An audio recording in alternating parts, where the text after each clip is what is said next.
But I mean, again, he doesn't know who Gabriel is, right? Because he didn't come from an Abrahamic faith. The people of Mecca were pagan. Quran is mentioned, if this book was from other than God, they would have found in it many contradictions. If a book is without contradictions, that has no bearing on whether it comes from God or not. I've had phone books that are inerrant, but I certainly don't think God gave them. That we believe without understanding. The brother asked a very important question, that most of the scholars say that listening to music, watching movies, and most of the television programs, they're haram. So how can we have fun? Let me tell you, brother, at the outset, that having fun is permitted in Islam as long as the fun is halal fun. That the standard narrative has holes in it. The Prophet tells us because Satan or the devil sleeps over our nostrils. Those who oversleep and not pray Fajr on time, Satan urinates in their ears. I really do think Jesus was crucified and that he really was dead and buried. He thought that he was a son of God in the sense that he was specially chosen by God. I think Jesus really did think he was going to be the Messiah, the future king of Israel. I mean, that is, after all, why they crucified him.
All right, I think now you have sound and know what's wrong with this software.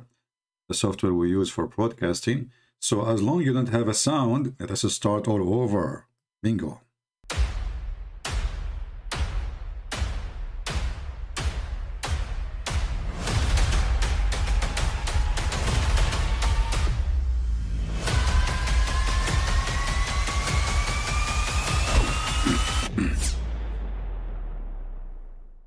But I mean, again, he doesn't know who Gabriel is, right?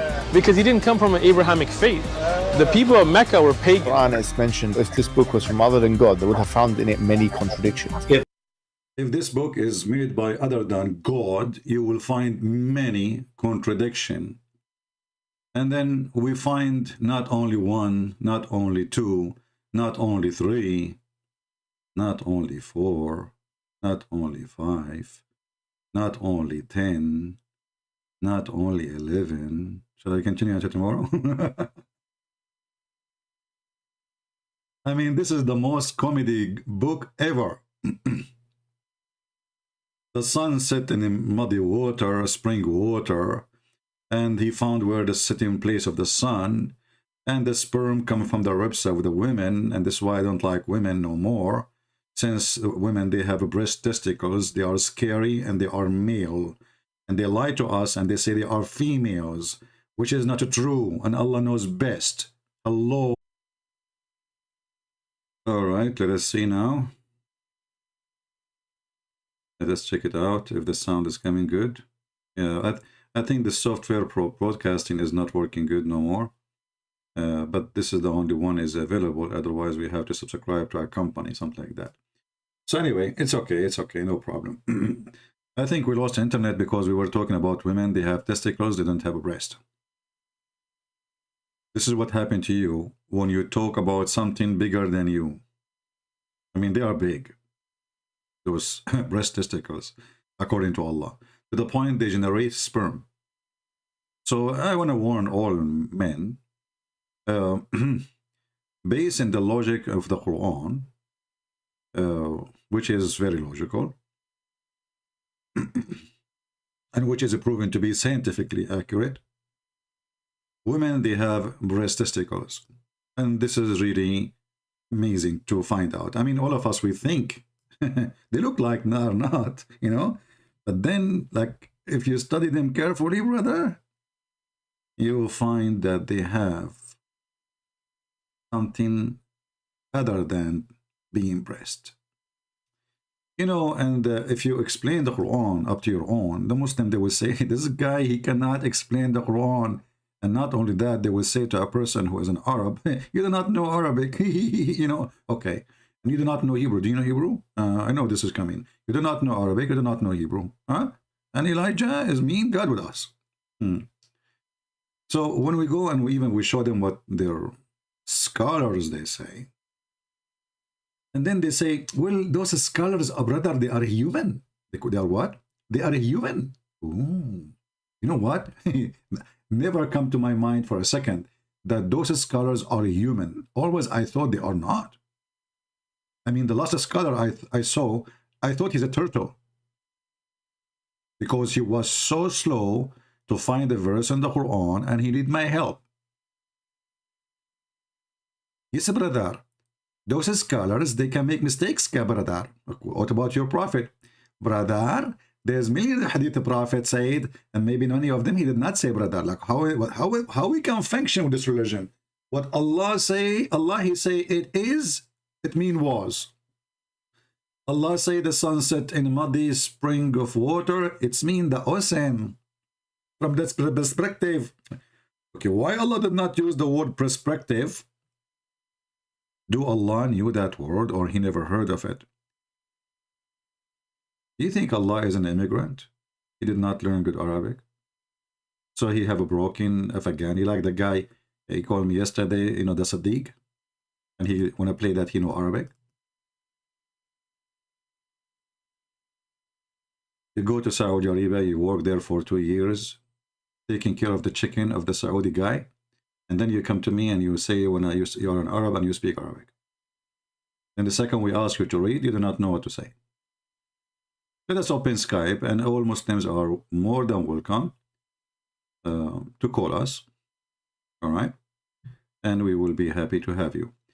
Meantime, we will see that Allah, he knows a lot. And tell Muhammad, and they call us. Skype again is open. He created from water gushing forth, meaning sexual fluid, that comes out bursting forth. This is the orgasm. So it's not something inside, take a note, you know, it's outside. From the man and the women. That's good, you know. Thus the child is produced from both of them. See, because of the sexual fluid, from both of them, the child is produced. All right. And then Allah, he said here, proceeding from the backbone and the ribs. You know, one of the amazing discovery, there is a scientist, he is from Japan. His name is Yama Idolai Yama, Suzuki Yama, Idolai again and again Yama. Very well known. I mean, you can ask any Japanese about him. I mean, if you don't believe me, search his name. You know, he said, it's true that the sperm of the man is coming from the last bone in his spine. And this is the backbone. By the way, my backbone is hurting me. Man, I think there's no more sperm there. I need to replace it. I think the God of Islam, he thought that testicles exist as a decoration. You know, like, you know, everybody have decoration for things. You know, Christians, they have decoration for a Christmas tree, whatever. Allah, he think that the balls of the man are decoration. Actually, they are balls. Think about it. And they are hanged there, you know, I mean, in certain location. You know, I was wondering, like, when I was a kid, like, why, what is those for? What is those for? What is those for? I could not get the answer. And until now, Allah made me more confused. I could not really get the answer, because the sperm coming from the backbone. So what the balls for? And then, you know, people, which made funny in America, they say to you, do you have balls? Like, what the heck? What does this have to do with the, like, bravery? And so what if a person, he lost his balls somewhere? Does that mean he is not a man no more? Like, what You have balls, man. This is what they say to you in English, you know, you have balls. Like, really. Even sometimes they say it to women. Arabic word can also mean male member. Okay, well, Harun, the donkey who said that to you is from F Dawa. Tell your F Dawa to take the F because it's really fit with them. Because I challenge you and I challenge them to show me where the backbone mean. Guys, it says the backbone. It mean, brother, it's mean the male member. Why is the backbone? Is your male member in the back of your back and it's a bone?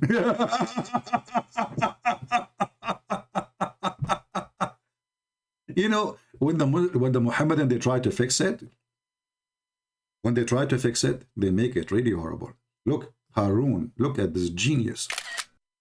He's a victim of a funny channel, have four idiots. They are a bunch of kids. They can say whatever they want. But you know, those things actually, those Muslims who say those things, they are very useful for us. Because later, when people, they go check in the dictionary, they will see that they are really jokers and nobody can trust Muslims no more, including Muslims. So here he says, the Christian prince. Arabic word can also mean male member. I never heard of a male member made of bones.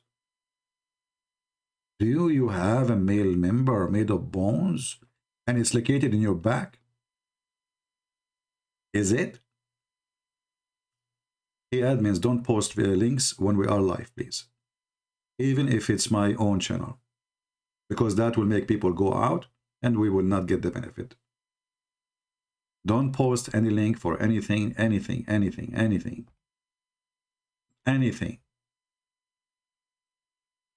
Unless a link I'm showing reference and I post it myself. So this is how shallow they are, and this is how desperate they are, and this is how they cannot defend their God they are. It's a duct tape cult. However, I'm here waiting. You can bring your duct tape with you, and I have no problem. Any Muhammadan would like to call us?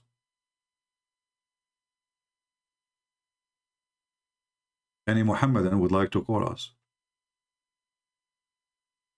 You see, this is the time which you guys are not expecting me. This is why we have just, after 15 minutes, we have only 500 or 600 people. But soon people will wake up and they will know, because I will ring the bell. You know, once I became a prophet, and this was a long time ago actually, it was maybe like 10 minutes ago. And then I start hearing the sound of the bell in my head. First, I thought maybe I got epilepsy. Epilepsy? Very funny word. Lepsy. What the heck? And then I asked myself, hold on. Isn't this is how Prophet Muhammad, he received inspiration from Allah as a sound of a bell?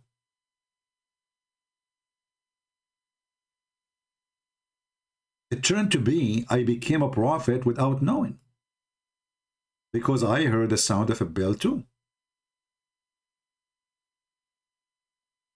But what is driving me really, I don't want to say nuts, because this will connect you to the balls again, and they want to go back from zero. I mean, our friend there, Harun, he explained already. Backbone, me male member. Like, oh, it's in the back, it's bone, so obviously this is the male member. Muslim, they don't have male member in the front, it's in the back, and it's bones. Why you get, what's wrong with you? We don't want to go there again, because he refuted us already.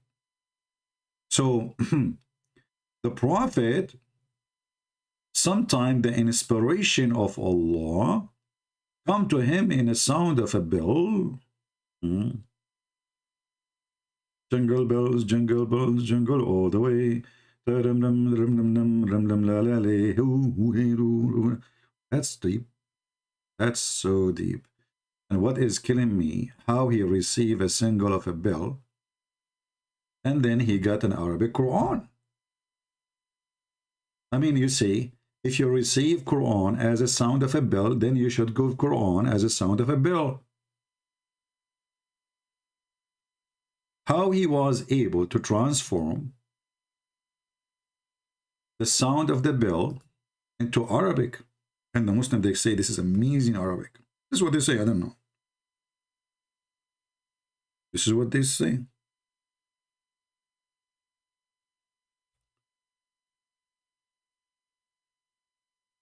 And I could not really understand why even God, he want to send his Quran as a sound of a bell.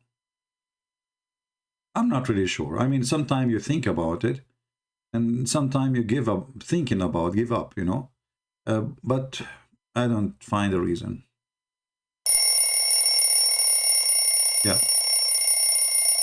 This is the second verse, the third verse, fourth verse, 5, 6, 7. Thank you. This is Al-Fatiha, brother.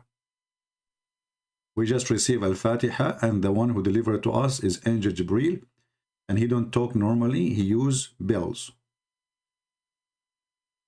When Prophet Muhammad, he received the chapter of the cow.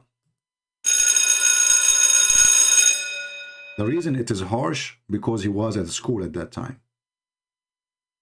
He heard the bell of the school classroom, and everybody heard it, but nobody understood that this is a message from Allah.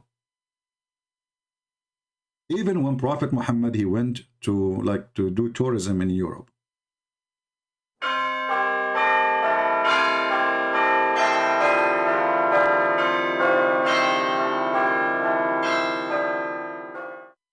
The chapter of the elephant. Because this is actually not in London. Maybe you think this is in London. This is in Bombay.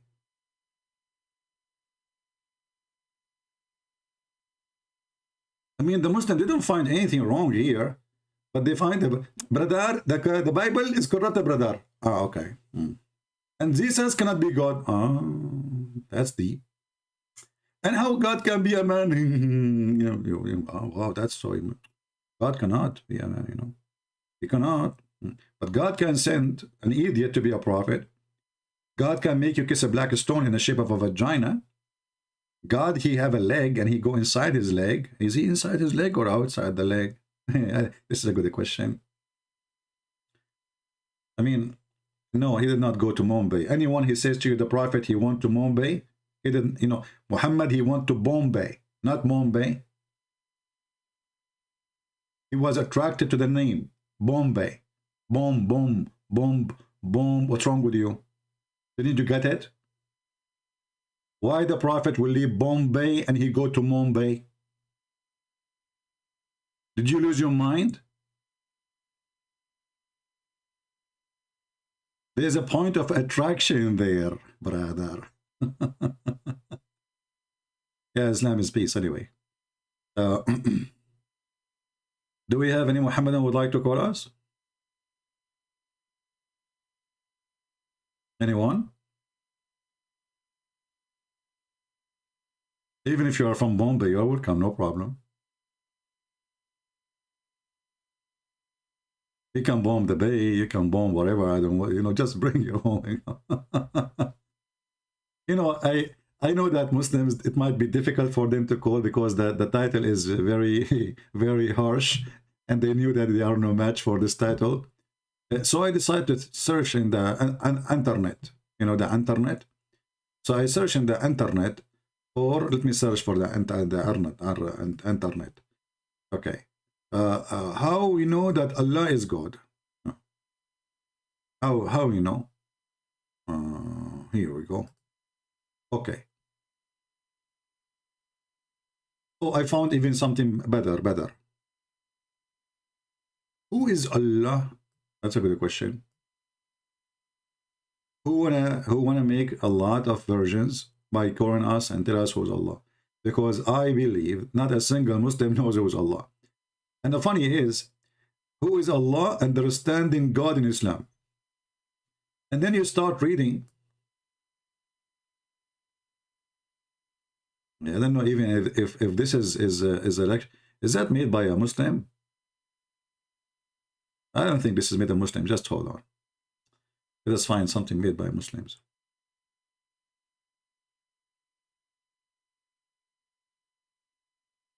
Ah, this is made by Muslims. Ah, to prove of God, Allah. How can he proven? Although no proof is needed. Like, what the heck?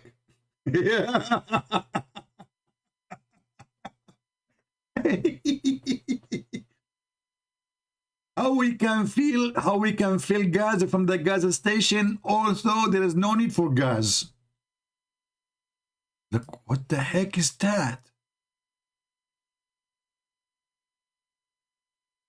Two proofs of God Allah. How can he be proven? And then although no proof is needed. That's deep. By Umar Key-in, I think Omar Khan, something like this, Key-in.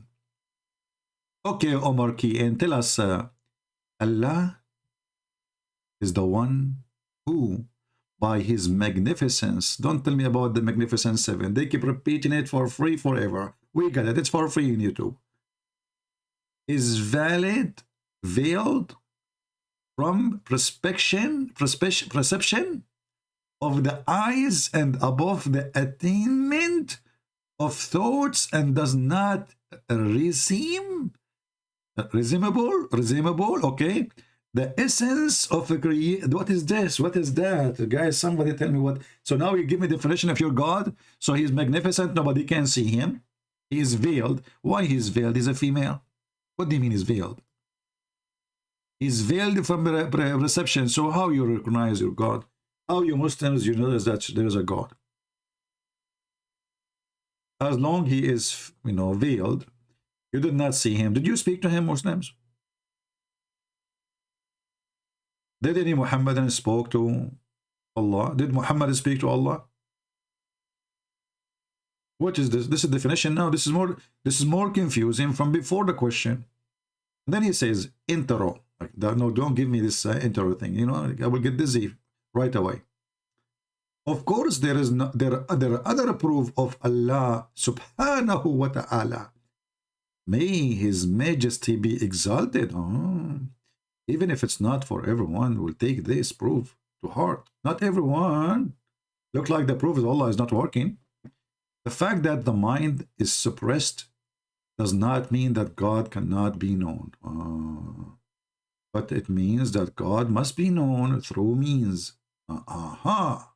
Okay. What he is not.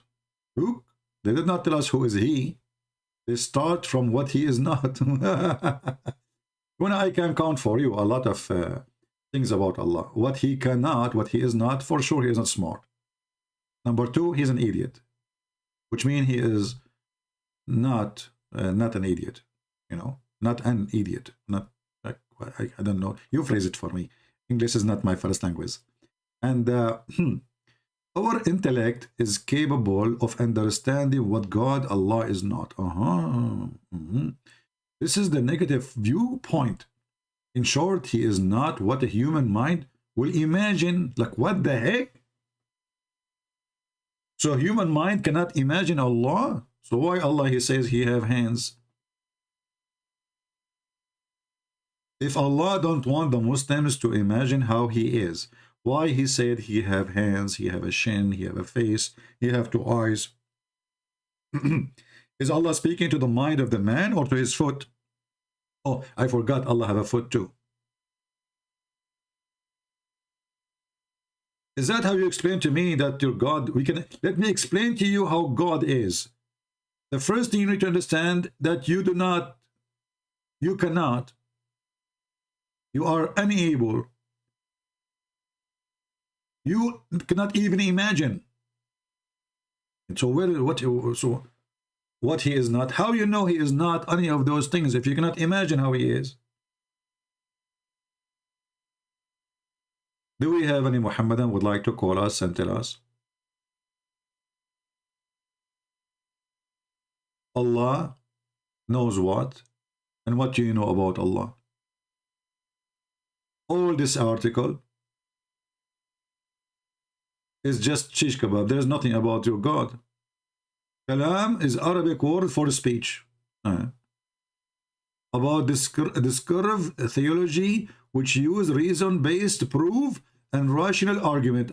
Islam speak about rational argument. Like, okay, I will show you one example of rational argument. Just one example.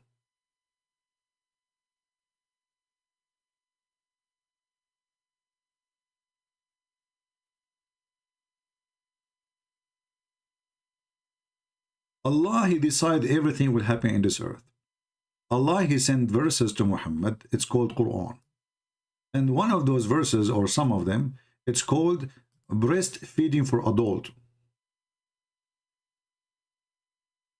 And Allah is all-wise, so He decided to get rid of those verses. When Muhammad, he died, and his wife and the believers were busy, preoccupied by making hummus, a goat, she entered the bedroom of the Prophet and she ate the Quran of Allah. And that is a rational reasoning for not having those Quran no more. But the question still exists, what is the rational reasoning to have a breastfeeding for adult until now? Muhammad and they speak about rational reasoning. Anybody can tell me what is the point of a woman, she gave her breast to someone else?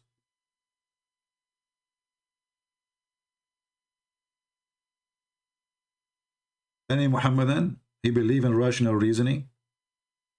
What is that will do? A woman, she have a man in her house and he is not her son. He is not her brother. Okay, the husband is jealous. What is the rational reasoning that a woman, she should give her breast to this man who have a growing beard?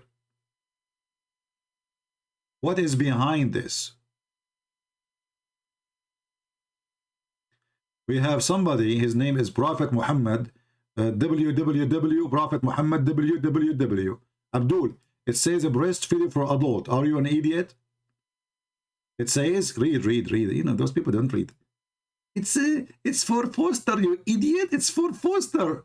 Ah, for Foster. He's an adult and he is Foster.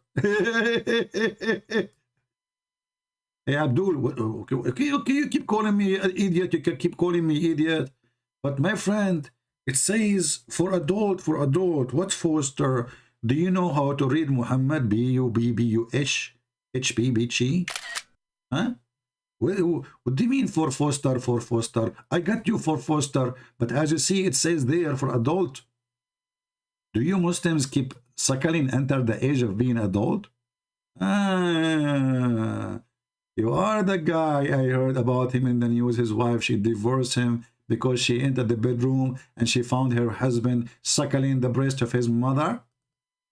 Are you? So what do you mean, Foster? It says a breast feeding for adult.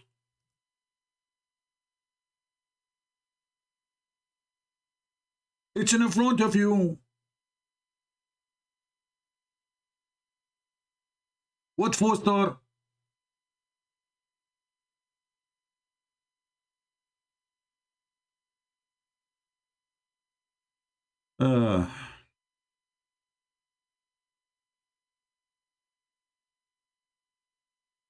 Do we have any Abdul?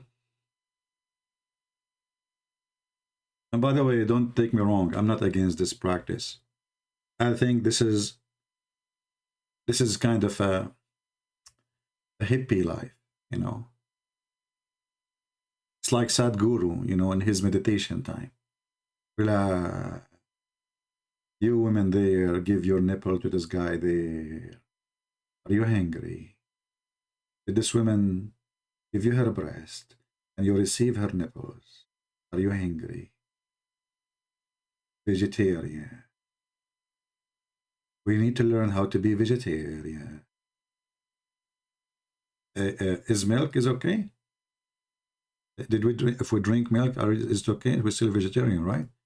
Because those women, they eat zucchini anyway. No? So it's clear, you know? Yeah. Yeah, if you are hungry. Hey, Sadhguru, I did not allow you to talk. Sadhguru is so peaceful. He teach about how to respect other people. Respection. Prospection. What the heck is that? Prospection? Whatever, you know? Stay calm. Stay calm. You ask Sadhguru a question, he go crazy on you. Stay calm. We need to learn how to receive the atmosphere around us. Stay calm. The second you get him busted, you ask him a question he don't like. In a second, Sadhguru is Zakir Naik. Brother sister, I told him, this person is not coming to ask question to learn. He is coming here to question. Get him out of here. what the heck? What happened to the peaceful person who drink, you know, zucchini juice and cucumber juice and very healthy? And what the heck is that? Do we have any Muslim? Why you drag Sadhguru is not a Bedo priest? Man Vatican best compared with Bedo Muhammad. You know, Lethi are upset about Sadhguru. How we know if he is a Buddha priest or not? But I know that this guy is accused that he killed his wife, and he claimed, and you can watch his video, he claimed that his wife, she decided to die by yoga. Secondly, we don't have pedo priest. We kick them out.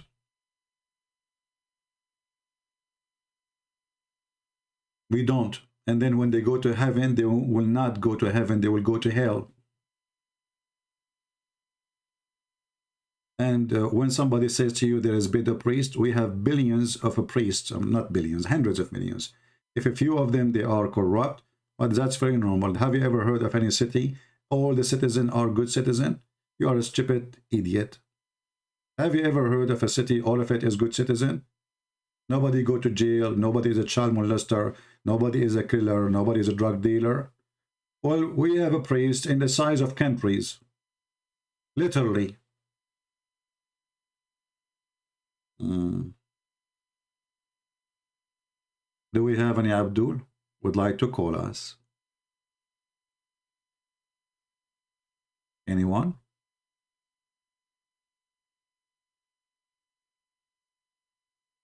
Okay, let us relax. I advise you to eat vegetation. Now we will not eat anymore from now on. Any food is not vegetation. And then he go to Europe and he order shrimp and snap, you know, and the fancy seafood. Oh. Do we have any Abdul? Anyone? Any Muhammadan? Who is a Muhammadan? He like to call us and tell us how, what does God knows? You see, based on the knowledge of Allah, He know that if you as a female, adult female, you give your breast to an adult man, something will happen. So who is the Muhammadan would like to call us and tell us based on the knowledge of Allah, which nobody can understand, why Allah is ordering an adult female to give her breast to an adult male who is not her husband? What is the purpose? Anyone can help us? Anyone?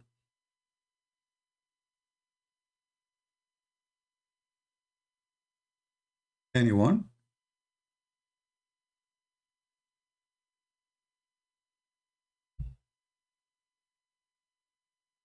Any two? Forget about him. I actually I think I'm making the wrong challenge. I should not say anyone. I should say any two. Any two?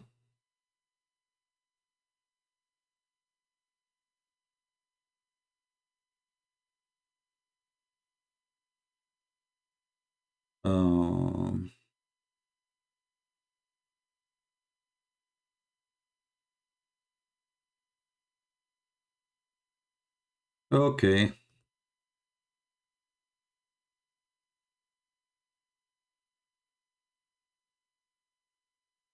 A group of Filipinos, Muslims, is challenging a group of Christian Filipinos. Bring them here. I will do the job.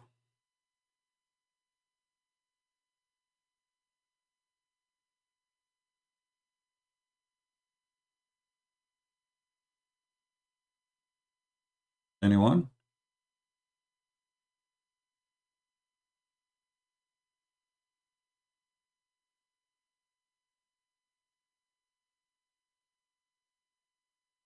My Skype is open. Any Muslim?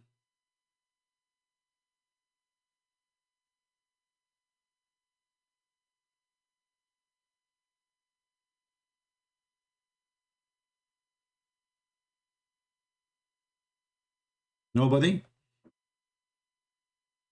Okay, hold on. Let me. I'm going to go to the street and grab him. Find a Muslim. Hold on.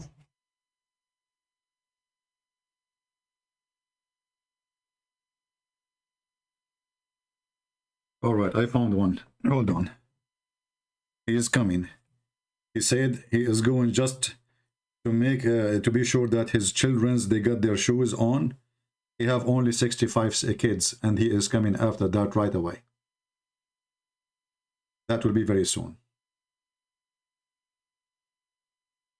Why you don't give interview to Part Rahman? Why I want to do interview such an idiot? Is it an honor for me to interview Borat? I do not need Borat, and I do not interview anyone. Here, nobody is high to be interviewed. And I don't want anyone to interview me too, because I believe this is such a stupid way of teaching anything. You know, like somebody invited me, and it's a mistake to go, actually. You want to teach something, teach it. Do we have any Muhammadan? Any Muhammadan would like to call us?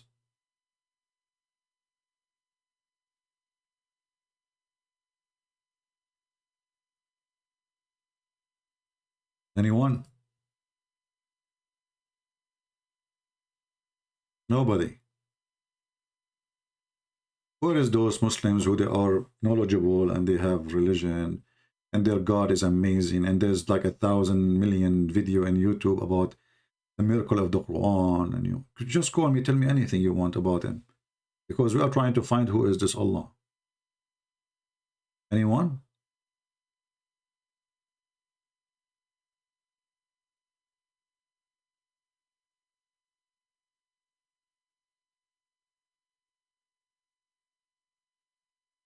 When we will do the next Bible study, we will see. I will let you know. I don't do Bible study unless I feel like I am ready for it, because this is the Bible, it's not the Quran. Quran is a joke, you know. Anytime you can talk about it. If you remember, once I was debating two Muslim sheikh, you know, Dr. Nabil Baikli and the Imam of the mosque in Tennessee, something like that, Malik Sar. You know, I don't know if you heard the water running. People, they thought I'm in the bathroom, but honestly, I was not. I was washing dishes. At that time, I was using like a Bluetooth thing. You know, the Bluetooth, you know, it's a Bluetooth you put in your mouth, you know. Yeah. So I was washing dishes and debating two sheikhs. And they have no idea what's going on. They could not answer anything. Why I could not answer your comment last time? Why you don't give it to me right now, Hikmah? And why you don't call me, Hikmah, as long as you have a comment to say? You are a Muslim, call me. What's wrong? So you are good in text, but your mouth is blocked. What happened? Are you doing breastfeed for adult? Only your fingers are not busy? Your lips is busy with breastfeeding for adult? Can I talk to you in private? No, you cannot talk to me in private. You can talk to Muhammad in private. He charges you. Private consultation. I never heard of a prophet. You have to pay him in order to talk to him in private. I mean, what kind of a prophet this prophet is? Even Joe Biden did not do it. You know the thing. So, Hikmah, are you going to stop do breastfeeding for adult and call me? Why did not answer my comment last time? I have 1,000 people here, 2,000 people. How am I going to even see your comment? Do you think always I'm looking at the comment section? No, it's boring. I'm looking at the comment section. What is your comment? So now when we wait for your comment, the comment doesn't come. You are like the wife of the prophet. She never have orgasm. And yet her husband, he can do boom boom for 13 women in 15 minutes. And this is explained why nobody have orgasm. They married a rabbit. Any Muhammadan?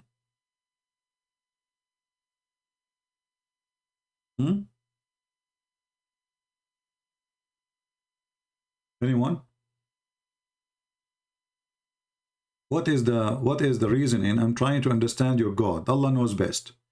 So based in which knowledge that a woman, she is adult, mature, grown woman, she will give her breast to a grown man, and he is not her husband. Anyone can just help us. What is the purpose of this? What will happen exactly? Any Muhammadan?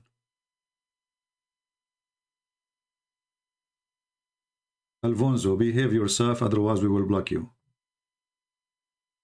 Any Muhammadan?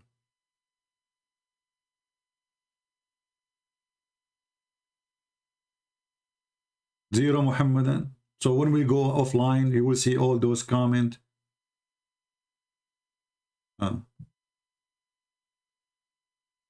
Matthew 26:39.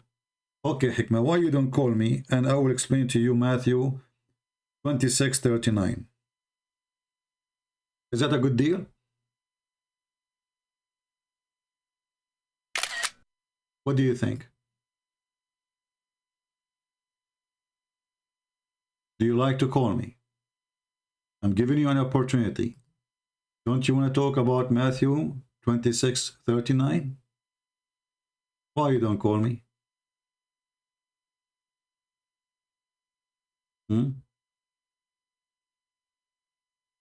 Well, you know, when a Muhammadan, he say, why can you read for me? Can you tell me about Matthew 26? You know, all of us, we knew that the Christians, all of them, they believe. And Jesus, he keeps saying that he is sent by the Father. When someone says to you, I was sent by the Father, he sent his only begotten Son. So obviously, the Son is in total always agreement, with the Father and the will of Father, let your will be done. So a Muslim, he go and read a chapter in the Bible. But this chapter first proved that Muhammad is a fraud. Proved that Jesus, he knew the unseen, he knew who was going to betray him. Proved that Jesus is the Son of his Father, which is God, the Father, which means he is God the Son.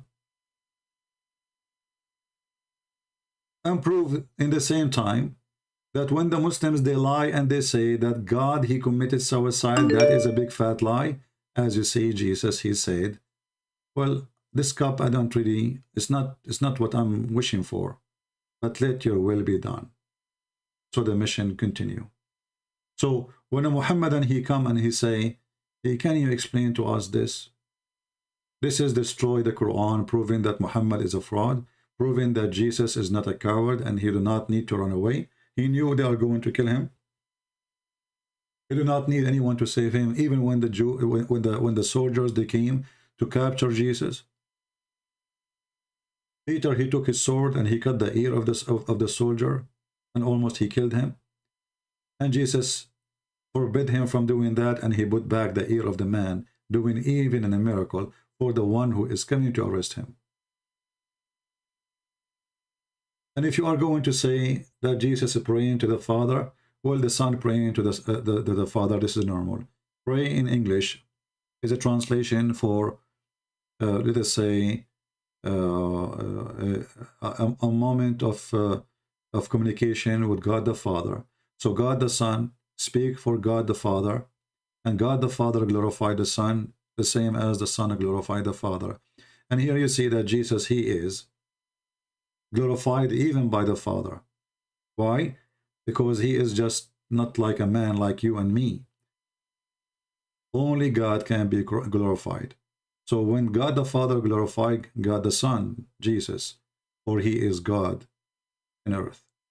So each time a Muslim, he try to say a statement or to make a statement, he try always to ignore that Jesus keeps saying, my Father, my Father, my Father, and that destroy all the teaching of Muhammad and all the fabrication of Muhammad. And Muhammad is nothing but a thief who tried to manipulate and fabricate things. In the same time, here you will see that the Muslim, they will say, if Jesus is God, well, and he is the Son of God, then his Father will save him. Well, according to Islam, Allah, he saved Jesus. So is that a proof that Jesus is Son of God? This is your logic. So, you know, Muhammadan, they are desperate. Amazing chapter, proving to us who is Jesus is, proving to us that Jesus is Lord. Even when they ask him the questions, which is proving to everybody who is he. Even those questions confirm what Jesus claimed and confirm why he was actually crucified. And this is why when we see someone like Mimi Hijab, your sister, she tried to interview someone like this idiot, Borat, hoping that they can get something useful for their propaganda and agenda. He got them busted. He said clearly, I believe that the Messiah was crucified. This is your guest. This is the one you hired to work in the Middle East, and he get his salary from the Muslim countries. You invite him to Emirat, to Dubai, to teach, whatever, hoping that he can teach you how to fight Christianity. He got you busted. He believed strongly that Jesus was crucified. He believed strongly that Jesus, he taught that he is Son of God. The Muhammadan, they are so desperate to fight Christianity to the point they are asking atheists to help them. This is how evil this cult is. If a book is without contradictions, that has no bearing on whether it comes from God or not. I've had phone books that are inerrant, but I certainly don't think God gave them. That we believe without understanding. The brother asked a very important question, that most of the scholars say that listening to music, watching movies, and most of the television programs, they're haram. So how can we have fun? Let me tell you, brother, at the outset that having fun is permitted in Islam as long as the fun is halal fun. That the standard narrative has holes in it. The Prophet tells us because Satan or the devil sleeps over our nostrils. Those who oversleep and not pray Fajr on time, Satan urinates in their ears. I really do think Jesus was crucified and that he really was dead and buried. He thought that he So you know, the Muhammadan, the Abdul, when he say, in the verse there it says, if it's possible, but why you don't read the rest? Well, obviously that your will be done. And obviously he was crucified. And obviously you're an idiot. So all what you care for in the verse, it's if it's possible. That's it, this is the one you like. Muhammadan, what you can say? Very cute. It says this, if possible, if possible, if possible. But then it says they crucified him, you idiot. What a stupid religion. Focus with me, focus in the breastfeeding for adults. Here we go, let us go back. You know, the funny thing is that Muslims debate about us about if Jesus can be God or not. And we are debating if Muhammad is an idiot or not. Do you see the difference? And obviously those who follow Muhammad, they are idiot too. Because the whole chapter saying that Jesus was crucified, and then you say it's possible. So what we would do with the rest of the chapter? This is what you thought, if possible. It says there, if possible. Do you see it? It says, if possible.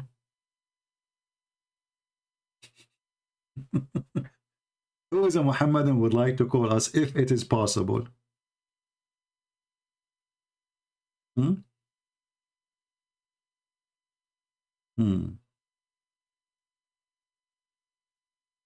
Let us see.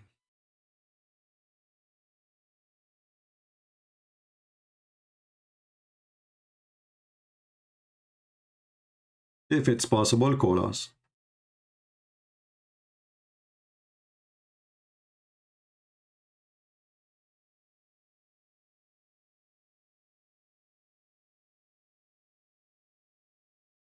We're trying to call.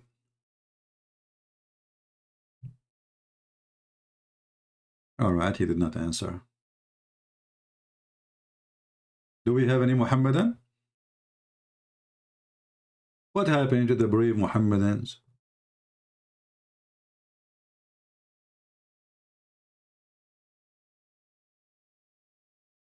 Anyone? What is the logic of Allah that, oh, your wife, she will give her breast to a stranger? How that can be godly? How that can be from the one God you worship?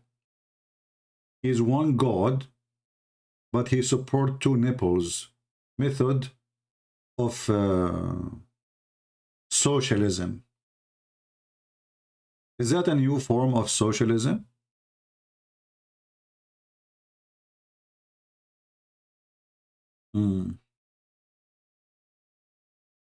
Anyone?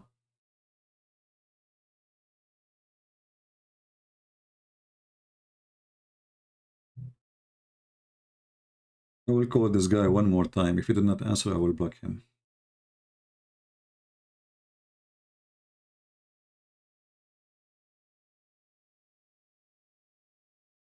Yes, my friend. Are you a Muslim?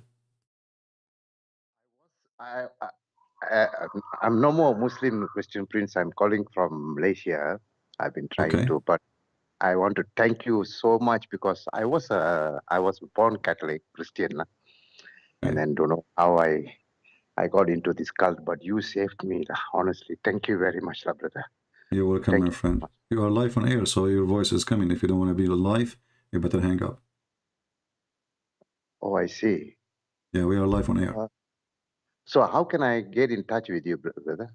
Well, this is the only way. I apologize. I only open my Skype only when I'm live. Oh, I see. Only. Yeah. Okay. Anyway, we are happy for you that you decide to leave this cult, and I hope more from Malaysia will leave this garbage religion. Yeah, with me from the day I was just coincidentally, I was first I was a Muslim. I was Did you really call me before? Muslim. You called me before? Yes, so many times I tried, and just now it's early morning in Malaysia now. Yeah, what like you use a Muslim name when you call me before? I don't know, brother. I just simply type like that. You see? I'm already about 70 years old. You see, and I was already about 40 over years in the Islam, and then suddenly I was just scrolling. How many years you were Muslim? How many years? 40 over years, brother. 40? 40 years, brother. 40 years as a Muslim. 40 years as a Muslim. Yes, why? So and why you decide to leave Islam now? What happened? You see, in fact, I was a very strong Muslim when I was doing dawah, and about 60 over people, I converted them into Islam. And then suddenly I felt something not nice, and then I was just, I was following the Jamaat Tabligh, and that was the thing that really put me into a deep real. I was a musician, and I gave up all the kind of dressing, and I was using the turban and everything.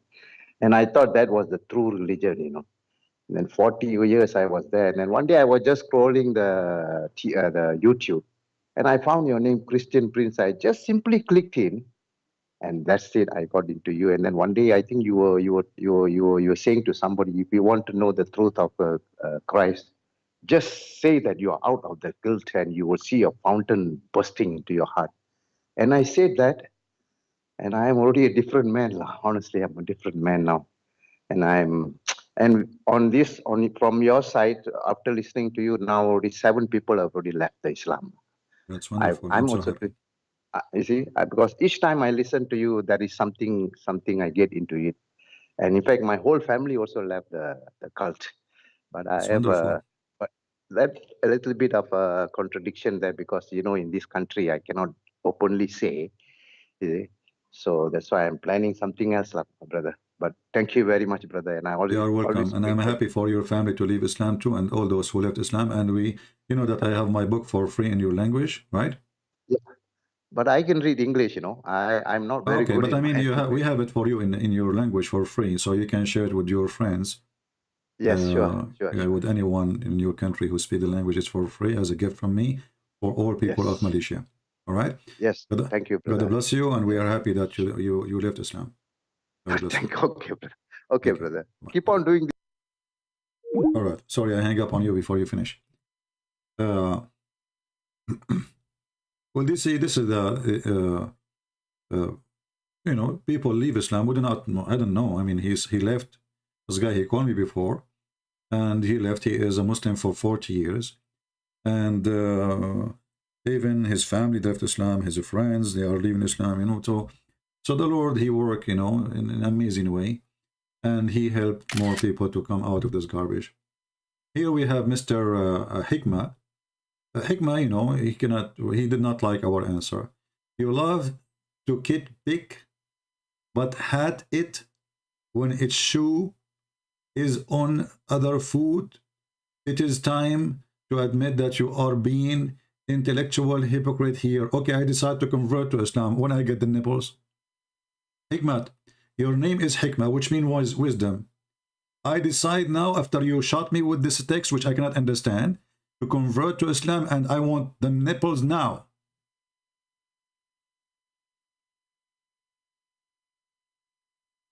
I want you to explain to me, when your wife, she gave her nipples to a strange man like me, what that will do exactly to me. That's it, I give up. You won, you won. Here we go. Forget about my foot, left foot, right foot. You won. I can't even understand what you are saying. You love to knit, big butt, hate it. What the heck is that? Hello. Hello, Yes, good my day. friend. Yes, we are My live friend? on air. We are live on air. Yes, my friend. We are from the Philippines. We All are right. a Catholic group here in the Philippines. Okay. Can we invite you to have you with talk our group, which is called Punto por Punto. Later this 8 p.m. here in the Philippines. Today? Yeah, today. Today, 8 p.m. in the Philippines. That will be what? I don't know. I will check it out. So this is like a church group? Can I send you a link? Because some Muslims here in our country challenges our Catholic group to debate Okay, them. my friend, I want you to do this. Tell them your challenge is accepted, and we have a Christian brother. He will debate Yeah. you. Okay, don't tell them Okay. his name is a Christian prince. Don't tell them. I'm warning you. Don't tell them Okay. his name is a Christian prince. No, just tell them we are ready. Tell us when. Tell us the date. Tell us the time, and we will do it online. Because Yep. because you know of Corcona. Corcona, you know, is very dangerous. You know, so so tell them. But Can we set meeting with my group so that they can talk to you also? yeah, so we can, just organize it. Don't worry about me. You know, I'm ready anytime. Even if it's for me like 4 a.m. in the morning, I will wake up just to make them shish kebab, and don't worry about it. Consider those Muslim group who want to debate you became hummus already. But never tell them they will debate who, just for surprise them. So, like, you are the one who called me first in Skype, and then you call them, and then we will have joint conversation, and we'll go live on air, and everybody will see how the hummus will work. All right, my brother. Thank you, my friend. Take Thank care. you, my friend. All right. Hummus time.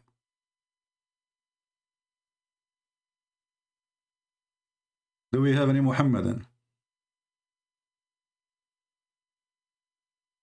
Anyone? I mean, Muslims are people of logic, my friend. I mean, Islam all of it is logic. If you go and kill some Christians and Jews and Hindus, Allah will give you 72 virgins, each one of them her private part, fit for your private part, which is English. You don't even look authentic narration. Okay, so Hikmat, are you saying to me that you Muslims are a bunch of liars? Guys, look what this guy is saying. You don't even look at authentic narration. Why you don't show your viewer the exact details behind each hadith? You post and show the source for the interpretation in your Bible. I show it. And I'm showing the interpretation. What about you call me? You are the Muslim. And you give me, here we go. What is the behind the source of this hadith? Tell me. Why you don't call me and help us? Why you don't do that? What's wrong with you? Call us right now. Help us. In this story in front of us, we have any problem, my friend? I want you to tell me what is behind this. A woman, she came to the Prophet. She have a grown man in her house. And her husband is jealous. The Prophet, he ordered the woman to give her boobs to him. Why? Are you Christian liars for having Gnostic text? No, stop lying, hypocrite. What, you know, what agnostic text, you donkey? Even your stupid prophet, he called our Bible Injil, which means this is the book of John, not the agnostic. So you are a certified idiot like your prophet. Can you name for me the Bible of the agnostic? Give me the name, as long as you are the genius. Go ahead. Agnostic. Even your stupid prophet, he called our Bible Injil, which means he chose the book of John. Potato. I mean, this is the guy, you know, today. Are we going to fast with this hikmah? Muslims, you better bring me someone. Okay, you know what? We will change the topic. Forget about the nipples. It's embarrassment, I know. And not only that, 10 times. I mean, why not 9?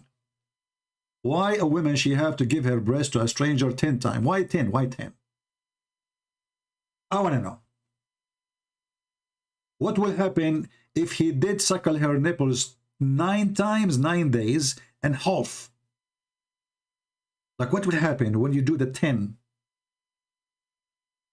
Does that mean his stomach is full of milk?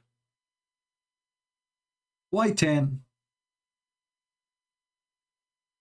Any Muhammadan can tell us the hikmah behind this, the wisdom?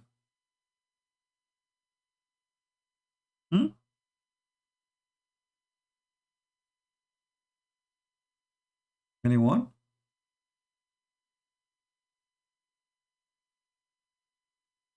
Forget about this one. Let us go to something more, you know, more wise. I mean, this is really stupid. Muhammad is, sometimes he says stupid things, but not always. Okay. Well, Muhammad, as you know, he's a prophet. And because he's a prophet, he was under control of the devil. Have you ever heard of a prophet was bewitched?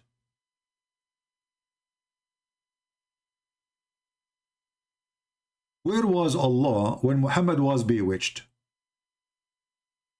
Is it true that it took Allah 12 months to take off 12 knots, which a Jewish guy he put for Muhammad and he was controlling him? I mean, do you see how fast Allah is? It took him 12 months to take the 12 knot of voodoo. So what happened, brother? You know, I'm very good in art, all right? I mean, all of you, you know that. You cannot deny it. I mean, you can deny it, but you will pay for that. So there is a Jewish guy. His name is Lubayd ibn al-Asam. He decided to make knots for Muhammad.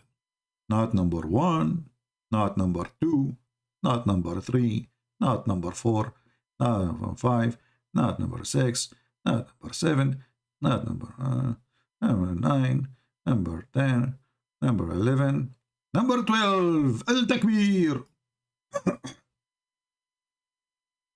And now, after this guy, he did 12 knots for Muhammad. Muhammad went knot. Because this is how you make somebody go knot. You make 12 knots for him. So this man, you know, he did the 12 knot for Muhammad. And Muhammad went not. He was bewitched. And he imagined himself doing things. In fact, he did not. As an example, once Muhammad, he went in the middle of the night. Actually, it wasn't, to be honest with you, it was like 2 a.m. in the morning. He went to do, you know, to pee like everybody, you know. He came back, he lay down next to Aisha, and then he said to Aisha, like, you know, because now he is under the control of the knots, you know. He said to Aisha, Aisha, do you usually, when we open the door of the bathroom, the light come by itself? Aisha, she is asleep, but still she can think. She said, no, honey, no, this is the refrigerator.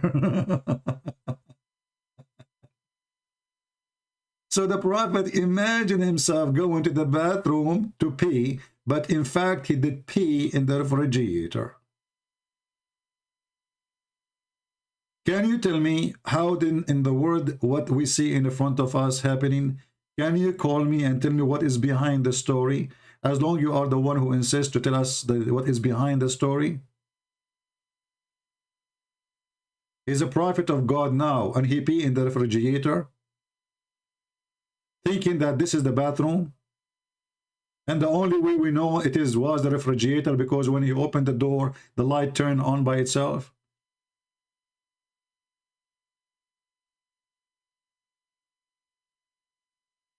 And Allah, he wait all this time, and the prophet is under the black magic.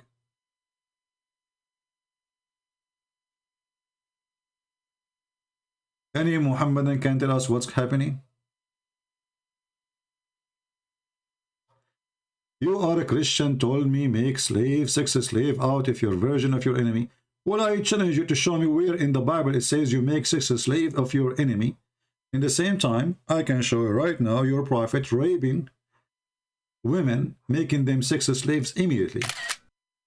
Actually, there is a video in what is it's called the other channel for those Christians from England. I forgot the name of the channel. Four Muslims talking about Allah giving permission to work as a pimp. And who is the women you use as a sex slaves? They are slaves. And there is a verse about it in the Quran, and you will see those Abdul, 3 or 4 of them. The first thing they see in the video, it looked like, brother, Allah, he gave us a permission to work as a pimp. Go watch it. Those are Muslims and they are Christians. Those are Muslims, very well known. Al-Bagha is not forbidden in Islam. And Muslims, they use their slaves as sex slaves for business. They are a bunch of pimps. And the verse in 24, chapter 24, verse number 33 is so clear in front of us. Suku, yeah, Suku film. Go look there. There is a title of a video. It says, look like Allah give us permission to be pimp. 3 Muslims, Muhammadan, they were talking about it. And they are the one who chose the word, gave us permission to work as a pimp. They are, not us.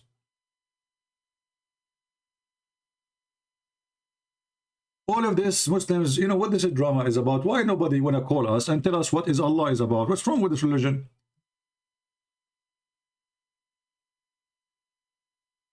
You Christians, you have sex slave. Where? How many slave Jesus he owned?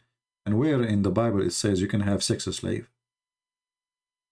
And where in the Bible it says you can be a pimp? This is in your religion, as you see.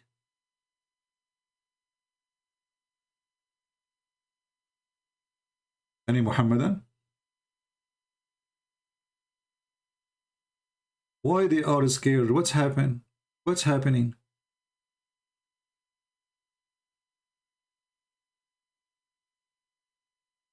Where is the proud Muhammadan who they knew Islam and they can explain Islam to us? And brother, Islam is an amazing religion. I mean, what happened? Where are you? Are you ashamed?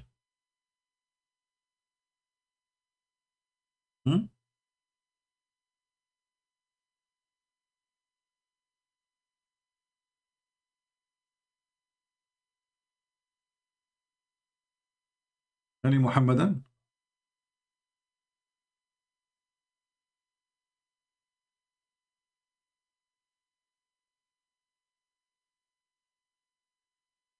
Who is a brave Muhammadan would like to call us? Yeah, but I can't find you. This is in the Quran, Harun. You are stupid like your prophet. Why you don't call me and I will show you the same verse in the Quran? You are a stupid idiot. According to your prophet, this is a prophet. His name is Samuel. You Muslims, you call him Shamael. And Allah, he gave him the blessing to have victory.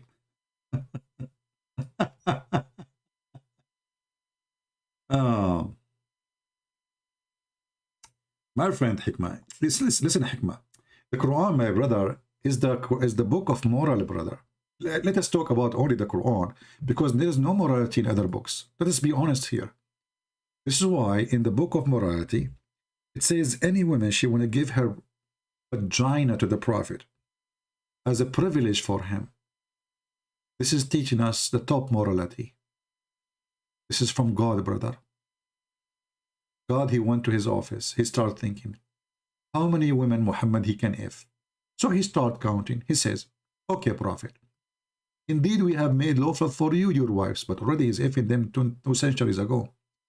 And okay, and then the daughter of your, and those who Allah gave you from the spoil of war, or sex slave.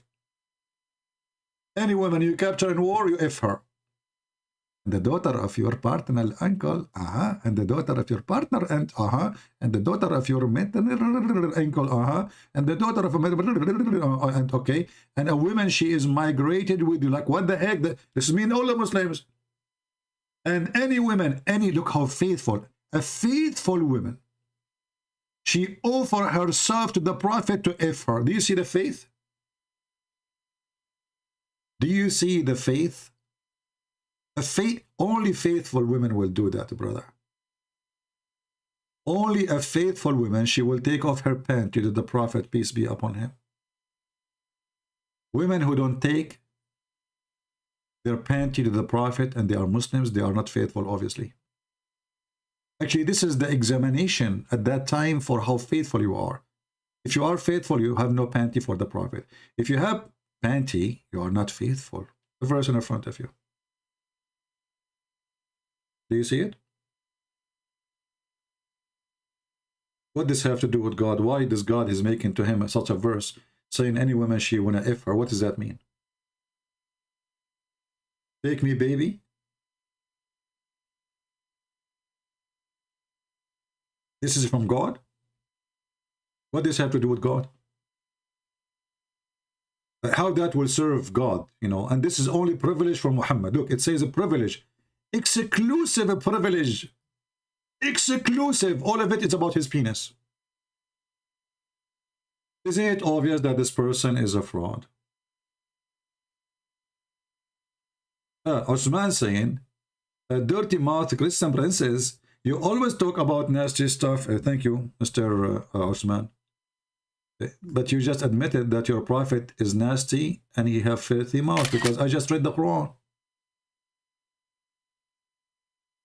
You always talk about those stuff, but this is stuff in your Quran, what we would do. Should I make a new Quran? Clean Quran? All your Quran is about F her, divorce her, take her, temporary marriage, marrying children, beat your wife, high five. Nasty stuff. When your prophet, he say to a man, go and tell him, bite the penis of your father. Should I change it and make it bite the zucchini of your father, just to make your feeling doesn't hurt? When your prophet is filthy, what I can do? He said, bite the penis of your father. By the way, Mr. Osman, did you bite the penis of your father?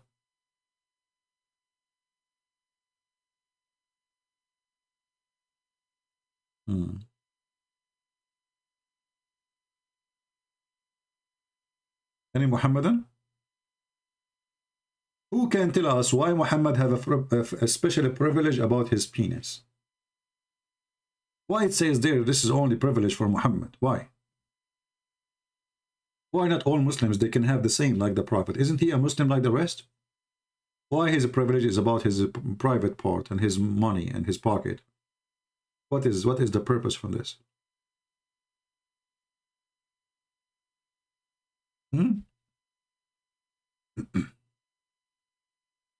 Any Abdul? By the way, I'm thinking, to apply to work in the Middle East as a Prophet Muhammad, because I want to have some privilege, you know. I go there, I claim that I'm Prophet Muhammad, and if they ask me what is the proof, I say, oh, easy, I have no miracles. And then they will believe me. Because according to them, the Prophet Muhammad do not need to have miracles. No, he do not. Why? Because you will not believe it anyway. Same for me. If you ask me, do you have miracles? I will say, I'm like Muhammad. I have 0 miracle. Why you don't have miracle? Because you don't believe it anyway. Have you ever heard of somebody claiming to be a prophet And he is claiming that the reason he don't have any miracle because he will not believe it anyway. So why the Muslim believe in you anyway? ما منعنا. What the heck? ما منعنا أن نرسل. What the heck? What's wrong with you? Why you are saying? Don't say it in Arabic again. This is stupid. وما منعنا. Like what the heck? And we refrain from sending sign only because men formed us and treated them like garbage. Like what the heck? But as we know, the Jewish accept the miracles, and the Jewish accept even the miracle of Jesus. Majority of the Jews, they converted to Christianity already. This is a false excuse. Did you see Mimi Hijab talking about pedophile? Well, yeah. It's funny that they are talking about pedophile and their prophet is the biggest pedophile in the history. Any Abdul?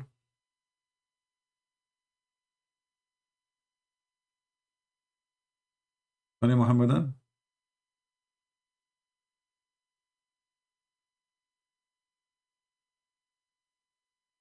Yeah, keep them to yourself. That's mean you take them as a slave, but nowhere it says you sleep with them. You are a stupid mental like your prophet. If you continue reading, you will see that it says that if, you know, and those you shave their head, and if you marry, if you want to marry one of them, so you are a false man like your prophet.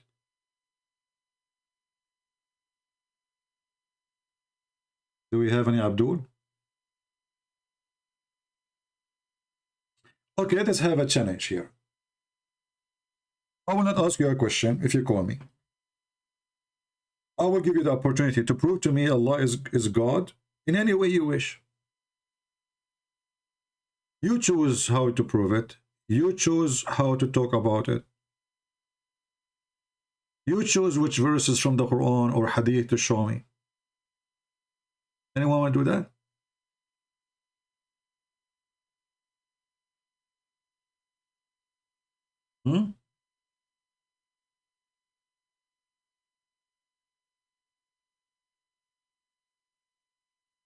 Anyone? It's a challenge. An open challenge. Look, you know, look how weak this cult is. Not a single Muslim, he is confident that if he really call us, he will be able to prove to us anything about his God. What is the proof that Allah is God? There's no proof. All the evidence lead us that Muhammad is the only one who fabricated his Quran, and the name of Allah exists from previous belief from pagan religions. As an example, the Muslims, they say that Muhammad is a son of a man. His name is Abdullah.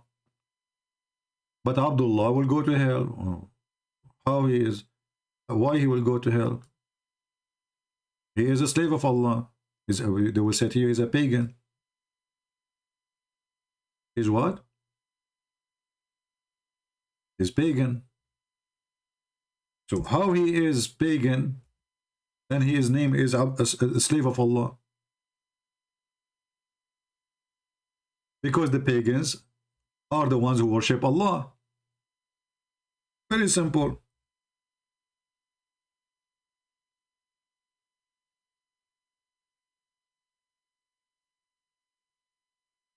The pagans, I can show you right now videos from Muslim sheikhs saying clearly that pagans, there is exactly the same worship. They go around the Kaaba, they touch the black stone, they kiss the black stone, they pray in the front of the Kaaba. They're the same. They believe in Allah.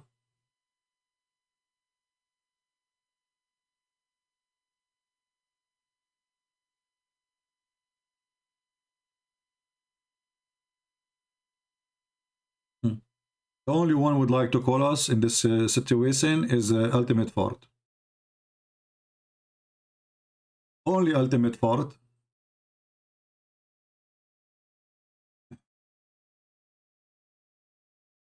He would like to call us. Yes, is that Ultimate Fort? Who is this? This is Allahu Akbar? Assalamu alaikum. Wa alaikum assalam. So you say, you call me coward. Why you call me coward? Because Muhammad is the best. Muhammad is the best. Tell me how Muhammad is the best. Go ahead, I'm listening. He is very peaceful. He is very peaceful. Good religion. Are you a Muslim for real or you are trolling us? Allahu Akbar. Are you a Muslim for real or you are trolling? I am Muslim. I am Say the Shahada. I am just joking. I am trying to get your attention. Okay.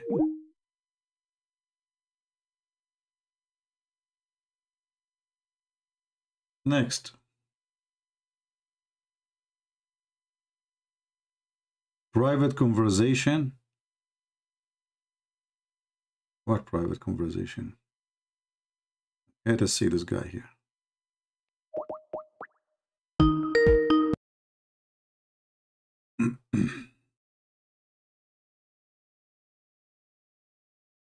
Let us see if we can get any Muhammadan.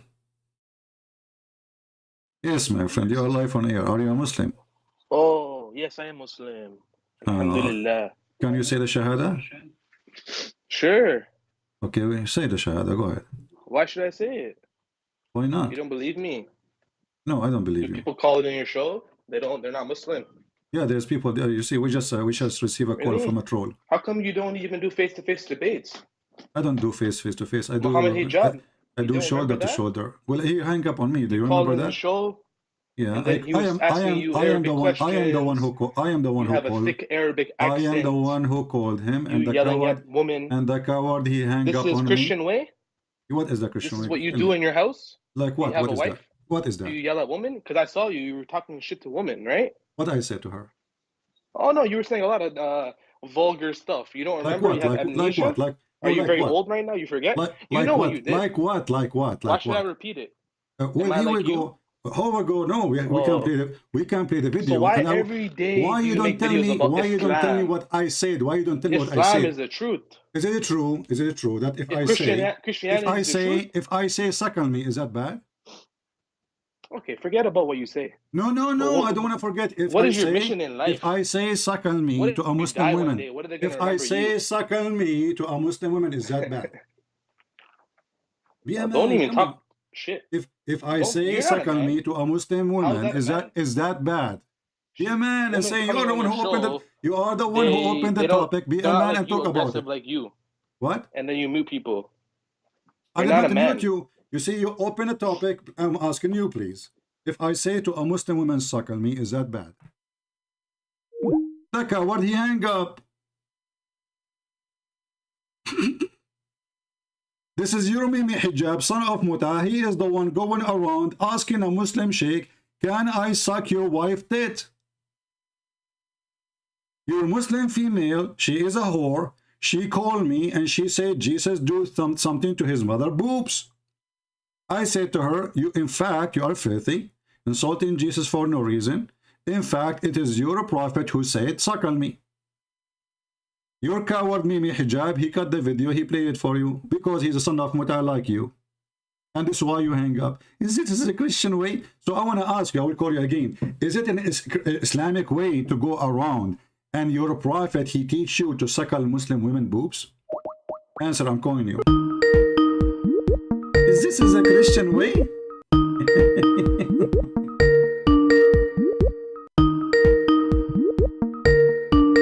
Answer, potato, answer.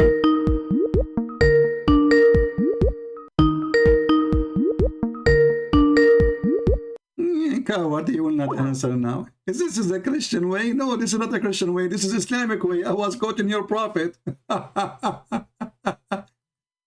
And maybe Hijab, as you see, he go around and he harass Muslim women, and he don't want to believe that his prophet saying that. But this, as you see, it's in front of you on the screen. And the sheikh, he was saying, well, this is what the prophet said. So the filthy Mimi Hijab, he go to the sheikh. He's a sheikh, imagine. And here you see a Muslim, he said to Mimi Hijab, what kind of mannerism are these? Shame on you, Muhammad. Muhammad Hijab. Muhammad Hijab, he says, what's wrong with it? He believe it's halal. So do you see the hypocrisy of this garbage religion? If I quote what their prophet says, Christian Prince, sexual harassment to Muslim women. And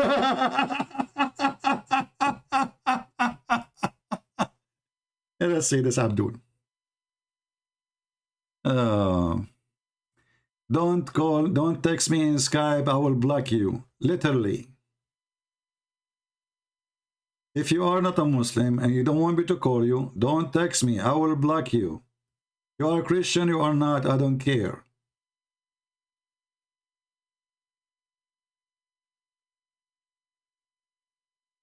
Do we have any brave Muslim? Why it's wrong to believe? He believe in it, why it's wrong? He believe in it. You see the coward, and he make a video. This Christian Prince, this is how Christian people talk. You're finished, boy. And you know, I'm so finished to the point, I don't know what to do. I mean, I go live in YouTube right away. I have 1,000, 2,000, whatever thousands, and people listening. Do you see how finished I am? Why? Because I'm quoting their prophet. And look how they try to put you down. They try to put you down. They try to frame you. This is not how a Christian talk. Sure, this is not how a Christian talk. This is how Muslim talk, my friend. I'm quoting your prophet, and you are quoting your prophet too.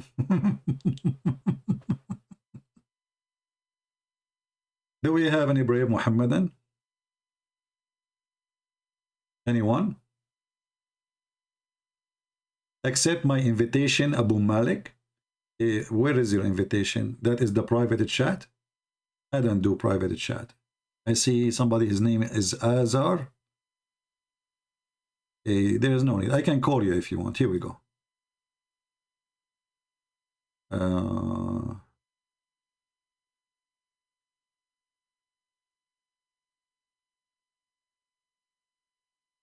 I can call you. There is no need for this.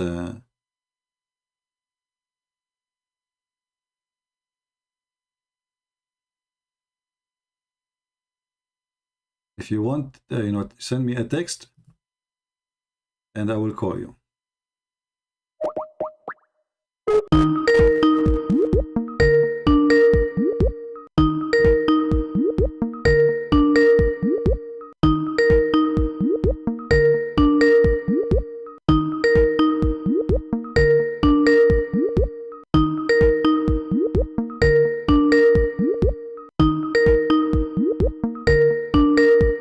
You don't answer.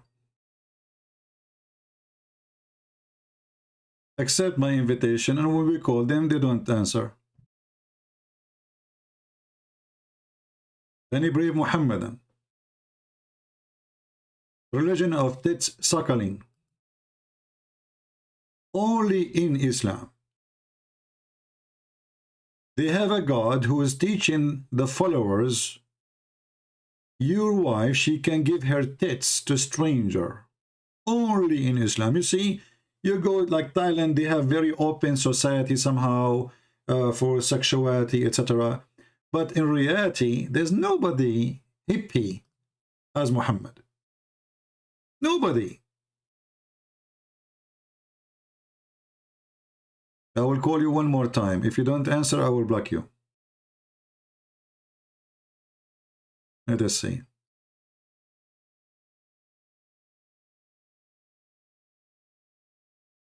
Do we have any Muslim who would like to call us? Anyone?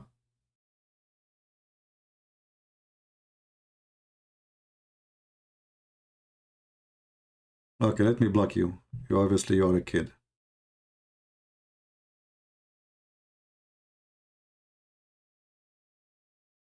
Do we have any brave Muslim who would like to call us?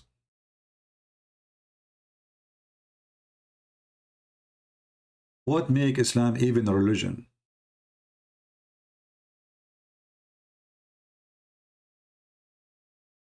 What make Islam even a religion?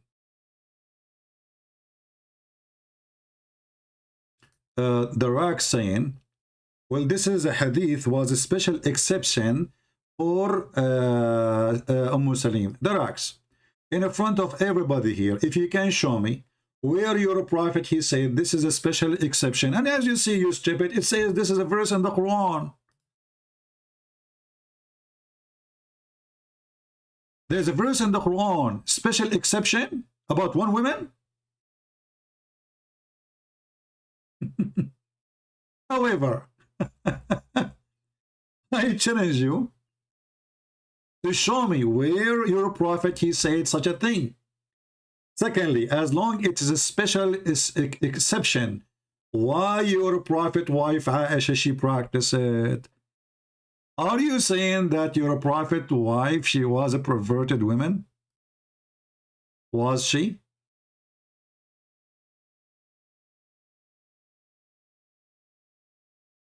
When Aisha she practiced it, was she a perverted woman? Because you just said this was only for one person.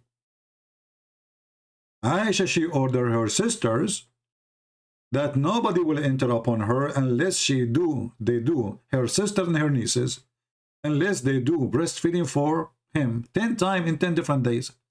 So how this was for one person and Aisha she ordered it? The other wives of Muhammad, they are ashamed of this, so they said to Aisha, this you should not do that.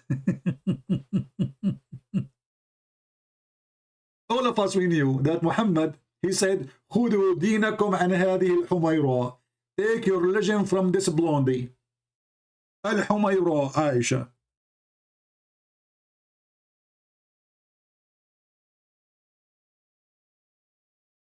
And Aisha, she practiced obviously what she learned from her prophet.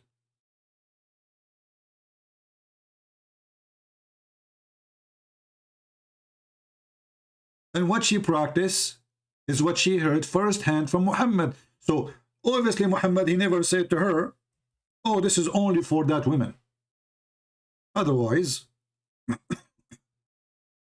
and never said in his lifetime that this is only for that woman, because then the Muslim will say only this is for that woman.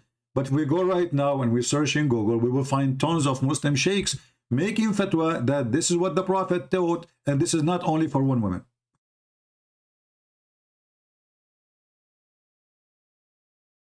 Yahya related to me from Malik, from Abdul Rahman, from etc., that the wife of the Prophet Aisha, may Allah please him, grant him peace, admitted those whom her sister and her daughter of her brother had nursed.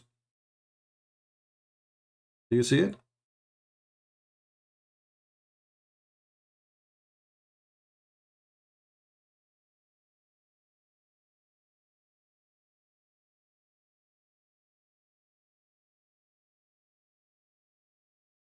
Anyone?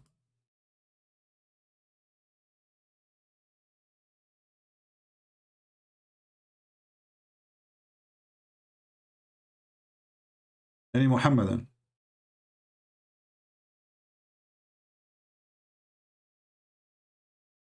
Let us see.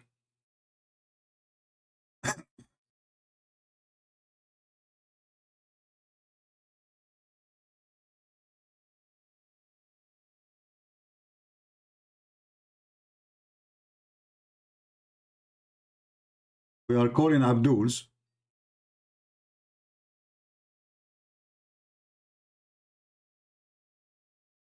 And look, obviously, they are just trying to be annoying. Send me text message, I'm a Muslim. And when you call them, they don't answer. It's okay, I will block you. Even I blocked my speaker, so nobody will be bothered by calling. Cowards. We don't use Zoom. I don't use Zoom. I use only Skype for those in Philippines. The same you call me. I don't use Zoom and this madness. Any brave Muhammadan would like to kill her. And you know, even if it was for one woman, why in the world you ask a woman to give her breast to a stranger? Tell us why. What that will do exactly? This man is a grown man. What is the wisdom of this God to order his prophet that in a woman, she have to suckle a grown man 10 times?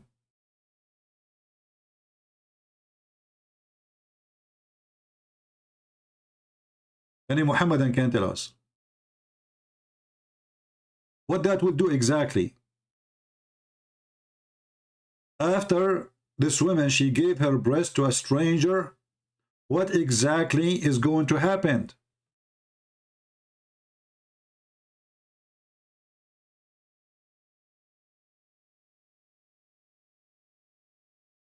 يعني محمدا.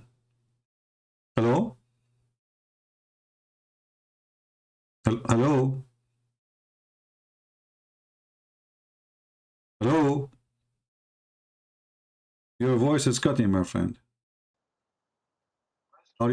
Are you a Muslim? Yes, I am a Muslim. All right. What do you like to say to us? Go ahead. We are talking about how we can prove that Allah is God, and Allah. I mean, the Muslim, they say Allah knows best, etc. But we find that Allah do not know anything. What do you think? Honestly, I've been following your videos like almost like half a year. How many years? Like almost half a year, like 6 months or so. All right. And I'm still like struggling, to be honest. Like your videos to me they sound very convincing. All right. And I'm thinking on still like on the eve of giving up this religion, but I'm still not quite sure whether what to do. Let us me and you together work together then to see what is making you still holding your horses from leaving Islam. What is the reason? What do you think? If there is something you like to discuss about it, make you think still Islam is a religion to follow? Well, the first reason is that this religion is very manipulative, very manipulative. But this is not a good thing. The word manipulation. It is not a good thing. Yeah. Yes, it is not a good thing. But the problem is that, like, you kind of experience it, you know. Sometimes if you do some mistakes or wrongdoings, you get the punch, you know. You get the punch. I don't know how that works, my friend. Muslims, they do everything wrong in their countries, and nobody is being punished for anything. Morocco, as an example, prostitution is #1 business in the country. Same in Tunisia. Same as even if you go in Europe, what punishment? Corruption is the lifestyle in all Middle East. Judges are corrupt. Police is corrupt. The king is corrupt. The princess is corrupt. The sheikh is corrupt. Even the grocery store is corrupt. You go to buy from the butcher, you think you are buying beef, you end up you eat donkeys. So what I think this is you imagine if something wrong happened. I understand. You imagine that there's a God is punishing you. His name is Allah. But in fact, if Allah really true God and He will punish those who do wrong, He should not teach them wrong anyway. He is the one who teach them wrong. Well, honestly, like it's been like almost 2 years. I stopped practicing, but I still like do shahada, like try to hold on to. But whenever I stop practicing, like doing the fasting and praying salah, suddenly my whole life went upside down. My whole life.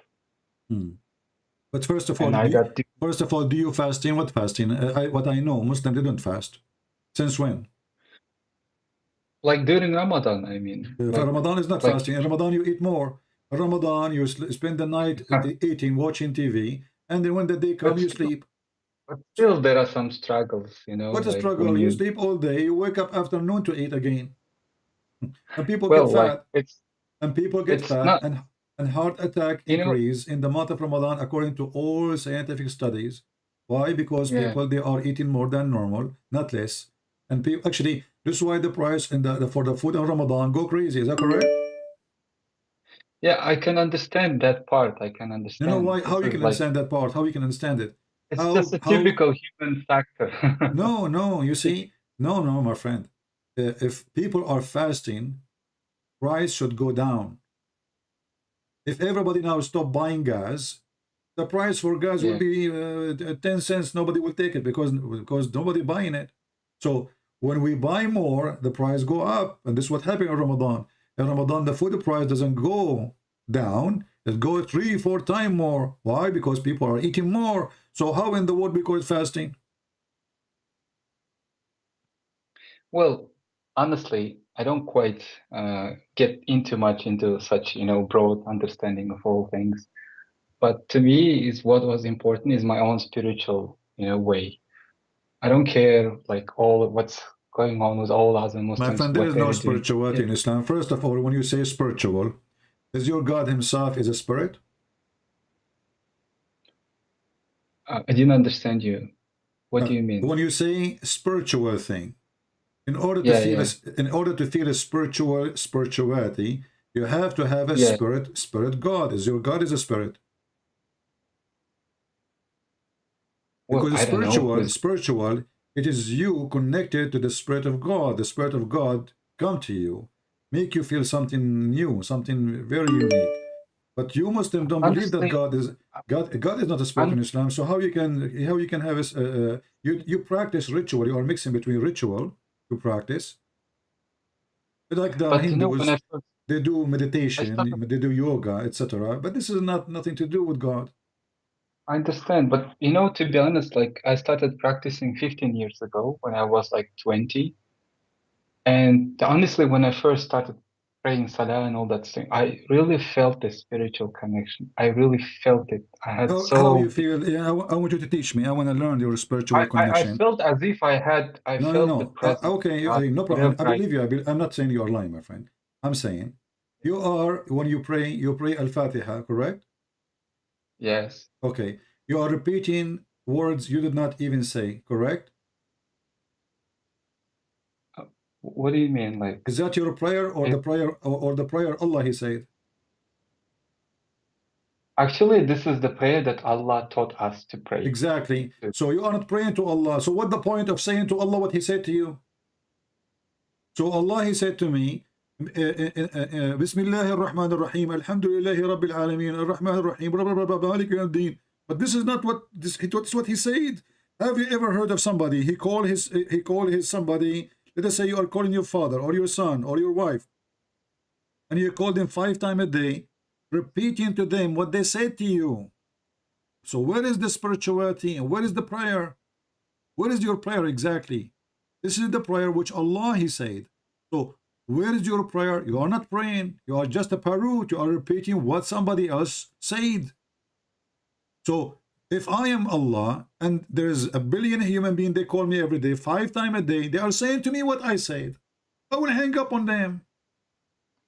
Imagine you call me. I think most people, they don't know how to pray correctly. And what I was My taught friend, you do is not that need to Allah, pray. Well, there's nothing. It's called pray correctly. This is not true, because a prayer have to come from the heart. A child can pray. You do not need teachers to teach you how to pray. Pray is you speaking to your Lord from your heart. Whatever you say, God can understand you, because God is not a stupid. Maybe you can say, you can be stupid, no problem. But even the stupid one, God, He can receive him, because no one better than God to receive the stupid one, because he is simple, he is naive, he is not educated, he is not he don't know, he say whatever he want. But God, He can still understand this person, because He made him. Who knows the well, manual? I understand, honestly, before Islam, actually, I always felt this, this close relation to God, I used to ask from God anything I like, and most of the time it was fulfilled. And I can understand your point. But to be frank, Fatiha, I mean, as a prayer, is actually a good prayer. The meaning is No, it's really good. not. It's not. Let me tell you how stupid it is. Who is the one Why who's do you talking? say? Oh, okay. Who is the one who's talking there in the Fatiha? Well, actually, us, we're supposed to be No, no, no. saying It's that. not. It's not you. No, it's not you. It's Allah. It's Allah. Yes, Allah, it's a Okay. prayer So that Allah taught. how Allah He say in the name of Allah? Did you ask yourself that? How Allah He say in the name of Allah if He is the one who's talking? Obviously, this is something made by Muhammad trying to copy the Christian prayer in the name of Allah. So who was talking? Allah. I never heard. Actually, imagine Joe Biden. I mean, Joe Biden, he make a lot of poo-poo. Even Joe Biden, he will not say that in the name of Joe Biden. But you are Joe Biden. So, but it's for us to say. We're no, supposed to my say. friend, this is not for you to say. Show me where it says say. Pray like this. My friend, can you show me where Allah He says pray like this? Well, actually, Quran is not like a typical human like guidance book, It's just sort of you're supposed to understand it. Like, What you know what easy I to mean? understand? This is confusing. Have you ever heard of Allah saying praise be to Allah? Allah saying praise be to Allah. And then Allah, He repeat Himself. He just said the most gracious, most merciful. Why He's repeating again? This guy, you have nothing to say. And then He says the Master of Judgment Day. Okay, And then he said, do you do worship? Like Allah saying, do we worship? Well, to be frank, shouldn't Allah say, we seek your worship? Your worship is if this is a prayer, he should teach us in the opposite way. But the author of the Quran, he forgot to switch. This is Muhammad. He forgot to switch from the third person, second person. So he said, they do worship. Who is talking? Allah. Allah saying they do worship. Obviously, this is stupid. Same time, my friend. What is the point of this prayer if you are repeating it and you don't even speak the language, in a language you don't understand? Why you have to pray this prayer? Why you have to say it in Arabic? Is your God is an Arab God? Well, he's actually God of all of us. No, he's an how he is God of all of us. So why you have to pray to him in Arabic? Probably because he decided to choose that specific language. So okay, like, why he chose a specific language? Well, as far as I know, because Prophet Muhammad, he was like sent to Arab people, and okay, no problem. So Muhammad was not sent to you. The Quran, chapter 14, verse number 4 says, "We send not a messenger except to teach in the language of his own people, in order to make things clear for them." Do you agree with that? Yes, agree. Okay, so Muhammad cannot be a messenger for you, and Quran can't be a book for you, because the Quran says, in order, we never sent, and he sent that to Muhammad. We never send, which means even in Muhammad himself is included. We never send a messenger to teach except in the language of his people. So if Allah want to send a messenger, this God, to you, I don't know, maybe you are from India, he will send you. In India, there's like 400 languages. So if Allah want to send a messenger, as a Muslim messenger, he should send 400 messengers speaking 400 languages, and each one of them, not only he knew the language, he have to be from the people. And the verse in front of you expose Muhammad. He cannot be a messenger for the Indian. He can't be a messenger for Indonesian. The Quran make it clear, because if you don't make it in your language, it's not going to be clear to them. Who's talking? Allah. Read the verse for us. Go ahead. Chapter. I just gave you the verse and the chapter number. Chapter 14, verse number 4. What do you think? We sent not a messenger except to teach in the language of his own people in order to make things clear to them. Now Allah leaves straying those whom he pleases and guides whom he pleases, and he is exalted in power, full of wisdom. What do you think? Well, it's very straightforward. It's very clear, right? Usually the Quran is very confusing, but this verse is very clear. So we cannot make it more clear than this. You cannot understand the book unless it is in your language. Very simple. Okay. But the problem is, let's say I'm from, let's say, Turkic origin, okay? Okay. And the problem is that we don't have any book. Like we had our own prophet, but we don't know where is his teaching. Let's say we live Islam, but what else we should hold on to? Well, in Christianity, you do not need specific book in a specific language. Translation is fine in God. And my friend, God do not need a translator. You can pray to God in your own language. And you say to him whatever you want. You believe in him. You believe in his teaching. You believe in the one he sent to save you. And you are fine. You pray in Turkish. What's wrong with that? Do you think God don't know Turkish? Do you think God do not know Hindu languages? Do you think God he don't understand somebody from Thailand or Philippines, what he is saying? What kind of God this God is? If God do not know those languages of the whole earth, then this God obviously have nothing to do with us, and he does not exist. Well, that could be an option.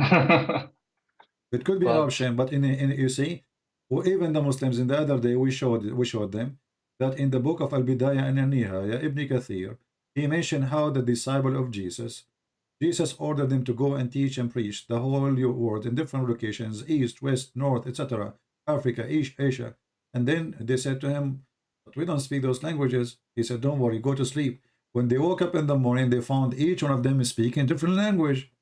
So if God can teach them language without teaching them, which means they woke up with it, speaking in tongues, speaking languages, why the God of Islam, he cannot do the same? And why Allah want to send only a message in Arabic, and this message in Arabic for all mankind? And Arabic language is the most difficult language, stupid language ever. You will see a person who study Arabic all his life, and he have a PhD in Arabic. You ask him to make a letter, he will make maybe 80 mistakes out of 100 words. And he is a specialist in Arabic. So why this God he choose? Why this God? And not only that, by the way, there's a person, his name is Al-Farahidi. He is the one who corrected the Quran. And he is the one who changed a lot of things in the Quran, because the Quran does not make sense. Go search his name. You will see that the Quran we have today is based on a fix of this man who is not even, they say he's not an Arab. And even the one who add dots and wolf, he himself is a Persian. So how in the world this Quran is a book of God when it needed a lot of repair and a lot of fix? Let us go back to zero.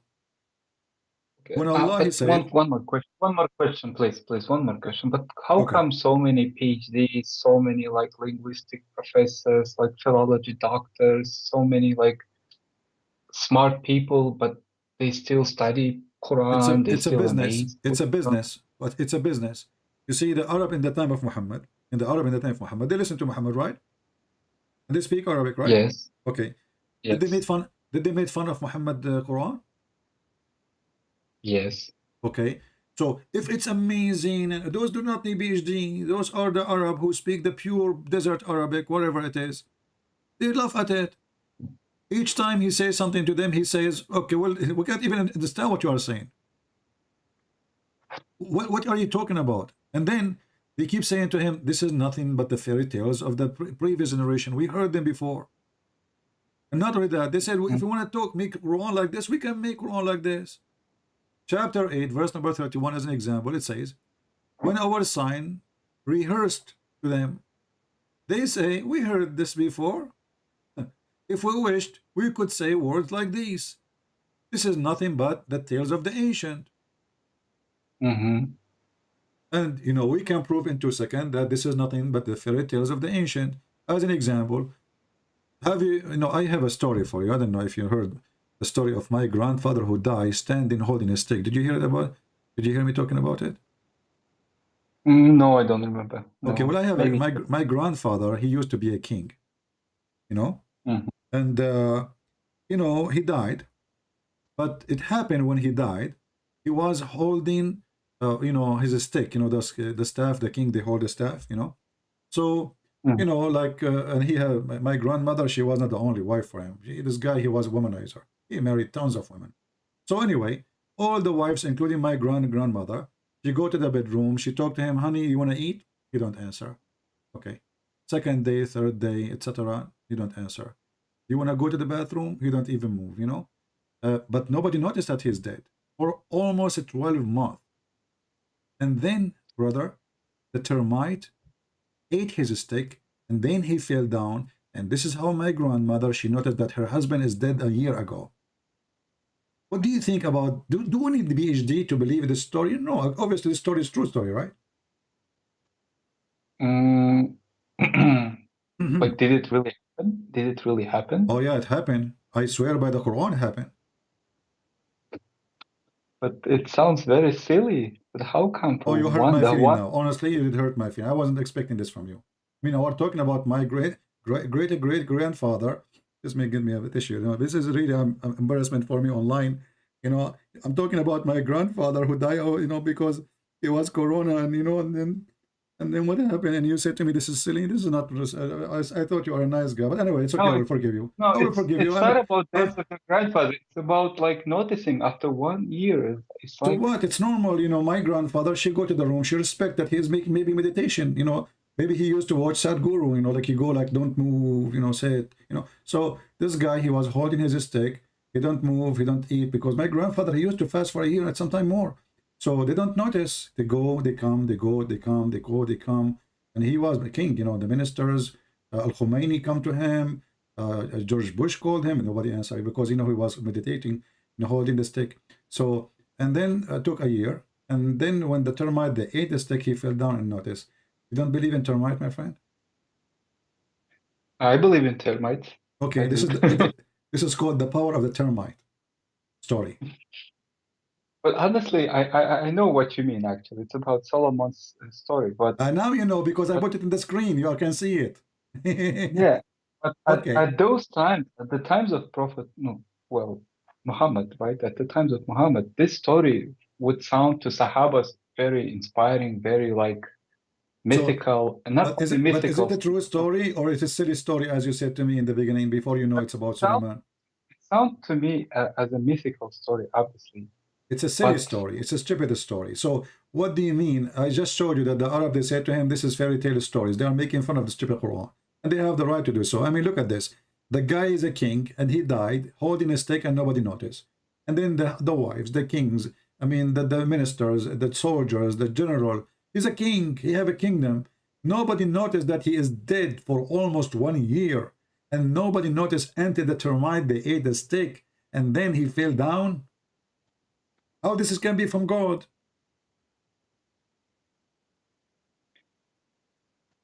well, if not from God, then from some other, probably, I don't know, some other dimensional spiritual message. I don't know, but what dimensional? This is a story the Jews they tell to their children about Suleiman. This is a story the Jews they tell to their kids. Muhammad, he took it from the Jews. But actually, there are some verses in Quran that says that this message is actually what has been sent to you before. What message sent to you before or after? Whoever teach this message is stupid. Who in the world want to believe in such a thing? The guy is dead for a year because he's holding a stick or not. His body will decay, right? Right. His body will decay from the second day, from the third day. There's no refrigerator. So how the guy is standing, and how in the world his wives they came in? He's a king, and nobody noticed that the guy is not talking. Let us say his eyes is open, for the sake of argument. Imagine you have a person in front of you for 5 minutes. His eyes is open, but he's not moving. Isn't it obvious there's something wrong with him? So how in the world they say it took them a year and nobody noticed that he's dead? And how? Because Allah, he concealed that from the genie. I'm glad that you are laughing. Did you decide to leave Islam, my friend? Well, still, like, I don't want to just leave Islam. I just want something like a replacement, you know? I've been No like, problem. I will give you the staff of Solomon. My grandfather, I have connection. I'm an Arab, you know? We have a lot of staffs. I can give you a staff. You can have connection. What connection? My friend, listen to me carefully. You know, it's not just holding a piece of wood and say, okay, I'm holding something. This is stupid. So if in your heart you know that this is stupid, then it's stupid of you not to leave what is stupid. Regardless, you are going to go where? You want to be an atheist, you want to be a Christian, you want to be a Hindu. You can be a Hindu, by the way. A Hindu is good, you know. You can eat carrot. You can eat carrot the rest of your life. And I can introduce you to Sadhguru. Huh? Honestly, among my friends, I haven't like witnessed any fundamental, you know, like decays. And most of them, they're very decent, well-educated, well-mannered people. They practice as well. And they don't. Are your friends and they are Muslims? And they are Muslims? Yeah, they're Muslims. They don't cheat on their wives. They don't drink alcohol. They don't do bad. Okay, hold on. Because I know. Hold on. No, you do not know. No, you do not know. The Muslims are taught to conceal their sin. And if you conceal it, Allah bless you. If you don't conceal it, Allah will punish you. Don't you know that? Well, it's like that. Like if you show your sin, that person who witnessed your sinning is gonna be a witness against you. No, this is not about showing your sin. It's about, you know, concealing your sin, which means you do sin and you hide it, which means you don't confess your sin. So if you announce your sin, Allah will punish you. And what kind of religion is religion? So all of them, they claim that they are decent. And let me ask you, are you saying to me that your friends are better than Muhammad? Muhammad himself, he go to his own son wife when the husband was away out of the house, and he flirt with the wife. And you are telling me my friends are decent, they don't do that. Well, Muhammad, he did it. Are you saying that they are better than Muhammad? Honestly, the thing that actually been discovering to us, actually most of my friends, they don't know about that. Even I never did, and I never heard about that. But whatever we heard, But we show the reference, we prove it. Even You the know, Muslim, most they people, say, this they is in the don't books of quite the take Muslim, written by it. Muslims about Muhammad life. They say, Muhammad, he went to his own son Zayd when the husband was away, and then Allah, he sent the wind, left the curtain, and he saw her mutafaddila, which means almost wearing nothing, or naked. And then he said to her, Subhanallah mu'allif al-qulub. So a man, he is a prophet of God, flirting with the married women. She is married to his own son. And you are telling me that my friends are decent friends. They don't do cheat in their wives. Are they better than Muhammad? Probably because better than Muhammad that you're actually explaining to us. Okay, Because that's they, mean if they are better than Muhammad, that's not because of Islam. Because Islam, even Muhammad, he is the worst. So if they are practicing, obviously they aren't practicing Islam. Secondly, Muslim men, they can have up to 4. So what does cheating mean? I can marry now, and then I leave my wife, I go have a dinner with the women, dating her. So I'm thinking to marry her. According to Islam, this is halal, there's no cheating. So I can sleep with the first one, the second one, the fourth one, until 4. And there is no cheating. So what do you mean cheating? All of this is cheating in reality. When you marry a woman, and then you go sleep with the second woman, this is the first cheating. The third woman, this is the third cheating. The fourth woman, this is the fourth cheating. But what you call them wives. But in reality, is nothing but a cheating. What Muhammad he did, he made a cheating lawful. but Jewish prophets, they also had many wives, right? Solomon did have God condemned them. You can go and read the Old Testament about the stories of Solomon or anyone. You will see God said, don't multiply your wives. So they are condemned. And even God, he says to David as an example, the women you took from her husband, you know, God will punish you and will take from you the women you have, and even your son will be taken for you. And his son died.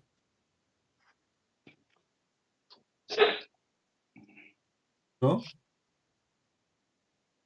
in the Bible, God condemned the one who do wrong. In the Quran, it's good to go.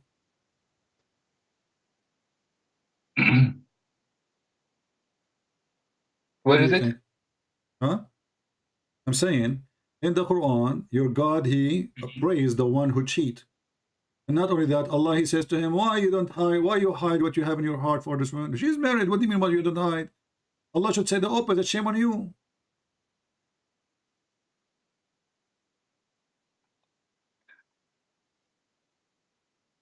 Honestly, I'm puzzled. I'm very confused. I'm puzzled because still, like, it's very hard to comprehend.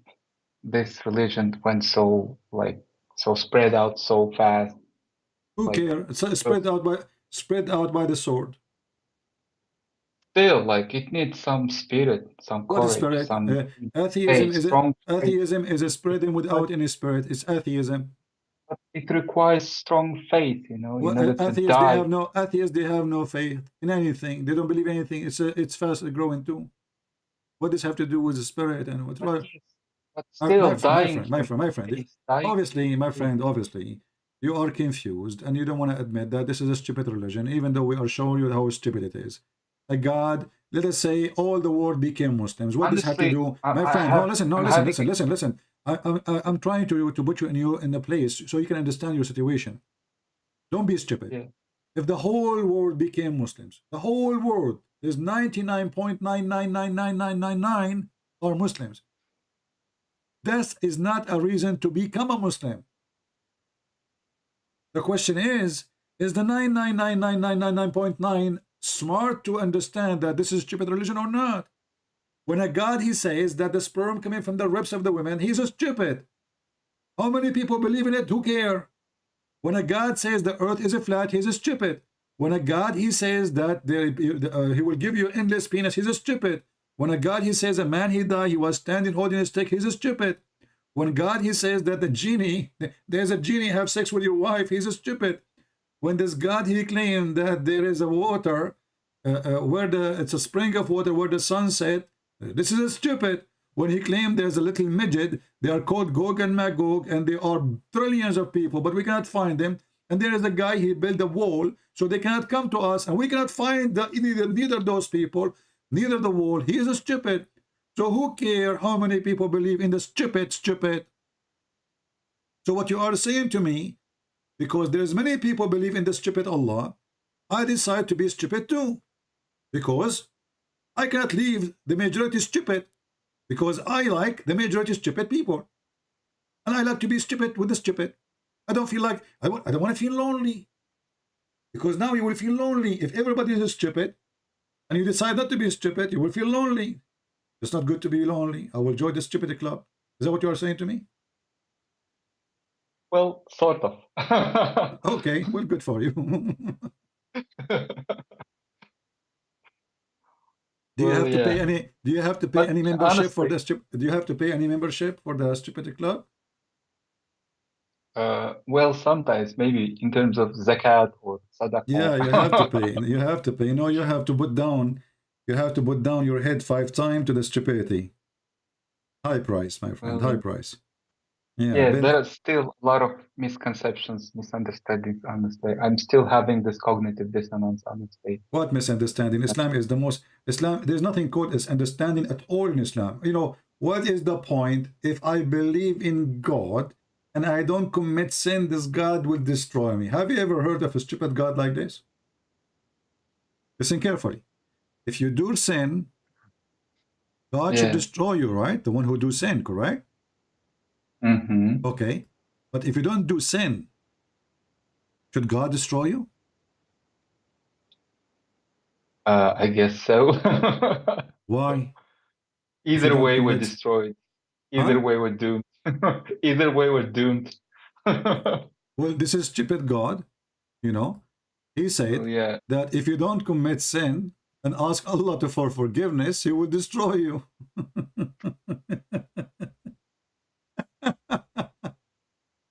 I never heard of a stupid religion like this. That this God, He wants you to commit sin and He wants you to beg for forgiveness. You see, the second Muhammad, he said that. Obviously, this man Muhammad is possessed. He had mental illness. Because this is destroy, you know, he tried to copy from the Jews the story. Do you think he was possessed by demons or sort of? Do you think it was a demon? My friend, I believe that he's possessed by Facebook. I'm not sure. He's possessed. He's stupid. I mean, he's donkey. Who cares? Oh, he's possessed. He's possessed. But when you say that to your people, that there is a group of people, they are people of Noah. They refuse to obey God. And then God, He sent message to Noah. And then Noah told them, my people, listen to me. If you don't listen to me, God will punish you. Repent. They refuse. Then God, He sent the flood. This is a story from the Bible. Then how you come with this? Because according to the Bible, God destroys nations who reject God, not the opposite. Here Muhammad is coming with something new. If you don't commit sin, Allah will sweep you out of existence. So sin is a requirement for this God to be good. The good person for Allah is not the one who is decent. Is the one who commits sin. All what Allah He wants. People and begging, repent. No, And repent. it's not up to you. It's in front of you. The hate in front of you. Don't tell me the band. Muhammad, he said, you can see it on the screen, right? Yes, I can see it. Can you read it? By Him in whose hand is my life, if you were not to commit sin, Allah would sweep you out of existence and He would replace you by those people who would commit sin and seek forgiveness from Allah, and He would have pardoned them. What do you understand from this? Let us study the mentality of this God. Forget about Muhammad now. Why this God, He is so upset that I did not commit sin? What is the problem exactly? Well, I was taught, you know, by Shuyukh once, and he told me that God has like 99 names. Who cares? And all his 99 names should work, you know, like He's a forgiver, so there has to be someone who would ask for forgiveness in order to... Guys, His name, guys, Allah, He believe if you don't use it, you lose it. Sort of, yes. But this is stupid. You know, His name is forgiven. Like all His qualities hold on. Do you see how stupid this Sheikh who told you this explanation? He's stupid more than Allah. Because How Allah will forgive, and his name is forgiven, if he is not already forgiven? So can't he forgive them for not committing sin? Because obviously Allah will punish you for not committing sin. So Allah now is angry. Forgive them. Well, yeah. Well, Who is the donkey here? So if Allah want to forgive anyway, obviously Allah can forgive. Here we go. He's going to destroy them. Allah forgive us. Did not commit sin. Sorry. You know, what the heck? So he can forgive them because they did not commit sin. Who is stopping him? But obviously he don't forgive. He is not forgiven at all, because, you know, when he should not forgive, he is forgiven. And when they should go forgive, he is not forgiven. What? This is a mental God. This is stupid. This God, he is using battery made in China. What's wrong with this God? So now this God, he didn't, oh man, you did not commit sin. Allah is waiting. He created those men. He sent them this earth. 1 year, 2 years. Like, what the heck? What's wrong with those people? They are decent. Nobody fornicate. Nobody steal. Nobody commit adultery. Nobody is killing. What the heck? I made a mistake by creating them. I want people who they are really do action gangs, you know. Somebody, he put a lot of gold in his neck and he sell drugs around. And then after, in the end of the day, he kissed the black stone. Please, Allah, forgive me. I will give you $10. And then Allah forgive him. So Allah, now he practicing forgiveness because his name is forgiving. Thank you, Allah. This is a stupid religion. it is honestly very manipulative. Very manipulative. My friend, the sheikhs who answer you, they are stupid more than Allah. And you know what those Muslims they do, those sheikhs, as you see, they gave you the answer, but you did not think about it deeply. The problem that most of us, we are not deep thinker people. If Allah is all forgiving, and because one of his name is to forgive, and this is why he will kill them, but this is not an excuse. Allah should not be angry if they are obeying him. Isn't it Allah who obey you not to commit sin? So why Allah will destroy you for obeying him? In the same time, isn't it Allah who decide what we will do? And the Muslim believe in destiny. So my friend, those sheikhs are not sheikhs. They are a bunch of goats. But their answers work if the one is listening is a goat too. Are you a goat? No. Are you sure? Well, I guess so. Well, when I woke up last time and I looked me myself in the mirror, I think I was still human. You don't have two horns. No. Do you remember the story of the guy with the two horns? Zulqarnain, you mean? Yeah. Yes, I know that story, yes. I did not tell you, by the way, that this is my other grandfather. Yeah, and you know, he went, this is a true story, by the way. My grandmother, she tell me because he used to tell her all his secrets, you know, but those between us, you know. So, Zulqarnain, he is my grandfather, and he, you know, he liked to take hashish, you know, hashish. So, you know, one day, Zulqarnain, my grandfather, he converted to Islam. And then he come to my people, which is his people, which is my people, because his people is my people, and we are one people, you know. So the people, which is my people, his people, he come to them and told them, you know, people, you need to convert to Islam. My grandmother, she was a pagan. She hit him in his head with the hammer. You know, our women from my other side of the family, they are very strong. So she hit him in the head, and then there is one horn came in his head. He died. Allah resurrected him. My grandmother, she got angry. She hit him again in the second time, and he got in a second horn. And now this is why they call him the man with the two horns. What do you think about the story? That they hit him with the hammer and he got two horns because of that. I don't know. It sounds to me very stupid. You are hurting my feeling again, my friend. Very unrealistic. Well, this is what your sheikh says. How come it's stupid? I thought they are decent and they knew what they are saying. This is what your sheikh said. The guy, he got two horns because each time he come to them and he would convert them to Islam, they hit him in the hammer in his head. He got the first horn. Allah resurrected him. He come again, and they hit him again with the hammer. By the way, the hammer was a sledgehammer from Home Depot. So it's big hammer. You know, that's why, like, if you try to hit yourself with a normal hammer, horn will not come. I'm just telling you. You have to use like big hammer. You know, this is a true story. but don't do that experience at home. Okay, disclaimer. So, Okay. so with this, how in the world is still as a Muslim all of this until now, and you are telling me you are not living Islam yet? Okay, let's say I left Islam, but still, like, what forces actually Well, tell me first. I made left Islam, and then we will see what what you will do. forces? No, Let what me. forces made my life go upside down? What Okay, forces made my your life is already upside down. You are living like a goat right now. You know, you've been, you know, already you put your head down and your ass is up. You are telling me my life is upside down? No. If you leave Islam, you will stand up as a man again. You are born down to who? But actually, the fact that I gave up all my prayers 2 years ago, it was my first step to leaving Islam. But since then, I'm telling you, like everything went like the wrong, you know. I got divorced. Like my study went down. I had some financial losses. My friend, Like people who never left Islam, they will get divorced too? I'm asking you. maybe, probably. What maybe? The Yes. highest number of divorce in the world is in Saudi Arabia. Go and check. Qatar, Bahrain. So what maybe? Do people who they How they about stay as a Muslim? financial loss? Do Muslims How about who they are Muslims? The most poor people world in the world are Muslims. Somalia, Bangladesh. What does have to do with leaving Islam? I am not a Muslim at all. So based on what you are saying, if you don't believe in Allah, well, everything will go wrong with you. But the one who everything go wrong with them is the Muslims. Millions of Muslims are coming to Europe as refugee. They believe in Allah. When Allah came with Taliban, the Muslim, maybe they believed in the wrong way.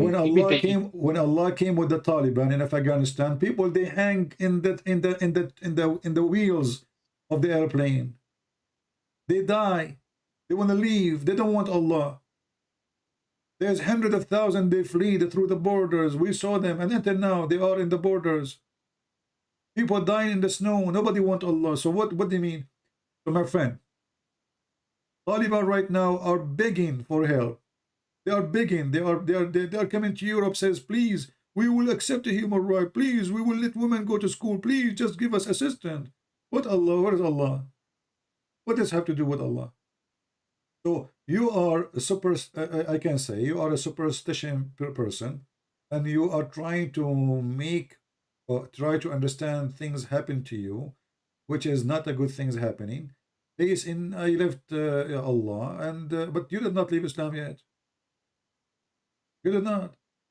Well, I left kind of Islam. I left it kind of. Like, but if I want to go, let's say, to Christianity, I feel myself as if I'm gonna go through that again. You know what I mean? My friend, anyway, Because my friend, you see, I'm not going to waste your time and my time. A human being who is superstition, he will never have religion or have a belief. Why? Because he measure always anything happen to him based in what he think in his head. So if a fart happened, if you farted, you say, oh, maybe because I did that wrong. Oh, maybe because of etc. You know, you better believe in the God. His name is Mr. Voodoo then. So if you are either you are being rational, smart, adult, mature, or you want to think as a kid. There's a guy, he started translating my book. A week after he called me, he says, my cat died. Do you think this is have to do with the translating your book? He said, do you think the God of Islam, he killed your cat, but he did not kill me? I am the one who made the book. So if a human being is a silly, stupid, he have little brain, he is weak. Anyway, the wind can take him wherever. So the wind will take you as long you don't have a strong stand as a man, deep thinking, wise, and smart, then the wind will take you. Whoever fart, the fart will flow with you. Anyway, my friend, thank you for calling. Think carefully and think again. Take care.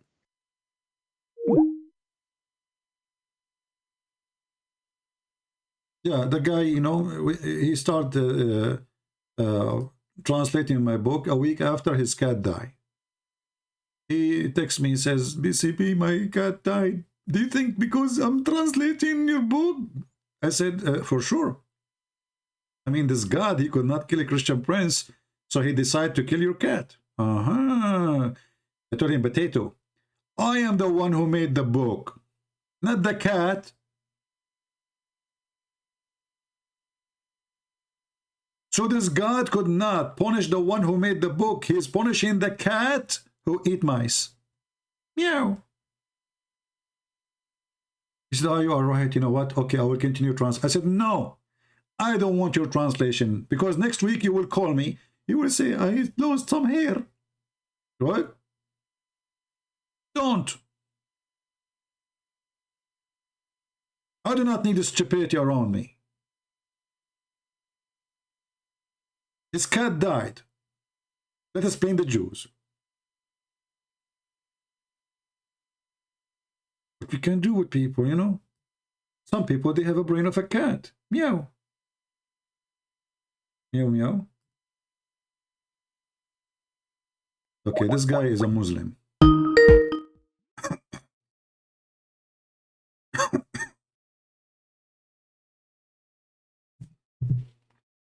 Hello? You are a Muslim, my friend? Yes. What is the proof that you are a Muslim? How am I supposed to prove it? Can you say the Shahada as an example? طيب. أشهد أن لا إله إلا الله وأشهد أن محمد رسول الله. What does that mean?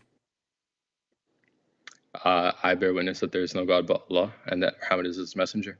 How you can witness for something you did not see?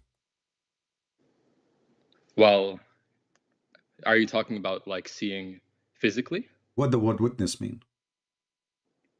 Oh, it just means that you're like witnessing that there's no other. So you're dropping polytheism. But you did not witness anything. How you can witness for something you did not witness? You know the word witness. If somebody is present in a place, in an occasion. No. No?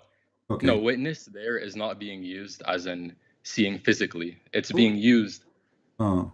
Who is the first it's one? It's being used as in. Huh? Did Allah say Shahada too? Did Allah convert to Islam? No, that's impossible. Well, read for me chapter 3, verse number 118 then.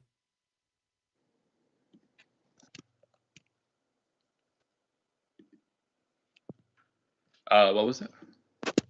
Chapter 3, verse 18.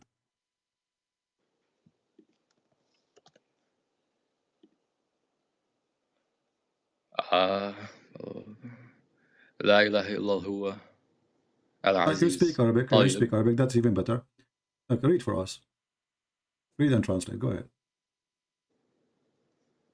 Yeah, I know you're talking. شهد الله أن لا إله إلا هو والملائكة وأولو العلم قائما بالقسط لا إله إلا هو العزيز الحكيم. Correct? صح. Yeah. Okay. So what kind of God he witnessed? He says Shahada. You said to me this is impossible. Yeah. Okay. So first of all, do you know? Tell me what the Quran is. My friend, a second ago I asked you, do you think Allah takes Shahada? You said this is impossible. This is related to your question. I'm responding to your question. No problem. You can tell me. Why you said impossible, and now you are saying it's okay? No, I never said it's okay. I said it's impossible for God to convert to a religion, because. No. I said, did your prophet say Shahada? Did your God say Shahada? Yeah, my prophet did say the Shahada. No, my God. Did your God say Shahada? No. He in front of you, he said Shahid Allah an la ilaha illahu. No, so let me explain. The Quran has two modes. It has kalam nafsi and it has kalam lafz. Okay. So kalam nafsi means the words, like the uncreated words. Now, kalam nafsi is uncreated because it's not inside the physical world. But lafz, do you know what lafz means? Because you're Arab, right? No, I don't. Teach me. Go ahead. Okay, lafz means sound. So let me teach you how to say it. Lafz. Sah, yeah, lafz. Okay. So it means sound. Okay. Okay. So that part, the sound, when it's inside the creation, that means it's created. So the sound part is created. So it's the reason that was revealed was for Muslims to say for the Shahada. My friend, hold on. Who care if it is coming from inside Allah or from outside Allah? Why Allah is witnessing, saying Shahid Allahu an la ilaha illa. He's not saying that. He is saying that. Who is the one who said Shahid? Who is the one who said Shahid Allah? like when it's being recited, it's us. We're supposed to say it. No. Who is the one who said it that first time? The first time? There's no time with God. He's timeless. What are you talking about? What do you mean? The Quran is exist before. What do you mean? So, okay, who is the first person who said this? Shahid Allahu an la ilaha. Who is the one who's talking here? So the Prophet, because he was reciting it to the Sahaba. Who is the first one who told the Prophet? Gabriel, because Gabriel reveals it. And where Gabriel he learned it? God. Okay, so Allah is the first one who said this. No, because when Gabriel gets things revealed to him, it's not like an anthropomorphic action of God speaking words, because God doesn't speak words. It's God sharing his knowledge to Gabriel. So when God shares his knowledge, Gabriel reveals it to the Prophet, and then the Prophet recites it. That's how it works. So you don't understand. So they make it clear. They are saying that Allah don't talk. Theology. Allah don't talk. Allah don't talk. No, he doesn't talk. So how those words in front of us been given to Jibreel? Because he shares his knowledge to Gabriel, and then Gabriel shares that to the Prophet. What is the reference for that? Can you share with me? That's just basic Ash'ari Aqidah. If you want, I can link you. No, I know what the Ash'ari. I know very well the Ash'ari. Yeah. Then why are you like misrepresenting? No, I'm not misrepresenting. I'm asking you. Can you give me the reference? You are. Because if you are an Ash'ari, then you are your sect based on reference on the in the proofs, right? What is the proof of your words that Allah never spoke? One sec. Because I was just reading this from Al-Ghazali the other day. Okay. So you know what Kalam Nafsi is, right? I'm listening. Do you know what Kalam Nafsi is or no? I'm listening. I'm asking you a question. Do you know what it is or no? Because your word mean nothing. Kalam Nafsi. There's nothing is called Kalam Nafsi. This is funny. Yes, there is. Yes, there is. I'll show you right now. Okay, show me. Yes, there is. Okay. So go on Google and type ash'aris.com. I do not need to Google. I know the Ash'ari, but give me the reference. Give me the proof. This is the reference. The website has it. It has Kalam Nafsi. Give me the reference. Give me the reference. How I'm giving you the website. You can go to the website. Don't give me a website. You are an Ash'ari. I am listening. Give me the reference. Tell me where you got. Because if you my friend, if you got reference, the reference have to come from the Quran. Where you learn about this Nafsi from the sky? No, it's from Imam Ash'ari. Okay, so you are not learning from Allah. You are learning from a guy who live in Egypt. Well, like there's no problem with taking from human beings as long as they're on the. So it is not Allah who said to you what you are saying. It is somebody. He's decide this, and then you follow what this guy is saying. Okay, wait. Let me get this straight. So if you want to stay consistent, that means that you have to reject your Christian theologians like Thomas Aquinas because they're not Yahweh and they're speaking on behalf of your religion. Is that true? Do you reject Thomas Aquinas? Who is Thomas Aquinas? Who is this guy? Thomas Aquinas was like one of the most famous Christian philosophers, and he what he have to do talked about what he have to do with because you're saying that I'm not supposed to be listening to Imam Ash'ari. I don't follow Thomas Aquinas. I don't follow anyone. I follow Jesus. If Jesus says so, I follow Jesus. If Jesus did not say so, I do not follow him. So you are saying to me, you are following a sheikh, but you are not following Allah. No, I follow both. Because the sheikh as long you follow Allah, show me where Allah he said what this sheikh said, because this sheikh he have to bring it from Allah. Otherwise, then you are saying that the sheikh was inspired by Allah and he is a prophet like Muhammad. He received revelation. No. Okay. No, that's not how it works. So where does sheikh get his religion from? He doesn't. His religion is Islam, and he gets all of this philosophy. Okay, based in your religion. Al-Razi, according to the Sunni, he is a kafir, and this kafir Razi is known. Like there's a group of Muslims. They say that the Quran is created. Are you one of them? Mu'tazili. Yeah, no. So I already explained that there's two modes. Kalam Nafsi is uncreated. Kalam Lafz is created. Okay, Kalam Nafsi is created. Kalam Lafz is created. Explain to the people here so they can learn from you. So Kalam Nafsi means the So that means kalam Allah بس مش مخلوق. يعني it's outside of khalq. So it's like God's like knowledge, for example. But kalam lafz is, for example, if I recite Fatiha right now, then that's the sound, that's the created sound waves that is within the creation, which means that it is makhluk. So in that sense, yes, it's created. Do Allah make but noise? In the other sense, do Allah make noise? Does Allah make noise? No. Yeah. He's a mute God. Your God is a mute. Yeah, he doesn't have created sounds. That's polytheism. Okay, Does your so God have sounds? I wanna ask you then, when did Allah spoke to Moses in the Quran? Yes, in the kalam nafsi sense, yes. Okay, but did Allah spoke to him by voice or not? With created words, no. So how Moses received the sound? Who's talking? That I already explained this before. Knowledge, right? No, how he received the sound. The sound came to him. There's a sound, right? There's a sound came to Moses. Okay, read the verse.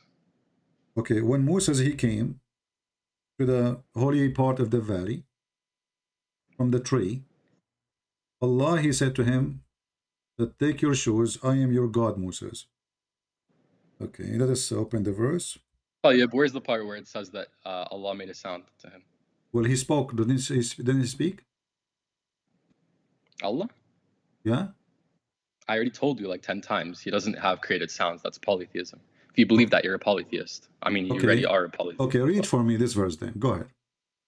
This is a chapter 28, verse number 30. You read it. Show me where it says that. Yallah. Chapter 28, verse number 30. Okay, read it. I'm waiting. My English is not good. You read it. Go on. 28:30.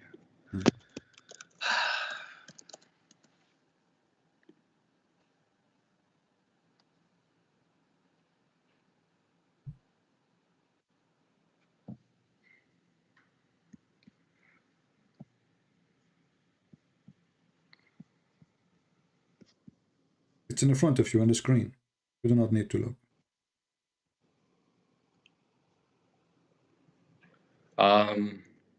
Where does it say salt?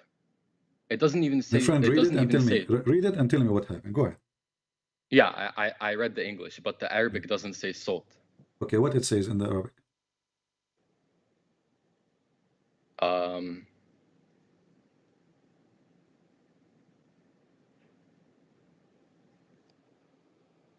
But when he reached it, oh yeah.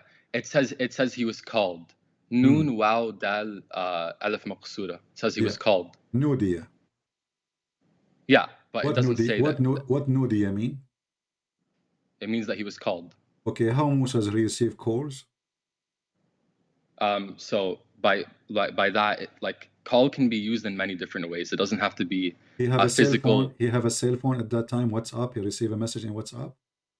Bruh, this literally just shows that you don't understand Islamic theology at all. It's you trying to avoid that Allah. I'm not avoiding anything. Okay, does it say so he was called?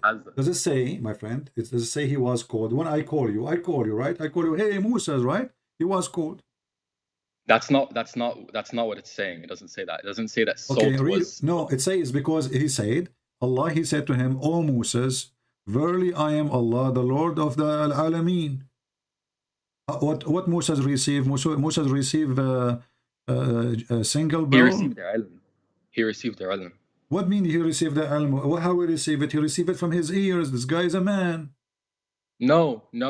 Okay, do you believe that God can share knowledge without making sound? Yes or no? Answer. Your God, he cannot. So answer the question. Do you believe that God can share knowledge without making sound? God yes cannot. Or no? Your God cannot. I can answer the prove question. Yes. I can prove it because if your God can share knowledge as you claim, then he should share knowledge with Jibreel the same way you are saying. But he did not. According to the Muslims, Allah, he told the pen to write, and then the pen he write in the tablet, and then then Jibreel, just listen. So if Allah can share knowledge, he do not need even Jibreel. He shared it with Muhammad right away. So you are just fabricating your own religion now. And here it says that Allah called Moses, and now you are saying, oh, he did not call him, he shared knowledge. No, I didn't say that. Stop lying. 1 sec. Answer so what he did? So what he did to him? How he called him?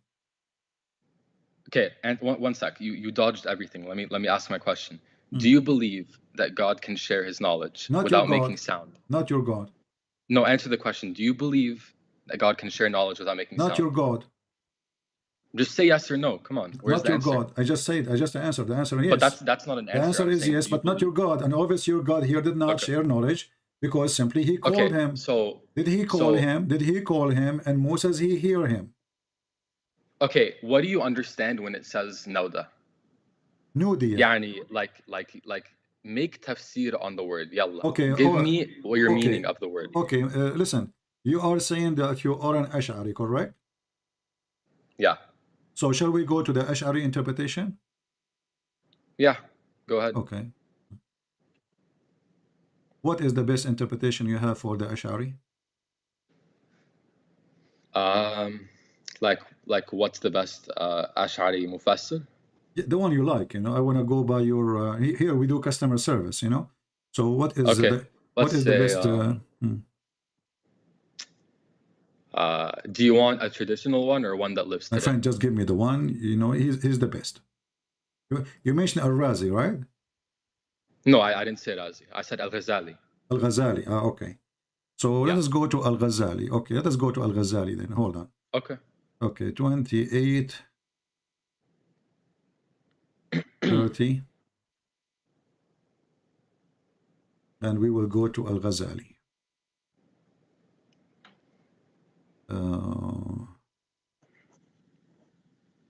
Let us see, long list.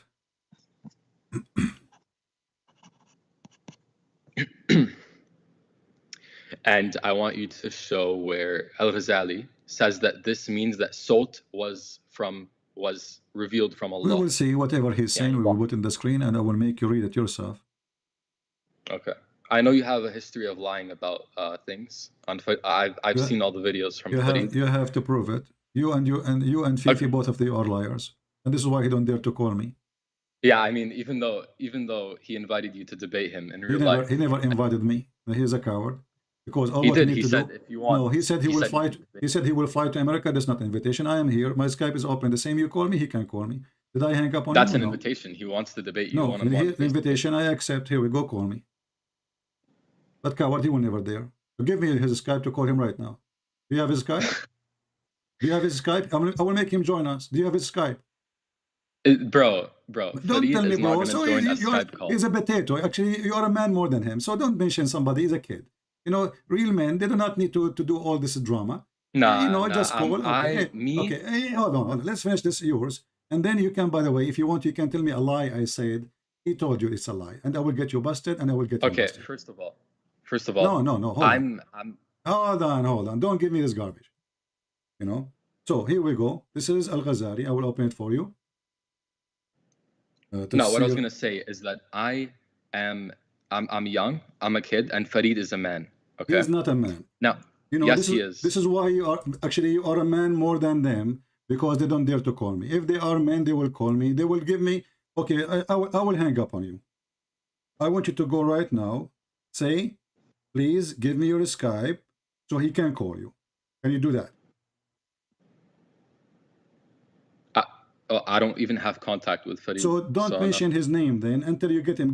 Tell him I am a kid. This guy, Christian Prince, he spanked me and he wants you to expose him, please. And I do not know what to do. Can we find one Muslim man? Can we find one Muslim man? He can stand up for this guy and call him.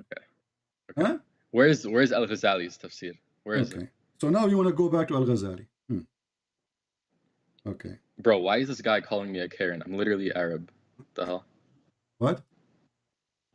Your subscribers are so weird. Well, the weird is the one who claimed that he can answer me, and he watched videos of kids who they cannot dare to call me, and then he named them and he says, oh, you know, they expose you. But the one who can expose me, simply he just can get me busted. He can call me and says, okay, this guy, he said this. Now let us open Al-Ghazali. Hold on. Yeah. Yeah, so I'm going to make it clear again. I want you to show me where he says that salt is revealed from God.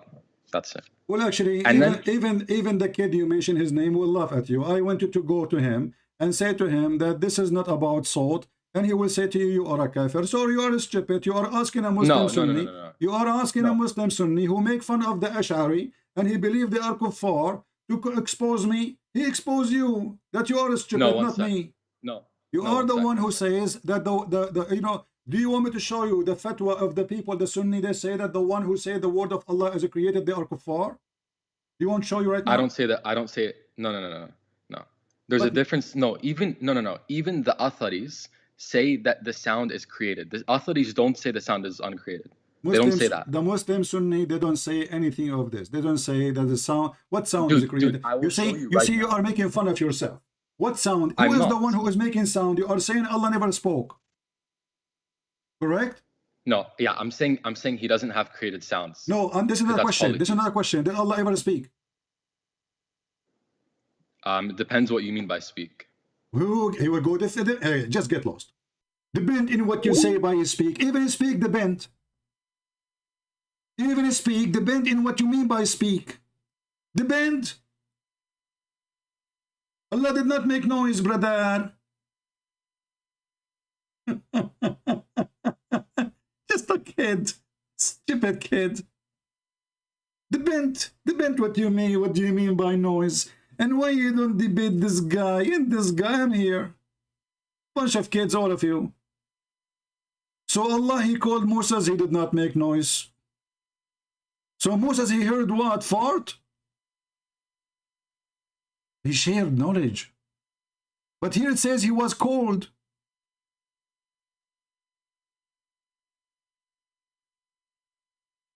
What a stupid religion. Allah don't make noise. Well, if Allah don't make noise, then all the Muslim Sunnis should agree that Allah never spoke. And then the Quran should not say Kalamullah.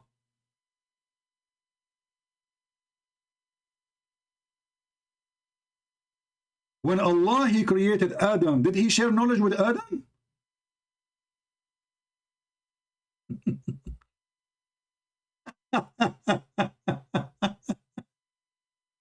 When the Quran in chapter 2 verse number 37 says, and Adam received the word of his Lord, or he received knowledge.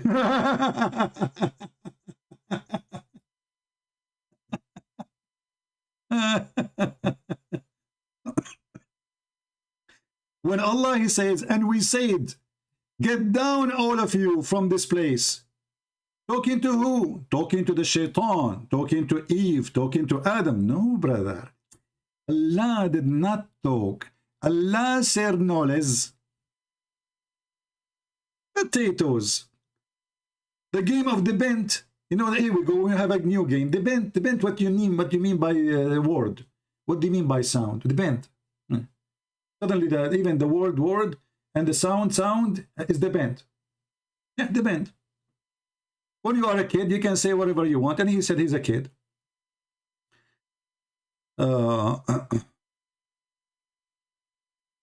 We said, get down, all of you. I mean, how clear this is more than this? We said, قلنا. No, he said, but he did not say anything. No, he did not say anything. He don't mean to say he said. This is your understanding. In Arabic it says قلنا.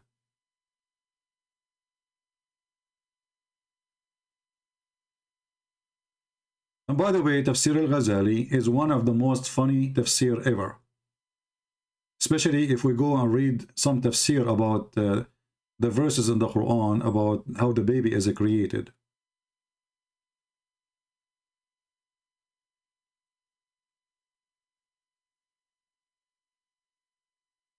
Al-Ghazali.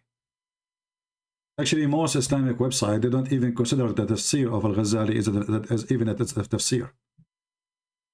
Let me see actually if they have it here in this official government website of the Kingdom of Jordan, but I doubt that they will have.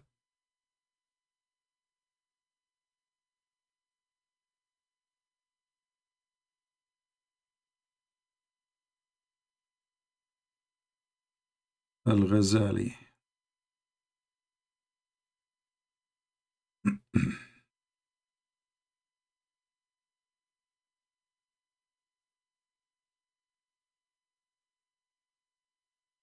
very, very stupid religion. Everybody want to give his own. They are confused about who is Allah. They are confused. Allah talk, did not talk. And then suddenly Allah, he don't make noise, brother. He don't make noise. Yes, brother, he don't make noise. Let us see. You see, they don't even list you, the Ash'ari. They don't even list them as a sect. أمهات التفاسير.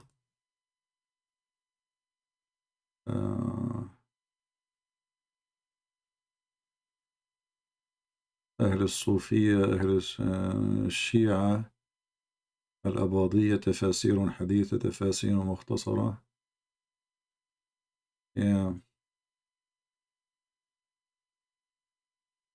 Yeah, I don't have Al-Razi, Al-Ghazali, sorry.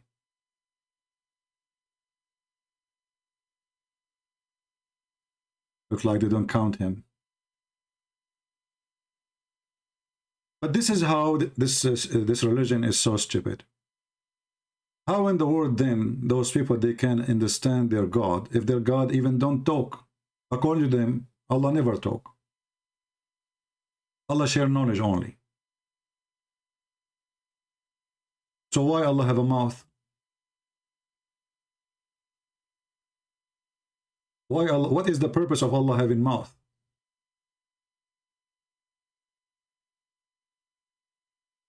Why Allah have eyes? Because the one who can share knowledge, he can see knowledge without eyes, without a face, without a mouth, without a hand, without fingers.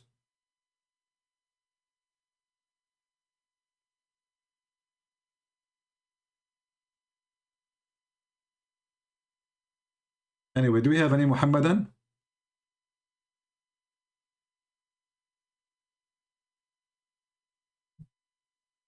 One of the games they play, even when you ask them a very simple thing, what the word of Allah mean? Depend.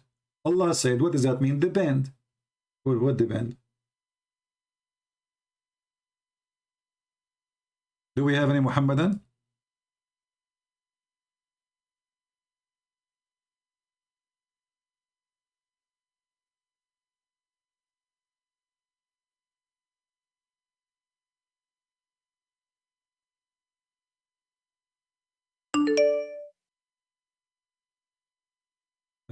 Let's see here.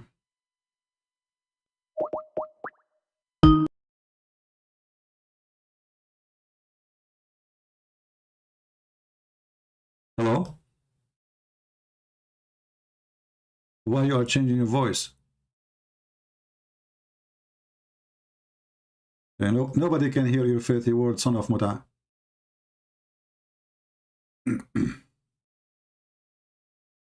Son of Muta, ultimate fort. Change your name and come with the girl name. Filthy, like your prophet. Do we have any brave Muslim? Anyone?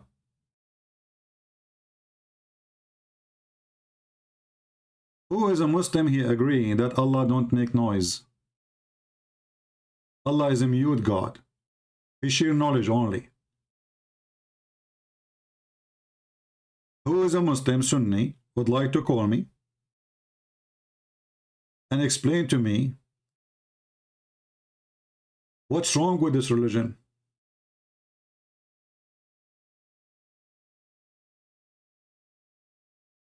What's wrong with you Muslims? How you are saying something your God did not say?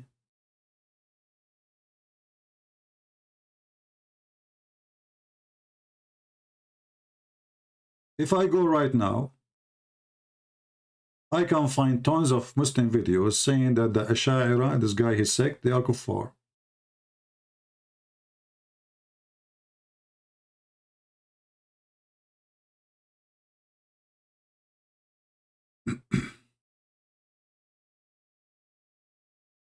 Madness.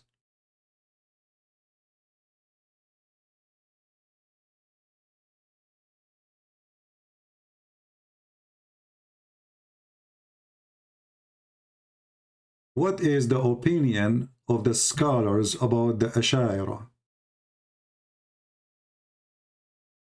and the claim that they are from the people of Sunnah.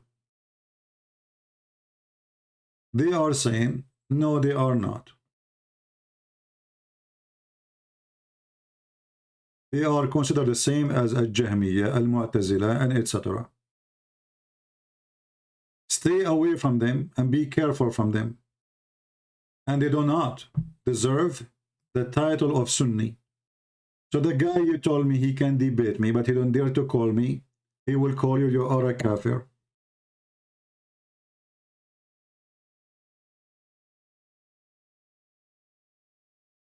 الأشاعرة ليسوا من أهل السنة وإنما هم أهل كلام عدادهم في أهل البدع. The people who they are called Ash'ari, following the name of Al-Ash'ari, their teacher, they are not to be considered from the Muslim Sunni sect, which means they are not Muslims. They are not Muslim Sunni. They are from the people of kalam, which means talk. You know, like fiction, stupid talk.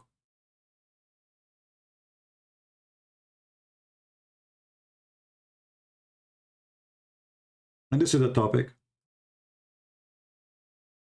So they laugh at you. They consider you an infidel, and you are a fake Muslim. And I don't blame them. Everything you said to me is fiction, is stupid, doesn't make sense, and have no proof of whatever. Allah, He spoke. Where you say, where you get the idea that Allah don't make noise? So how Allah He says, Allah He said? وَإِذَا قَالَ اللَّهُ يَا Isa. And Allah, when He spoke and He said to Isa, you know Allah don't talk, He share knowledge. So Allah He says, قال, He share knowledge. This is stupid philosophy, you know. And this is telling you how confused this cult is. To the point, everyone, he have his own version of the religion. Like this guy, Ultimate Fort, he have his own religion.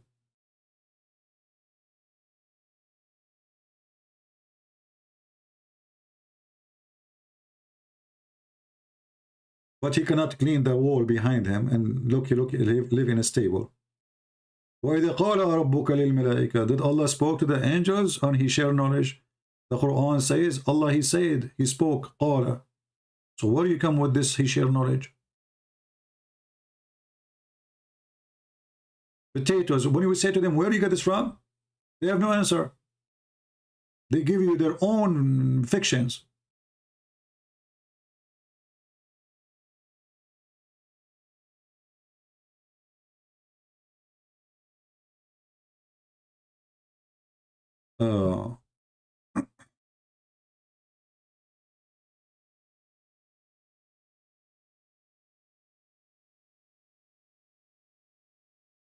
Anyway, we are here to laugh, and every Muslim actually call us. He give us a new example of all Islamic sect, which all of them is nothing but a chaos, stupidity, confusion. They don't even know who is their God. Even the idea that God He talk, they don't agree about it. Imagine, do God talk? Even this one they don't agree about. Very simple thing. So now today you learned that those people who call themselves Ash'ari, they don't believe Allah He talk. He don't. He's mute.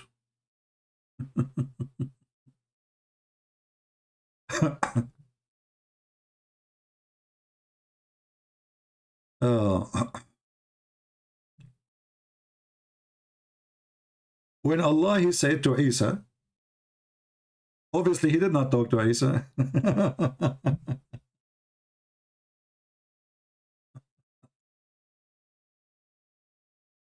Anyway,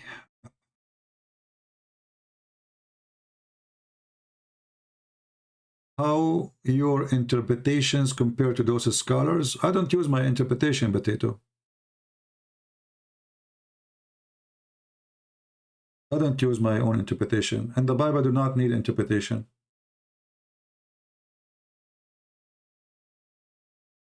We do not.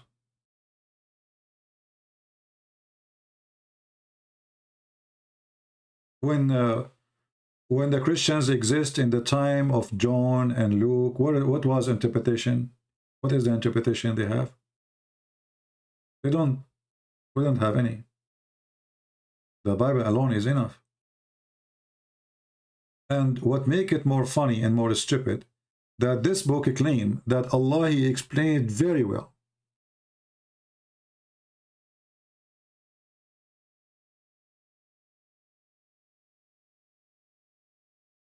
Allah, He explained it very well. So after Allah, He explained the Quran very well. The Muslims are very confused very well. And this is after Allah explained the Quran very well.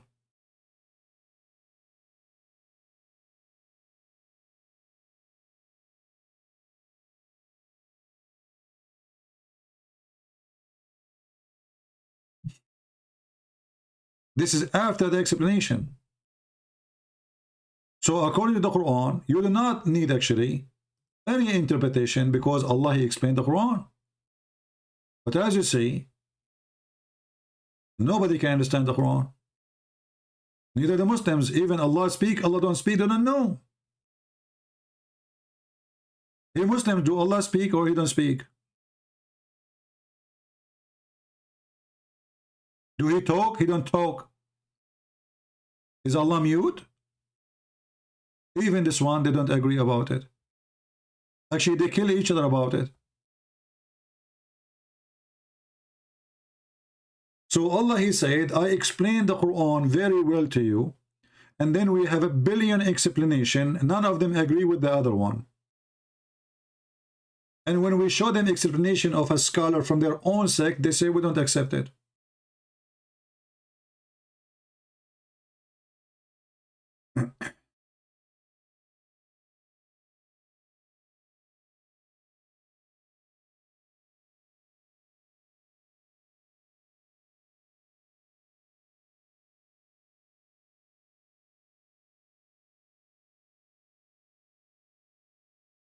Any Muhammadan?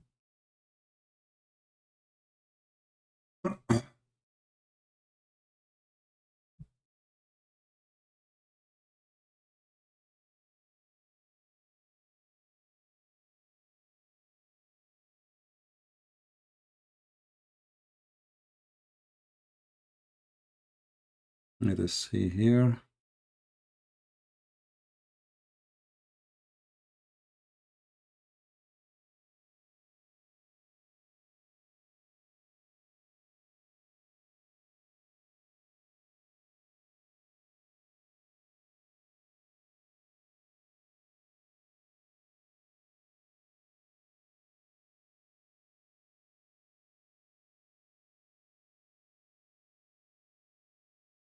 The poor ultimate part, he cannot stop texting me.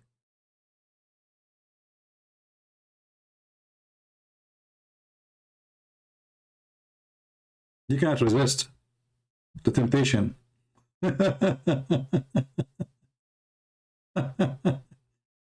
He making new names. You know, he's like a rat. He keep coming back. Hello? What is that? Hello? Hello? I'm fine. Who is talking? This is Baron. You're changing your voice?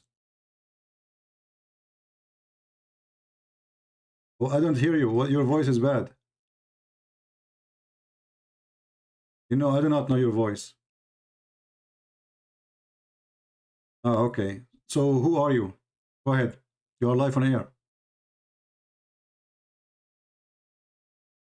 Wa alaikum assalam. You don't speak Arabic, so go speak English. Keep running, motherfucker. That's ultimate truth. Run. Hang up now. Say Yes, again. I got you now. Say again. Now say- people got to prove that say- you've been say- running. Say again. Say again. Come on, debate me. No, I say said again. you are. Say again. You, Say you again. said, Say again. There you Say go, again. right? Say again what you said in the beginning. okay, I be saying it. Say again. Say I again. said, are a son of a bitch. How about that? Okay. Iran. Let me ask you. Are you talking about Safwan and Aisha when they saw her having sex with Safwan and Muhammad? He changed the number of witnesses from 3 to 4. You gonna hang up again? You are a son of Muta, aren't you? Are you talking about Aisha, who she been witnessed by 3 witnesses that she was having sex? Are you worried about the polygamy? But is it true that the Muslim accused the Prophet wife that she had sex with Safwan? Yes or no? I don't care if it happens. You don't care because you are a son of Muta and you are the one who his mother is not good. Because if you have a good mother, you will not speak as you speak. Obviously, your mother is a whore. I'm not calling you to call your mother, but obviously your mother, she was the good woman. I got you. Is it true that your prophet wife, she been accused by 3 Muslims that she's having sex? Ultimate Ford, be my witness, says I don't care. He don't care. Why he shall care anyway? Who care? The wife of his prophet was sleeping around. What's his business? I don't care. And supposedly he got me.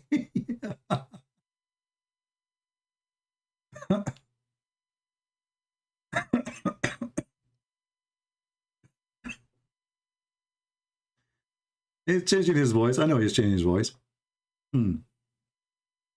I don't care.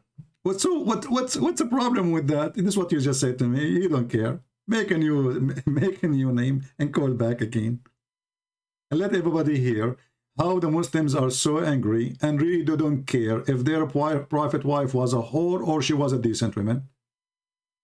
Everybody now will make this copy, the sound of you calling me, and they will make short videos and they will post it around. Ultimate Fort don't care if his prophet wives, and he admit his prophet wife, she was having an affair, sleeping around.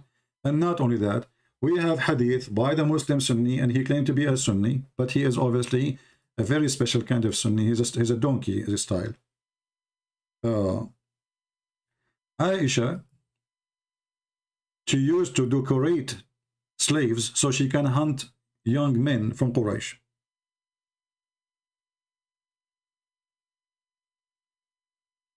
Let us show you the reference.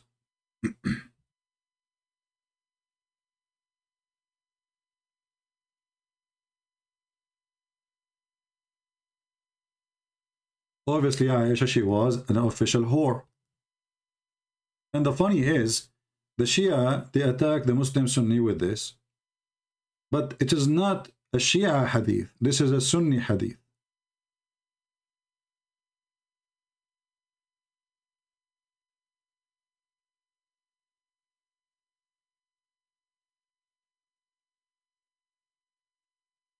Let us try to find it in English, but maybe in English harder to find it. It's all right. Here we go. The Kitab of Nikah. And they said EU Nikah mean what? Marriage. Kitab Nikah, which means Kitab of Ifin, the book of Ifin. ما قالوا في الجارية تشأوف ويطاف بها. Go down, the book name Al-Musannaf. Volume number 3, page number 461. From page, from the, I don't know, this is hadith, etc. Okay, number 1. It says here, حدثنا Abu Bakr. Abu Bakr, he taught us from, that عن عمر bin Umran, رجل من زيد الله, blah, blah, blah, blah, blah, he said, أن عائشة شوفت جارية وطافت بها وقالت لعلنا نصطاد بها شباب قريش. Let's translate to English. Aisha, and let me copy the link so you guys can save the reference, even though it's in Arabic, but you can always use Google Translation. So we will use Google Translation in a second. And this is a clear proof that Aisha, she was a whore. In the authority blah blah blah blah of Aisha, she she decorated, which means she put makeup in a slave, and shawafat. She exposed her. She made her walk in the road, and she made her walk around. And she said to herself, "Perhaps we will hunt with her the youth of Quraysh." Do you see it? Aisha, she is in a hunt. Remember, Muhammad, he died when Aisha, she was going from 17 to 18. She is horny. She cannot remarry again. She have no husband. She have to spend the rest of her life without marriage, because the faithful Muhammad, he forbid his men from taking his wives after him. He's extremely selfish, disgusting person. So do you blame a child or a young woman, she is in her 17, 18, to do what she is doing? She cannot go walk alone in the street. She is the wife of the Prophet. She sent a young slave, so young men will follow her to come to our house, and then they will sleep with Aisha. And this is the reference, as you see, and I will post it for you in the chat.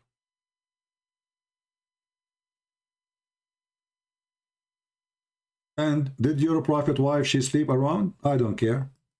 We got it. You don't care. And this is the reference. I mean, do you see how much scandal this cult has? Do you see how much stupid scandal this cult full of it? Garbage.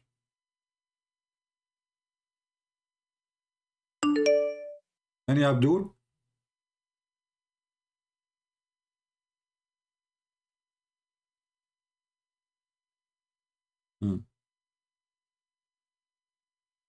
Okay, let's see who's this guy. He claimed to be Abbas.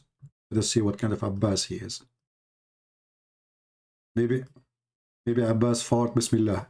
Wa alaikum assalam. Who is with me? What? Who is talking to me? Yeah, it's me. That's Abbas. So I'm gonna present myself. Abbas. I'm Welcome, Abbas Abbas. Betty. Yeah, Abbas Betty. So. All right, Abbas Barry, what do you want to say to us, my friend? We are live on air and we are questioning if Allah is God. What do you think? Okay, no, alhamdulillah, no problem. So what do you think? I'm just like, yeah, it's fine, it's fine. Fine what? What I'm thinking about what? What do you know, we're asking the Muslims how they believe that Allah is God. If there is any proof that Allah is God? Yeah, I just want to ask you a question. I thought you are going to answer my questions. What? I thought you are a Muslim and you can help us. Look like you do not know too. Yeah, I'm Muslim. Yeah, of course I'm Muslim. So do you know why Allah is God? Why is God? Why Allah is God? Yeah.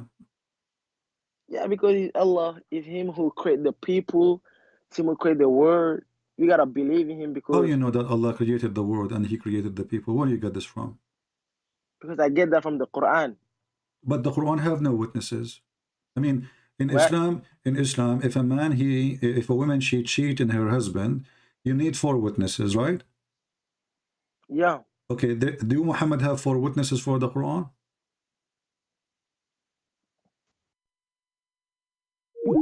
He hang up. Have you ever heard of such a stupid religion? We need 4 witnesses. If a woman cheat in her husband and they have to see his penis getting in and out. But we do not need a single witness for a person claiming that he's, he received a book from his God. You need 2 witnesses if you borrow $10. But they don't have 1 witness for Muhammad receiving Quran. How in the world this will work?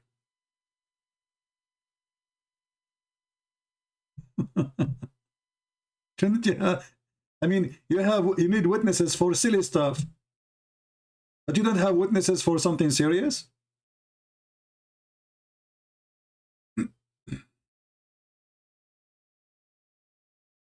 Madness. No witnesses. A religion based in one guy. Nobody saw, nobody heard, nobody witnessed anything from him. How would that work? Yes, my friend, you are live on air. Who is with me? My name is Muhammad. Muhammad, welcome, Muhammad. How are you doing, my friend? I'm doing well, thank you. So you said to me in the chat, in Skype, you want to talk to me about Tawheed? Yes.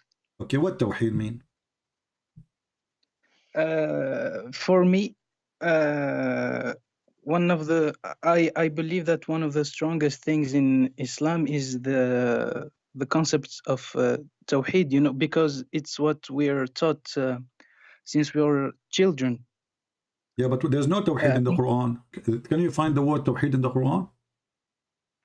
No, sorry. I don't mean. I'm not focusing on the word. I mean the concept of that there is only one God. You know. Okay, if there is one God or 10 God, who care? If the question is, if this God exists or not. Yes, of course. Okay, there's people, they worship Shaitan, and Shaitan is one Shaitan. So does that mean he's God? No. Yes, you're right. No. Yeah, so 1 or 2 or 5, who care? The question is if he is a true God or not. So how you can help me to accept that Allah is one God or 2 God or 3 God, who care? If he is a true God, how you can help us, Mr. Muhammad? I mean that we're brought up with this idea that in comparison to other religions, Islam is the only religion that's with Judaism. I think that it's one of the only religion that says that there is only one God. Okay, first of all, you don't have one God, and we can prove it so easy. But we can go for that later. Have you ever heard of a religion that God he sent Quran to the animals? No. Okay, read for me chapter 6, verse number 38. Chapter 6 is called the chapter of An'am, which means the chapter of the animals. There's not an animal that lives on earth, nor being that flees with wings, but a form of community, and nothing we have omitted of the book from the book. Okay, so all animals in Islam, they are Muslims, and they worship Allah and they believe in Allah. And Allah will judge between them. Yes, of course. Yes, and Allah will judge between them in the judgment day. Okay, let me ask you then. So you agree animals are Muslims? I believe that I think that we are told that every living sentient being and even rocks they respect God and they pray to God. Okay, so do pigs worship Allah? Do pigs worship Allah? Yes. So what the problem? Why you think pigs are dirty then? Dirty. I don't think that we have to disrespect pigs. It's just that we can't eat them, I think. So what about the black dog? Is black dog he worship Allah too? Yes. But Muhammad, he said the black dog is Shaitan. The black dog is Shaitan. Maybe the Shaitan uses the black dog, but the black dog is innocent. What do you mean by he uses? What does that mean? He controls the black dog. Maybe. Do you think he bewitched the black dog? Bewitch, you mean? Control him like by magic? No, maybe he put his mark on him or something like that. He put his what? A mark of Satan or something like that. So like he make him bewitched, you mean? Bewitched? No, because it's an animal. I don't think the animals don't have a high, strong intelligence.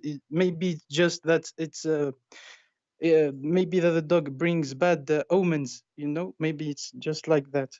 How a dog he bring bad omen? How does that work for you? Sorry, I didn't hear you.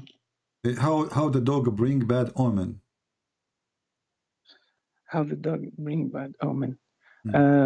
Because I think that I don't know. I don't know how he brings bad omen. I don't know. Is it true that your prophet he says that women and horse and dogs they bring bad omen?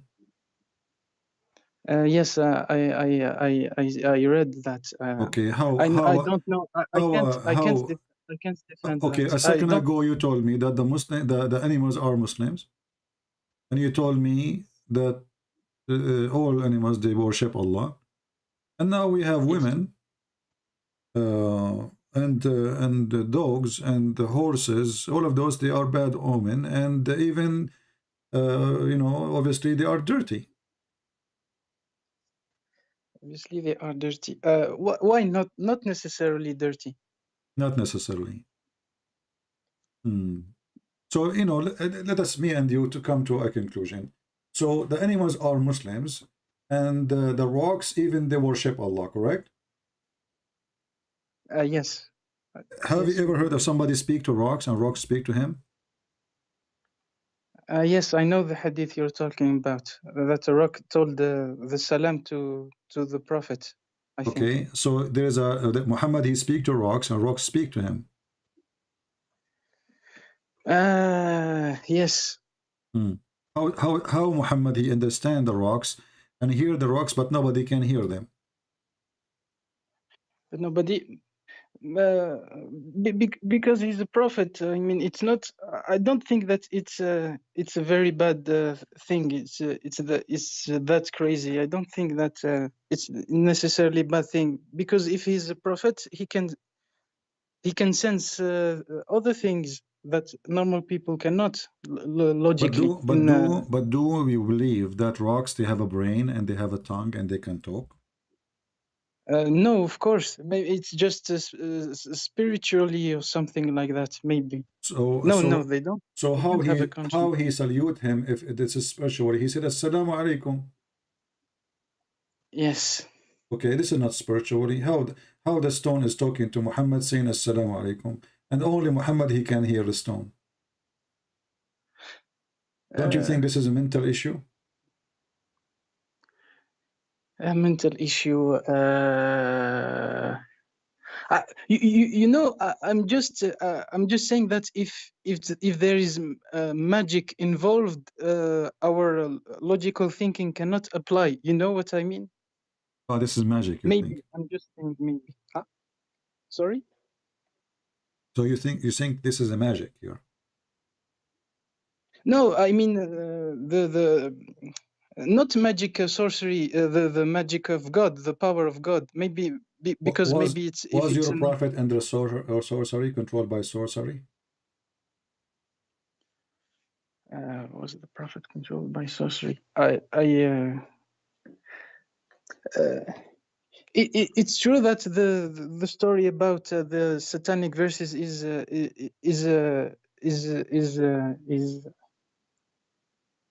it's true that it's not it shouldn't have happened, but maybe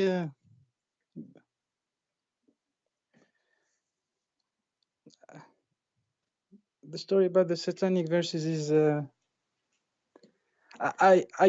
I sincerely believe that God shouldn't have let that happen, even if he had a plan, because he should have because he would know that the people would doubt the prophet if something like that would happen. It does not benefit the people. You know what I mean? So what do you think? Do you think that this is when Muhammad he spoke to, as you said, I agree with you. When Muhammad he spoke satanic verses, that make him a prophet of Satan, correct? A prophet of Satan. Yeah. If I speak, if I say to you, yes, what Satan says to me, claiming it's from God, well, obviously that made me satanic messenger. Obviously, yes, but only temporarily, because it was Doesn't the plan matter. of God. But no, hold on. You see what the plan of God? Why God want to do that? I mean, this is stupid. So Allah, he will make Satan speak Quran, put it in the mouth of Muhammad. Muhammad did not notice. Muslim did not notice. The Kuffar did not notice. All of them, they worship the pagan, the three daughters of Allah. Muhammad, he go to house a day or two or three after, and Jibreel come to him, and he said to him, what you did, this is satanic verses. So, if, first of all here, you notice that Muhammad, he claimed nobody can make Quran like the Quran, correct? Nobody. Yes. Okay, so how Muhammad himself received Quran from Shaitan, and he did not recognize that this is not Quran? If nobody can make Quran like Allah. But you know, maybe it's just that the prophet he's just a way to give message. Maybe we should not judge him harshly. You know what I mean? Our friend, we are not judging him harshly. We are not judging harshly. We are asking question. If I am a messenger from God, and then God did not, he claimed that nobody can make Quran like my Quran, then Muhammad received Quran, not the Quran, and that he think it is the Quran, and then he said that Quran, which is not a Quran. So this is a contradiction for the Quran, because if nobody can make Quran like the Quran of Allah, and then Muhammad received Quran from Shaitan, and neither Muhammad, neither the believers, neither the kuffar, they notice that this is not from Allah. That means the Shaitan can make Quran too. And now Muhammad, he come with a solution saying, well, don't worry. Allah, he said, Allah will take all the Quran coming from Shaitan and he will delete, correct? Yes. How we know that this is not from Shaitan too? How do we know that this is not from Shaitan too? Yeah. But why would it be from Shaitan? It's well, to make you feel comfortable, because now you are worried that Shaitan is putting words in the mouth of Muhammad and we do not notice. Maybe this verse itself is from Shaitan, so he will tell you, don't worry about what Muhammad received from Shaitan, because whatever he received, we will take it away. But we should assume that it's really God that corrected it, because let's say that apart from that error, all of the rest of the Quran is from God, so we should believe it logically, I think. You know, I like it when you say logically. What the word logically mean? I'm sorry, I don't mean logically. But I mean that if 99.9999% of the Quran was from God, and then a false verse came from Shaitan, and then God corrected it, we should go to the side of God. You know what I mean? Okay, where in the Quran it says which verses Allah he corrected? How we will know now which verses? The one from the one that talks about let and. How we know? How we know which one? Well, how we know that this is the one? Maybe there's more. But Shaitan, he said only one. He stopped. He gave up. Yes. No.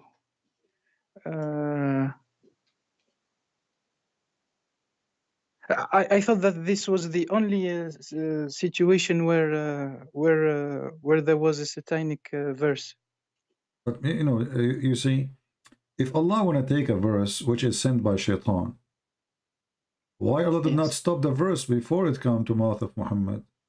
If you don't want, yes, I agree with you 100%. But I think that there was a plan from God, maybe, you know. But I don't know what the plan is. Okay, I will go with you. So Allah, he have a plan. Is it true that Allah is the one who sent Shaitan to deceive the Prophet? Yes, maybe, because he has a plan, maybe. So Shaitan, he worked for Allah. Shaitan, he works for Allah. Shaitan, he works for Allah.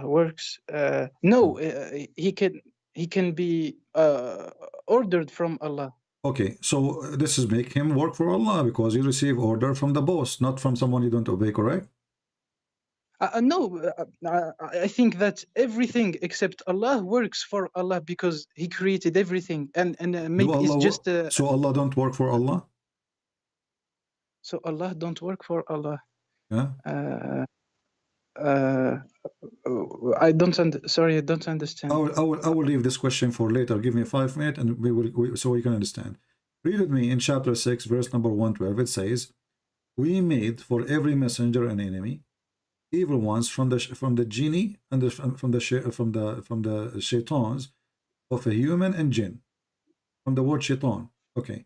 So who is the one who made the shaitan an enemy for the messengers? Allah, correct? Sorry, please repeat the question, please. Allah in the Quran, supposedly he said, we made for every messenger enemies from the shayateen. Okay.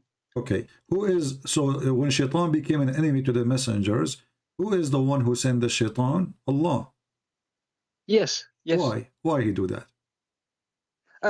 Maybe because he has a plan. It's like he has written the destiny. You know, everything. He planned everything. But as long it's a destiny, so what the point of sending things if it's a destiny? It's going to happen anyway. You do not need to do. Okay, so you just mentioned something very important. Destiny. What destiny mean? What destiny mean? I understand that the concept in Christianity and in Islam of destiny is not the same. Okay, but I'm saying now, is it destiny for Shaitan to be Shaitan? Is it destiny for Shaitan to be Shaitan? Yes. Yes, okay, I think so. Shaitan is a good guy then. Shaitan is a good guy. No, you know what I think? I think that God knows the future. It doesn't... No, read with me. Chapter 7, verse number 16. Iblis, he said, because you have sent me astray, because you deceived me, surely I will set against them, the human, and I will, and I will deceive them too. So the first one who was deceived is Shaitan. Who the one deceived him? Allah. This is Quran, chapter 7, verse 16. But why Allah gave an order to Shaitan and he didn't follow the orders of Allah? Allah never gave an order to Shaitan. Show me. If you show me where Allah gave the order to Shaitan to do something, I'm going to shave my 25-meter beard. Sorry. Sorry, I'm not an expert. I'm telling you, in North Africa, we are not. We follow Islam. We follow Islam with our hearts. It's. I don't know if it's the same in the Middle East. I think that in North Africa, it's not the same philosophy about religion. My friend, who cares about North Africa, South Africa? I did not introduce myself to you. I am a black, blonde African American from Japan. Who cares? I'm asking you now. You said Allah, he ordered Shaitan. I said to you, if you can show me where Allah, he ordered Shaitan to bow down to Adam, I will shave my 26-meter beard in front of you. I will go on by camera right now, and I will show you shaving my beard. Right now, my beard is out of the door of the room. The story that we were taught is that Allah ordered Shaitan to bow down to Adam. There's nowhere in the Quran. I made a friendly challenge to you, my friend. Please show me where in the Quran Allah, he ordered Shaitan to bow down to Adam. I'm sorry, I'm not an expert on that, but it is the story that all Muslims know. This story. That's why. So all Muslims know the story except you? Sorry? All the Muslims, they knew the story except you. Except me? No, I'm sorry. I mean that we are moderate Muslims. That's what I mean. It's. I didn't say it negatively. No problem. I will go with you. In chapter 2, verse number 30, speaking about the story, Allah, he said to the angels, I am going to create a creature to inherit the earth, whatever. And then they said to him, are you going to create someone who will do mischievement and blood in the earth? And then Allah, he said to them, I know what you know not. Do you agree with this story that Allah, he said to the angels, I know what you know not? Yes, yes. Okay. Then Allah, he taught Adam all the names, and then he placed those things in the front of the angels, and he told them, tell me the names of those things if you are truthful. Do you agree with the statement of Allah saying, tell me those names if you are truthful? Allah told Adam to tell him the names back. No. Allah taught Adam the names, like he put in front of him zucchini, potato, tomato. He taught him those names. So then, Allah, he said, he put the tomato, potato, zucchini in front of the angels. He asked the angels, what is this? They did not recognize. He put zucchini, they could not recognize what zucchini is. So the angels, they failed. And Allah, he said to them, tell me the names of those things if you are truthful. So do you agree with the sentence of Allah saying, tell me the name of those things if you are truthful? If it's written in the Quran, yes, yes, I agree. But this is mean Allah, he accused the angels to be a bunch of liars. No, he accused them of being ignorant.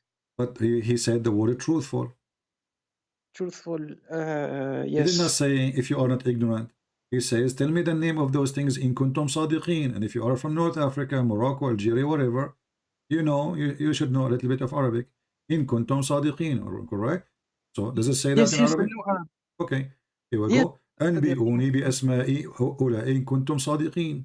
So in kuntum sadiqeen, tell me the names of those things. They are, you know, so if you are truthful, that's mean Allah, he accused his angels to be not a truthful, correct? Because he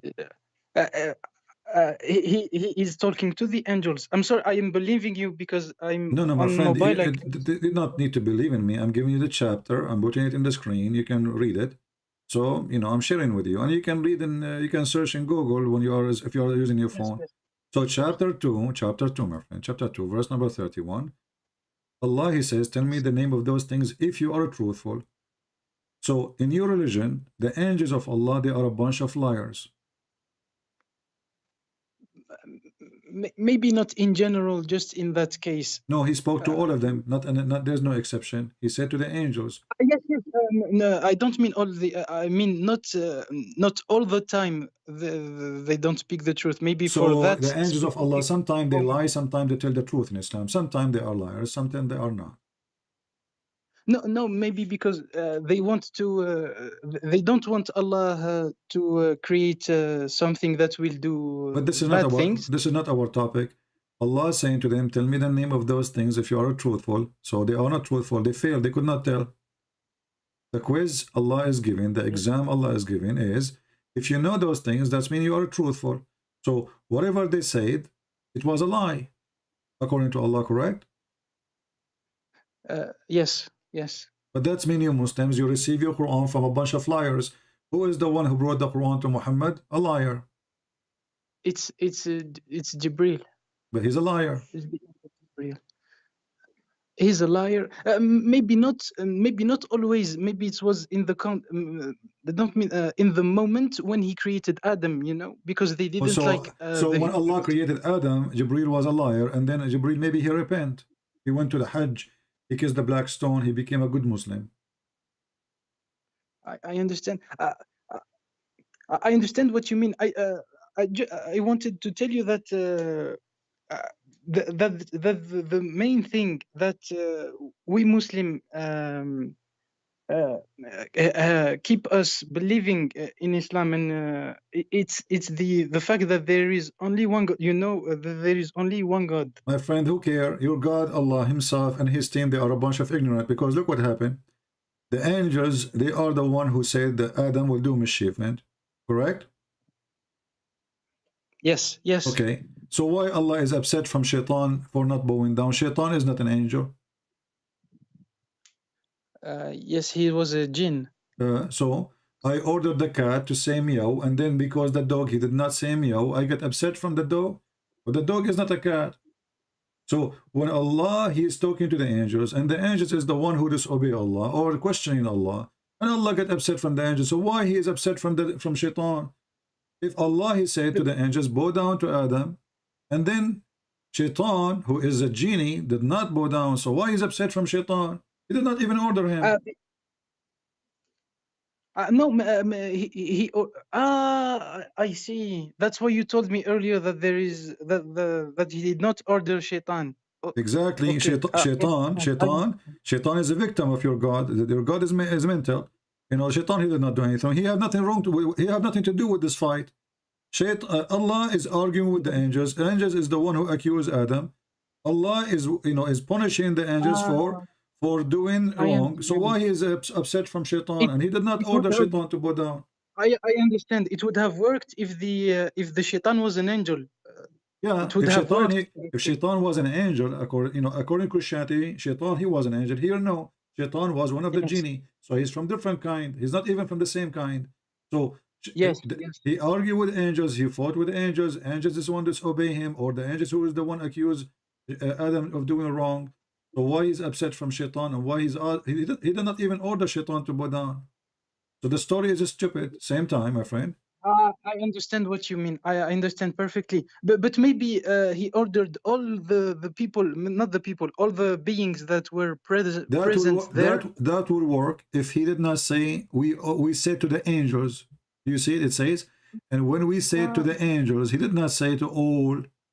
If he say everybody bow down to Adam, I say, okay, whoever there. But he said, the Quran says, we say to the angels, prostrate yourself before Adam. Secondly, you Muslims, you claim that Allah is against you to prostrate to anyone except him. But turn to be that the first one who commits shirk and teach shirk is Allah. He is associating the bowing down with the man from the beginning of the time. So if you as a Muslim, you say it's wrong to bow down to a king, we should bow down only to Allah. Well, Allah himself, he is ordering even the angels to bow down to Adam. And not only that, Adam later, he was kicked out from heaven just a few 2 meters after, 2 verses after, Adam was kicked out from heaven. So angels were right and they were not wrong, and Allah was wrong. So Adam, this mischievement, he was kicked out. His children, this mischievement, they were kicked out. All of them, they are a bunch of sinner, and they were kicked out. So why the angels are wrong and they are not truthful? Allah is stupid, because if Allah, he knew the future, as you said to me when you called me, then he should know what angels would, what Adam will do. But Allah, he accused the angels. Yes, he knows. No, he did not, because the proof of that, the angels, they say he will do mischievement. Allah, he said to them, I know what you know not. And then he told the names. Yes, he didn't tell them that he will not do. It's like he told them that he said plan. No, he said he will not do by saying what? When they said that to him, he says, I know what you know not. And then he continue, and now he want to tell them that they do not know. He want to tell them, he want to show them that they do not know the future. What he did, he told the names, and now he asked them, tell me the names of those things. But this is stupid to prove that he's God. But here he's trying supposedly to prove that they do not know the unseen, because they are talking about the unseen, which is the future of Adam. So tell me the names of those things. They said, well, Allah, we do not know except what you taught us. And he said to them, if you are truthful. Yes, there is no relation between the first one and the second one. No, That's there is what a you're relation. saying. No, there is a relationship. The relationship is the angels accuse Adam. Allah don't agree with them that Adam will do that. This is why he says to them, I know what you know not. And then he told them, I will tell, okay, I told the names. Well, if you are truthful about Adam, you see what it says if you are truthful? You see what it says? Okay. If you are truthful, we'll go back to who? Yeah, we'll go back about Adam, correct? Yes. Okay. If you are truthful about Adam, it will be Exactly. bad. We do. Wonderful, my brother. So now Allah is saying to the angels, if you are truthful about what you said about Adam, which means if you know what he will do really, well, tell me the names. So now Allah, he proved to them that they do not know anything, and now it's time for the penalty. He said to them, bow down, because you accuse Adam of something he will do and he will not do. But then 2 lines after, we will find that Adam, he commits a sin, and Allah, he kicked him out, and Shaitan from the heaven. And the funny, actually, Allah, he kicked Shaitan even before he speak to Adam from heaven. How Shaitan, he came back to the heaven? Because when Shaitan, he refused to bow down, Allah, he said to him, get out of here. Yes, he banished him. Yes. Okay, so how Shaitan come back? How Shaitan come back? Maybe he just talked to God from far away. Maybe he did not come back to. What far away? I mean, my friend, this is the heaven of Allah. Nobody can enter the heaven of Allah without permission of Allah. Yes, of course. Okay, so Allah, he kicked out Shaitan from heaven. How Shaitan, he come back to heaven to whisper to Adam and Eve? Because when Allah, because the Garden of Eden is yes, it's in the Jannah. Yes, I understand. Yeah. So he could not have stayed there. Okay. So when Allah, he kicked Adam, kicked the Shaitan out of heaven, and already Shaitan is out, then we need to ask, who is the one who wrote this stupid story? This can't be from God. This is stupid. I understand what you mean. So that means that in Christianity, the Garden of Eden was not in paradise. Is that right? Well, in Christianity, the garden is a garden. It's not in the sky. It's in the earth. But this is not our question now. The paradise of Adam is in heaven, according to Islam, is in the sky. But this is not our topic now. The question is, Allah, he kicked Shaitan out of heaven. Yes. How he get back? How he get back? I think that there was a pact between Allah. I mean, not a pact. That Shaitan told to Allah that I will prove to you that your people will follow me. Maybe from then on, God authorized Shaitan But he to is do but you see, already no problem. Tell your people, but this is after Shaitan was kicked out and after Adam was kicked out too. But if you read the Quran, my friend, the verse in front of us, chapter 7, verse number 18. So Allah, he says, "Ukhruj minha." He said to Iblis, get out of here, get down. You are expelled with disgrace from the paradise. All right? Yes. Now, after that, verse number 19, Allah, he said to Adam, you, Adam, and your wife, go to heaven, enjoy it. Do you see it?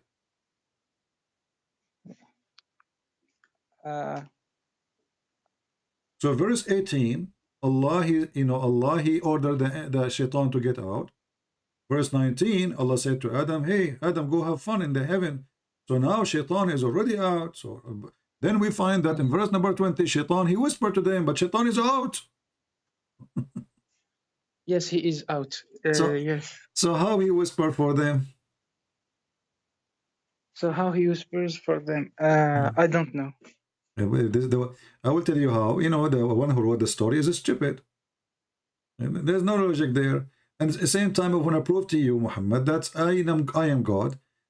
Shouldn't you ask the opposite? As an example, if I have a dog and I call him Fufu, and then I say to you, what is the name of my dog? You say, I do not know. And then I say Fufu. Is that to prove that I'm God? No. Okay, but this is Allah what he did. He gave name for the things. He gave name for the things. And he said to them, tell me the names. He should do the opposite. He should tell them, you name them. You name those things. Don't tell me. And now ask me the names, right? That will prove that he is special. Doesn't have to prove to them. They know that he is God already. Well, obviously he is not God. Obviously he is not God, because what he did is stupid. If I call my dog Juju or Fufu, and I say to you, if you cannot tell me the name of my dog, that means you're untruthful. That's stupid. I understand what you mean, but you know, I wanted to tell you that these things they don't change what we believe. You know what I mean? I don't mean that in a negative way. I mean, my friend, I understand. This is not what I'm trying to say to you. If this is Quran is coming from God, the Quran should be smart, because God is smart. He's not stupid. Do we agree? Of course. Okay, but this is stupid, because even the story is not coming in the right order. Shaitan is kicked out for no reason, because he is not the one who accused Adam anyway. Allah, he ordered the angels to bow down. He did not say angel and Shaitan, angel and genie bow down. Why is upset? So all the story does not make sense, and this is cannot be from God. I understand, but you know what we believe is that even if it doesn't make sense, it's for us. It's not about making sense. It's not about making sense. It's about being stupid. This is not about making sense. There's many things, you know, in belief they don't make, like they say, we call them miracle. As an example, why Mary, she is a virgin? Why Mary, she's a virgin? Yeah. What is the sense of that? What is the purpose? You don't know as a Muslim. Why you copy that from the Bible? You know, the Christian, they say Mary was a virgin. There's meaning in the Bible, because Jesus is the Son of God. Exactly. In the Bible, that's but it doesn't make sense in Islam. Yes, it doesn't make sense in Islam. Mary is a virgin. Why? But it could be just a miracle, because miracles don't make sense. No, but you see, this can be a miracle. If God don't do miracle for a short time, especially this miracle, because nobody can prove it. I can say my mother, she was a virgin. Your mother, with my respect to her, she can say she was a virgin when she gave birth to you. Correct? Nobody can prove it. Yeah. So there's no point. Of course. Miracles when they happen, supposedly to show the ability of God of doing things. But this kind of miracle, nobody can prove it. Nobody can disapprove it because nobody saw what happened to this woman in her private life. Any woman, she can say that. So what's the point? What the point of this? Nothing except that this born person is a special person, very special, not like any mankind. Of course. So that will make course. that will make sense in Christianity, but in Islam does not make sense. But this is not our You know, topic. I agree that Jesus was more powerful than Muhammad. I agree. My friend, It doesn't even. Jesus is powerful. Muhammad and his God are in this ability. You know, let us, Muhammad. I wanna have. You know, you're a nice guy, and I'm trying to inspire how you think about your God. When you say Jesus is more powerful than Muhammad, well, don't you Muslims think that Muhammad supposedly have the same God as Jesus? Yes, of course. So why Jesus is more powerful than Muhammad? What happened? What happened? What happened? We believe that Jesus, he never said that he was God or the Son of God. He was just a nice prophet, a very good prophet, and the people misunderstood him, and that's why there was the need for another prophet. This is not the question.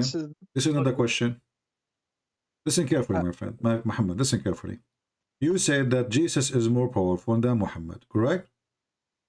Yes, of course. Why he have more power than Muhammad if they have the same God? But you know, there was another prophet that was extremely powerful. It was Solomon, I think. He could control many things. No. Solomon. He could control the wind. I No, think. but he cannot raise death. He cannot resurrect people from death. He cannot make the blind see. He cannot. He have an army, yes. He have a flying carpet, which is stupid. It's a story. Muhammad, he took it from the fictions of the Jews.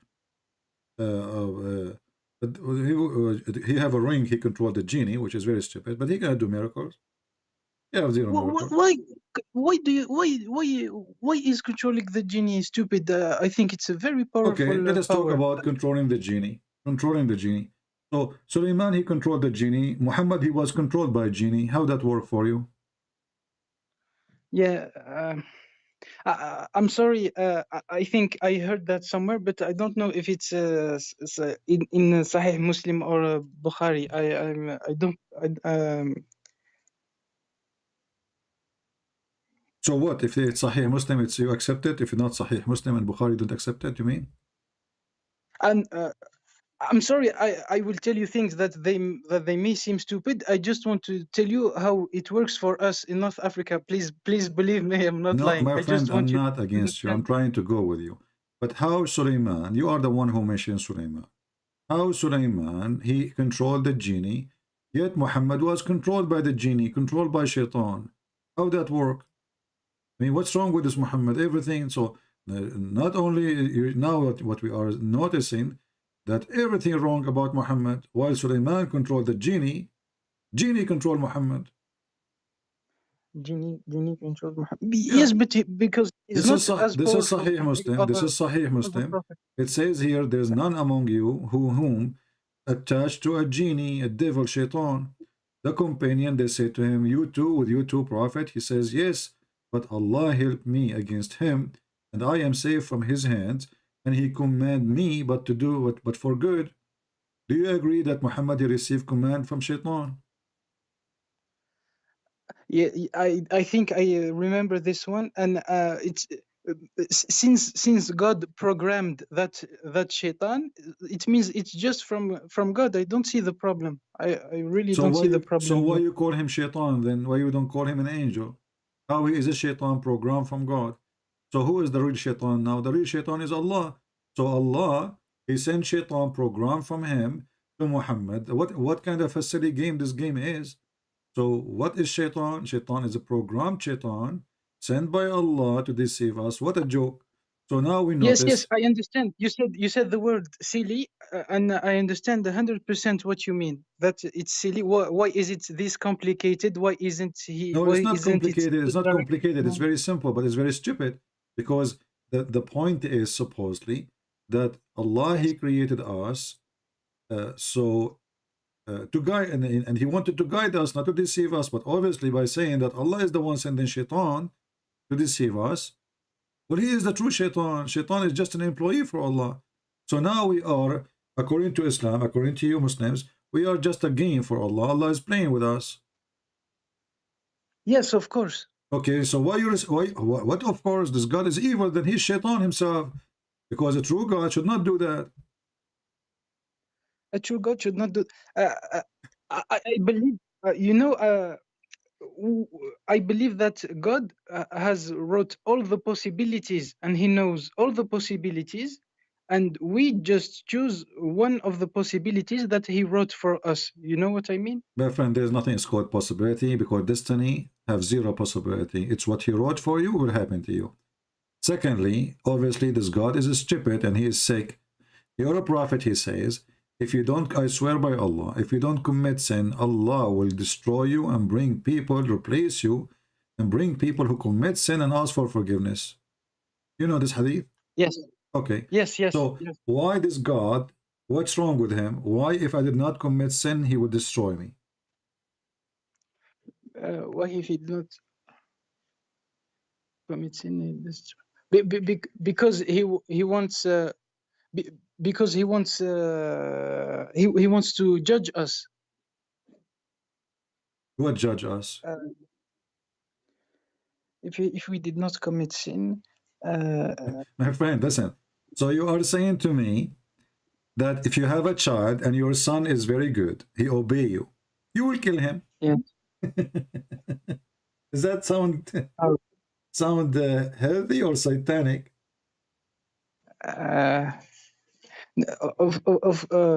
No, of course, it's not a good thing, of course. It's satanic. No, because if God Muhammad, wants no, to be do honest without with me. Be honest with me. Honest, Muhammad. I'm honest. You are a nice guy. I can see that in you, and I'm happy to talk to you.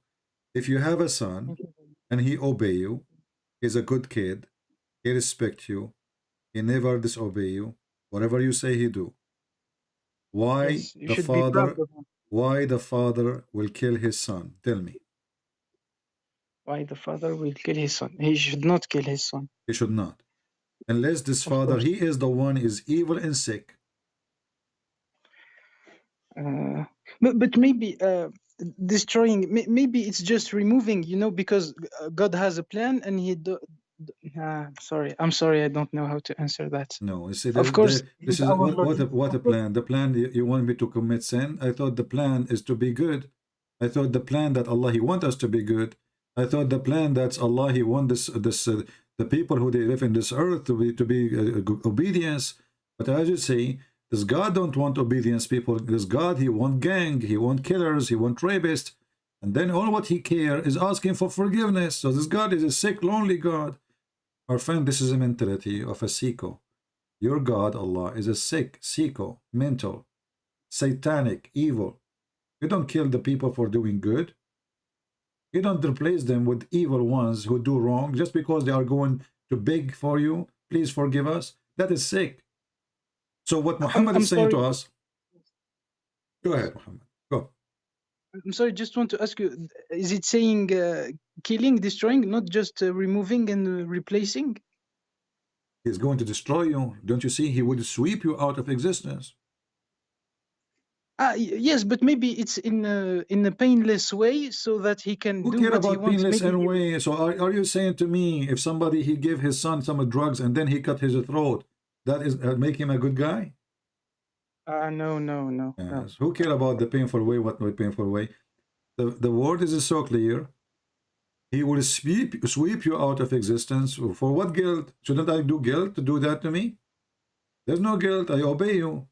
I'm good. Of course, I understand. Yes, what you're saying is logical, of course. So this man, Muhammad, is presenting this man, my friend.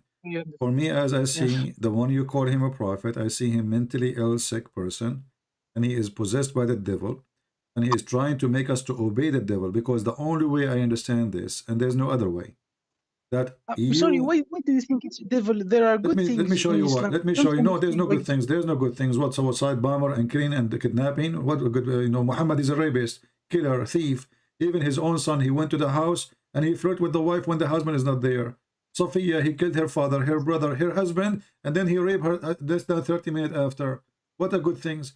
My friend, listen. When somebody says to you, if you commit sin, it is the way Allah will not destroy you. If you don't commit sin, Allah will sweep you out of existence. If you commit sin, if you commit sin, listen, if you commit sin and ask for forgiveness, Allah will let you live. So what Muhammad is saying to us, you need to be satanic. You need to be a gang. You need to be a drug dealer. You need to be a thief. You need to be a criminal. Or what you need to do, after all you do all those things, just seek for forgiveness. But never be a good person. Because if you don't commit sin, Allah will sweep you out of existence. So to live in the kingdom of this king, Satan, Allah, you have to be a person who commits sin. Otherwise, you are not qualified. To live in his kingdom, he will sweep you out because you are not committing sin. So in order to be a member in the membership, or to get a membership in the empire of the Satan, you have to commit sin and ask Satan for forgiveness. Because this is the only joy Satan, Oka Allah, he have. This is your God. Yes, I understand that if you take it from the point of view of Satan, it works like that. I understand. I'm not taking from a point of me. You tell me any point you want. There's no other point. If you don't commit sin, I will kill you. As simple as that. But if it was... How I can stay alive? How I can stay alive? Only if I commit sin and ask for forgiveness. There's a third option. But pious people in Islam are rewarded with the paradise. I don't think that there's no bias. He is saying to them, commit sin. What bias? In Islam, there's no bias. This is very funny. If you're a prophet himself, he sleep around with women and he cheat. And then you say to me, bias. In Islam, forgiving sin is so easy. If you say, Alhamdulillah, 100 times, Allah forgive you sin. Is that true? I'm sorry, I never heard about that. Yeah. So Muhammad, he encouraged you to commit sin, and then he made it so easy to forgive sin. I see. I understand what you mean. Yes, you can be forgiven easily. I understand what you mean. Yes, Yeah. of course. Yeah. Yes. So if you say 100 times, if you say 100 times, Alhamdulillah, Allah forgive you sin. How stupid is that? So now I will go. I will rape a woman. Listen, Muhammad, I have to go because it's time to rape some women. It's time to rape women and have time to sell drugs and time to kill some, maybe children. And then I will say Alhamdulillah 100 times, and then Allah forgive my sin. How stupid is that? No, but you can't be a hypocrite when you say it. You have to be. You have to believe. But this is hypocrisy. If I say 100 times, Subhanallah, that make me a good person now? How come I was How come I was not a good person when I raped the women? No, of course, you have to regret what you have done. God doesn't forgive Muhammad, you just like that. I'm going to speak to you for 5 minutes more, and this is your chance to give me something right. You see, let me ask you. If somebody commit fornication, it was his choice to sleep around, or it was enforced by Allah? Enforced by Allah. So why it's called fornication? Who is the real fornicator?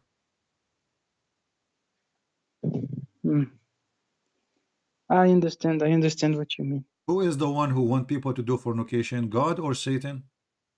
You should say Satan, right? Yes, of course. But you just said to me it's enforced by Allah. So Allah is Satan. Enforced. We don't believe that it is enforced. We believe that it is written that Allah knows. No, it's enforced, because as long as it's written, it's enforced. Can you go against it? Can you change the destiny of Allah? No, you can't. Okay, that's it. So it's enforced. So Allah enforced you to do a fornication, and then He says, don't do fornication. Who is the stupid here? I understand what you mean. So Muhammad, I invite you right now as we speak. I feel inside you that you are a good man. And you don't fit in this garbage. I invite you right now to leave Islam, my friend.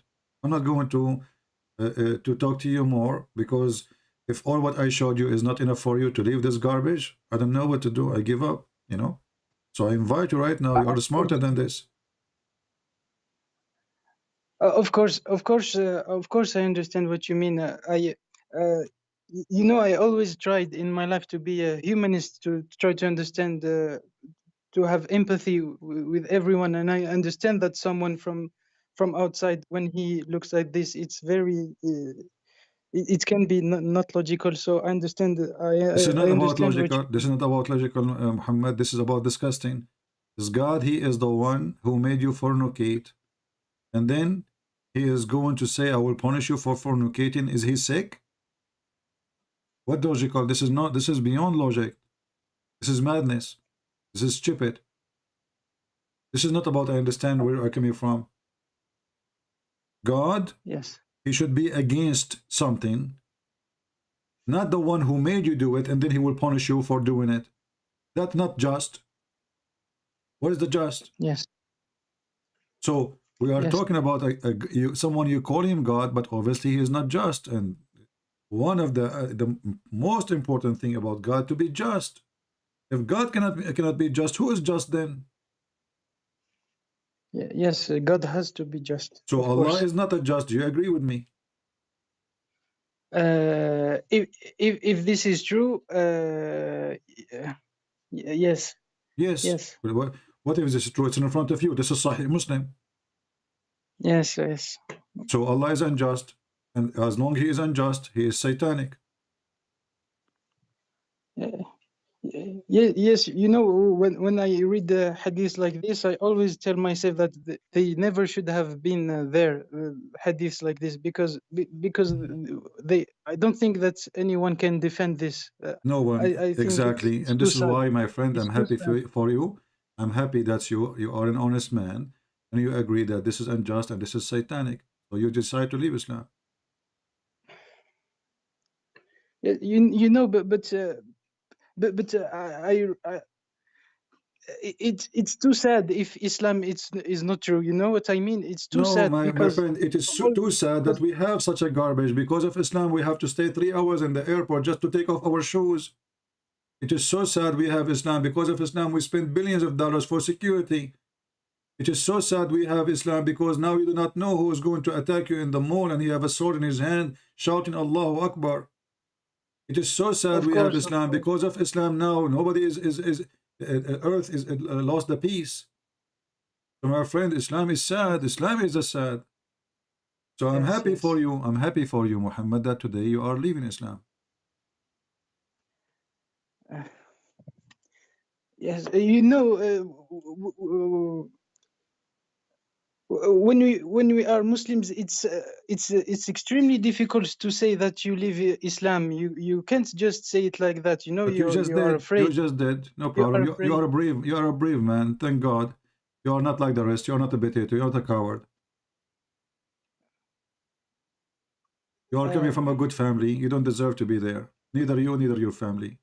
Yes, that's what I wanted to tell you, because a lot of people, when I look at my family, at the people I know, I assure you that they are good people. They don't follow these things. You know what I mean? The majority of these things we never heard about. Friend. So you are saying to me there's Muslims who they are good Muslims, don't follow Muhammad, and that make them good. Well, that even make it more ugly, because now they are good because they don't follow Muhammad, not because they are following Muhammad. If they follow Muhammad, they will not be good. But we believe that we follow, No, the you teachings. don't. No, you don't. No, you don't. Because simply, if you follow Muhammad, you do what Muhammad said. Take not Christians and Jews as a friends. Beat your wife. Yes, I don't agree with that. Yes. You can force your wife to have sex with you. You can rape her. You can beat her. Yes, We don't do that. No one does My that. friend, you don't I know do, there my are friend people who Muhammad, does, you but are coming from a good family, maybe, and your father is a good man. He will not beat your mother, but because he's good, this is not because he's not follow. If he follows Islam, he can beat your wife, his wife, and he can have 4 wives, correct? yes, yes, yes, So not because Islam is good, make him not to do it. Islam give him the opportunity to do it, but he refused because he is a good man. yes, yes, yes. So Muhammad, as long as you decide to leave Islam, I'm happy for you. What do you think about accepting the Messiah as your savior? Yes, that's the subject I wanted to talk to you about from the beginning, because we have this idea that we should only worship one God, and if it's a multiplicity, it doesn't really make it. That in our heads, and I think that's why Islam gained so much popularity. Because it's like. If it was 100% false, it wouldn't have attracted so many people. I know that No, my friend, it's my not friend. from Islam does conversions, not get from any the publicity. Islam is a mockery. Islam is a joke. And if you see in the West, they say to you, Prophet Muhammad, that's because they don't want a problem with the terrorist. But Islam is not popular. Islam is rejected everywhere. People, they laugh at Islam. People they wish Islam does not exist. And Christianity is #1 belief in the world. Islam is dying. Even Muhammad, he said, Islam is started as a small and will end as a small. That's what he said. And even he said, Islam will come back like a snake going inside a hole in Mecca. So Muhammad described Islam as a small and will go back as a small and as a snake specifically. And believing in one God, yes. This is even more funny, because the Quran says, if Allah want to take a partner, we will take it from ourselves. And the Muslim cannot explain that, because simply that destroyed the idea of Muslim believing in one God. Because if you want to take a wife or a son, we will take it from ladunna in kunna fa'ilin. We will take that from ourselves. So how Allah will take a partner from himself if he is one? I'm sorry, is this in the Quran? This is in the Quran, chapter 21, verse number 17. Had we intended to take a pastime, i.e. a wife or a son, we could surely have taken it from us. Okay, now Allah talking about taking a partner. Okay. How it's a partner from us if Allah is one? How is a partner from us if Allah is one? You told me chapter 21, verse 17. Verse 17, yes. Okay. So the Muhammadan, they claim that Allah is one is a big fat lie. It's against the Quran. If Allah is one, then he cannot take partner from us. So how is he a one person, or he is one a group of a creature? And what kind of God he want to take a wife? I never heard of such a God. Do the God of the Christians have a wife? No. In Arabic, the word lahu mean women. If we like to take a woman, we should surely take it from us. Taking it from us. How many us Allah is? One. How then he us? He's us. And how he will take a partner from us?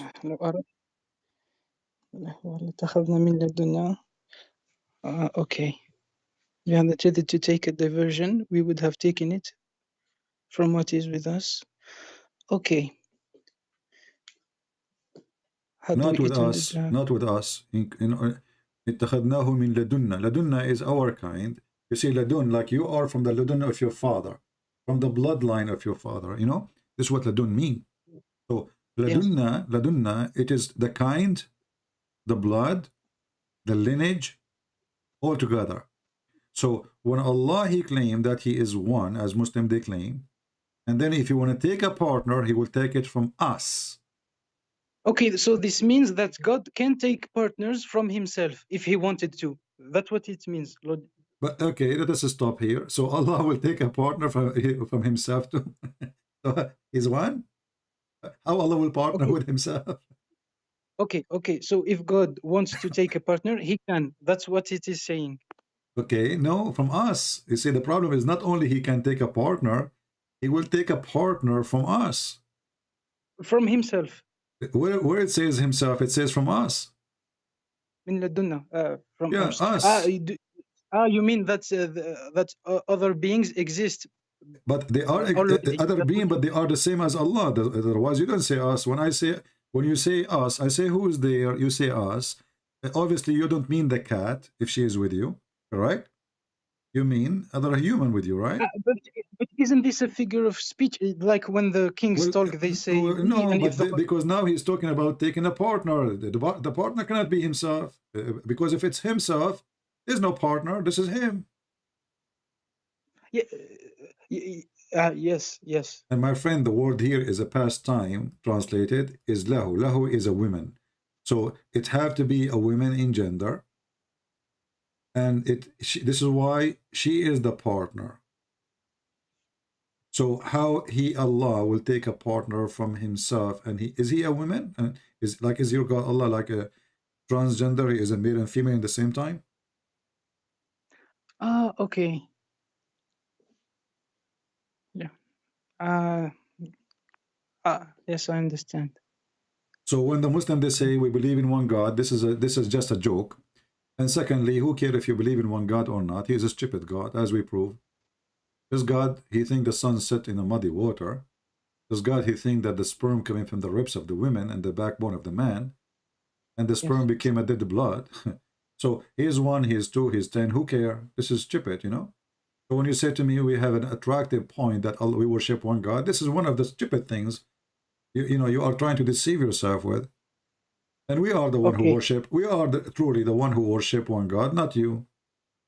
Because you see, when you say multiplicity, we don't have multiplicity.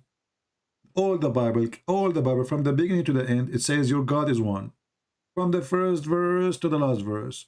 So when the Christian, they say we believe in the Trinity, that is about God being, he is how he is. In 3, we call them, like in Arabic, we say Opnum. In English, they use the word person, which is not really a good translation for that word.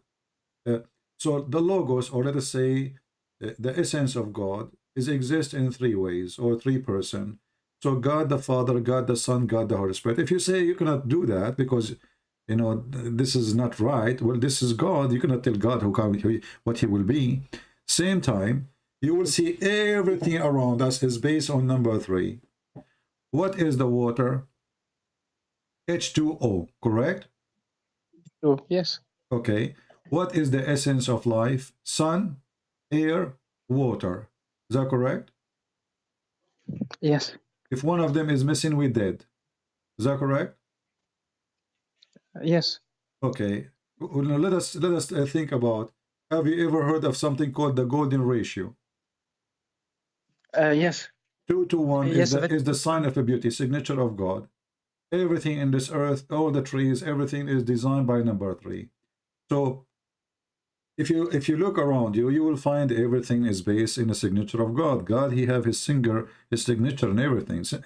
He have his fingerprint. So when a Muslim, he tried to say that the Christianity does not make sense. Why? Because God is a 3 and 1 at the same time. Well, I thought God is almighty, and when we say almighty, nothing is impossible for God, correct? No, of course. But no, not of course, not of course. When you were a Muslim, that is impossible. Why? Because Allah, as an example, he cannot have a son unless he have a girlfriend, correct? From the ayah that you showed me. Yeah, Allah in the Quran, he says, how can Allah have a son if you don't have a girlfriend? But you know that the God of the Christians, he have a son, but he don't have a girlfriend. Yes. Okay. So for Allah, it is not possible to do the impossible. Because it's not possible for Allah to have a son unless he have a girlfriend. The God of the Christians, he do not need a girlfriend to have a son. Why? Because he is the Almighty God. The God of Islam is just a manly God like me and you. I cannot have a son unless I have a woman. A woman, she cannot have a son unless she have a boyfriend or a husband. So the God of Islam, when he spoke about himself, he gave us a great example of description of himself. He is the same as any of us. Without a female, he is useless. He cannot reproduce. He cannot have children. He cannot regenerate. So Adam and Eve is more powerful than Allah. Why? Because one man, one woman, they can make a baby. Allah is a lonely guy. He cannot make babies. Why? Because he don't have a wife. So how is God? So everything in this Quran doesn't make sense. It's stupid. It's silly. So my friend, what do you think about accepting the Messiah as your savior? Can I ask you a question about? Sure. Go ahead. Thank you. Can anyone go? Can anyone go to heaven even if he's not Christian? Or you? No. You have. No. You have to be a follower of Christ to believe in him. Jesus the Messiah, our Lord, he says, I am the way, I am the door, and no one can go to the Father but by me.